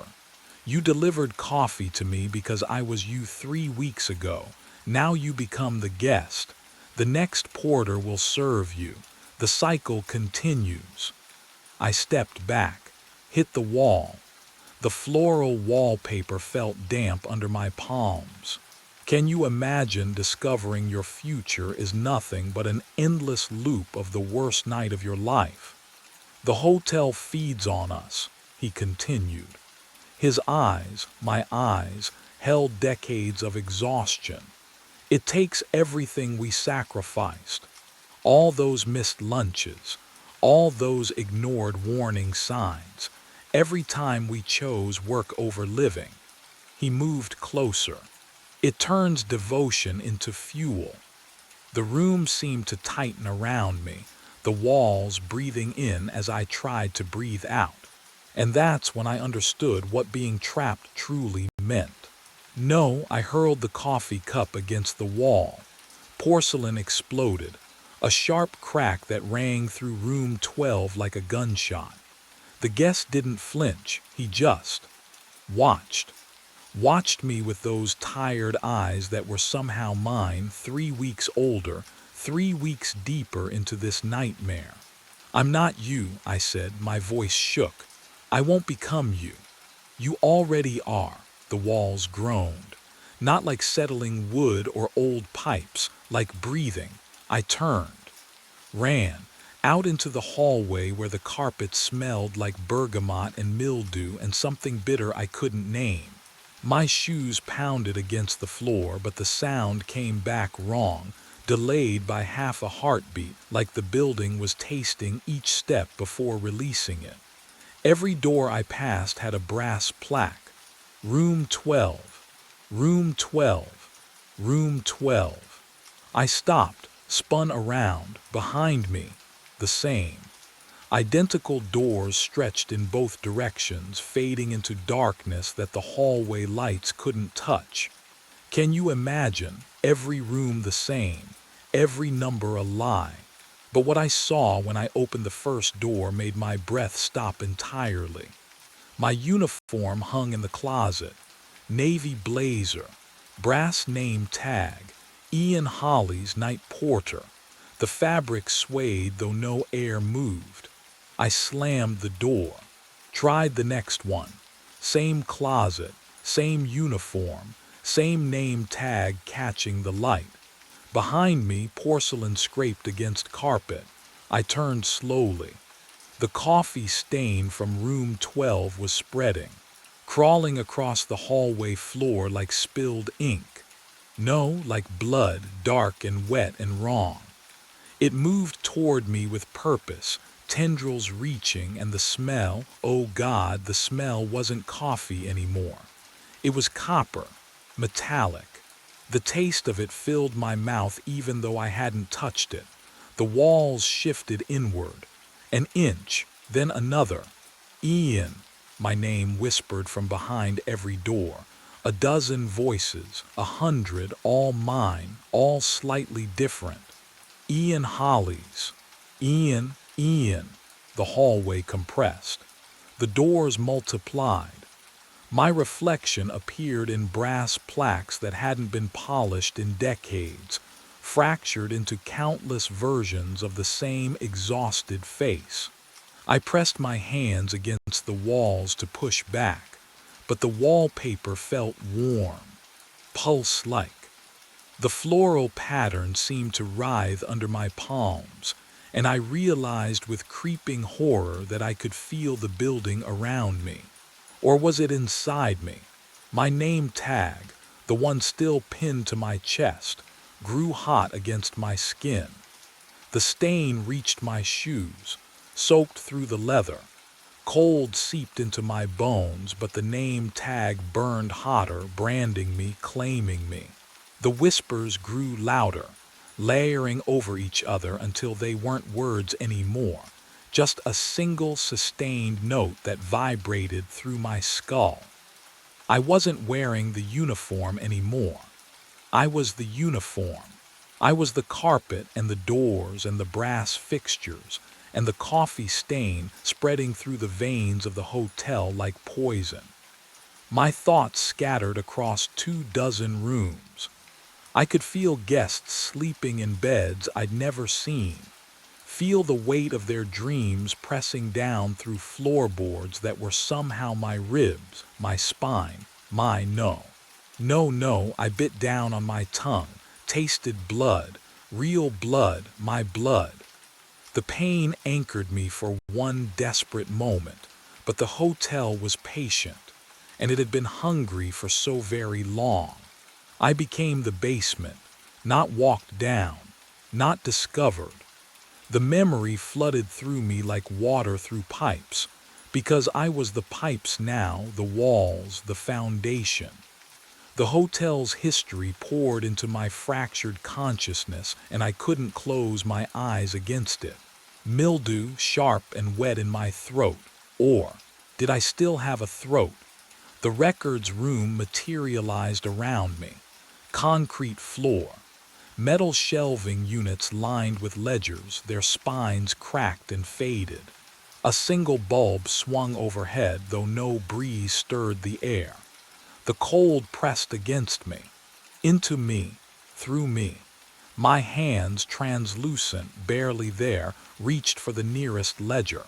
The leather binding felt distant, like touching something through plastic wrap. I pulled it open. Dust rose, smelling of old paper and ink that had turned brown decades ago. Employee records. Night shift. The dates made my stomach drop, or the memory of having a stomach. 1952. Edward Holly's night porter. Last seen March 14th. Vanished during shift. Body never recovered. I turned the page. 1973. Daniel Holly's night porter disappeared April 9th. Stairwell, third floor, heart failure suspected.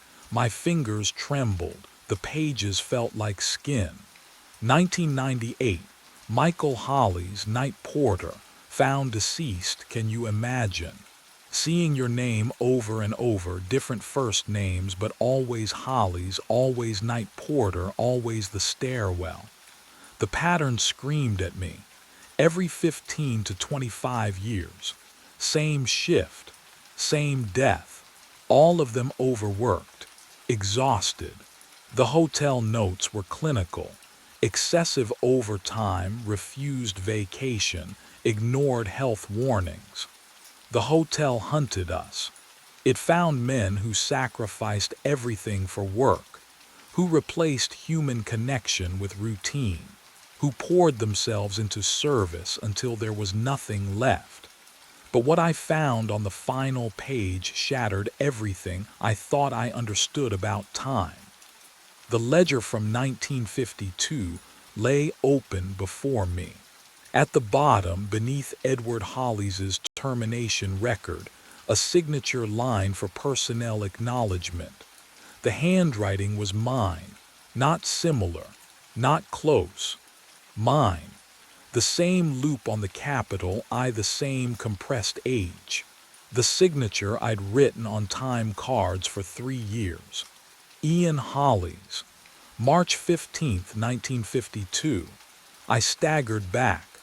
The ledger slipped from my hands, but it didn't fall. It hovered, pages fluttering in that impossible breeze. I hadn't died 6 days ago. I had been here for 73 years.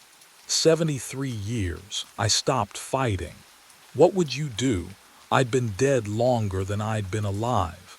The Ashmont didn't trap me. It became me. I became it. At 3 in the morning, I prepared the coffee. My hands moved through the ritual without thought. Black. No sugar. The bitter smell of burnt grounds filled the break room like incense at a funeral. Steam curled upward in the cold air. The cup warmed my palms, the first real heat I'd felt in days. Or decades. I carried it through the hallways. Each step echoed. The carpet runner muffled nothing.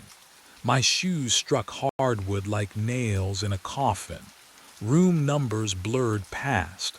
4, 7, 9, I didn't need to count. My body knew the path. Room 12 waited at the end.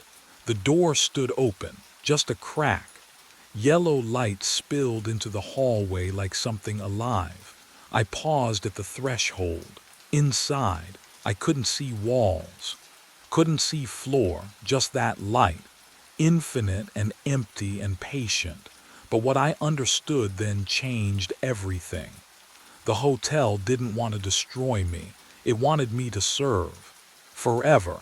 This was my purpose. The only thing I'd ever been good at.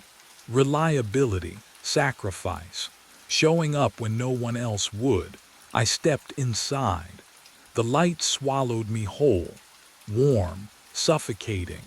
The door clicked shut behind me with the soft finality of a held breath released. Downstairs, a young man clocked in for his first shift. Night porter, Ashmont Hotel. He smoothed his uniform, checked his name tag twice. Wanted to make a good impression. Needed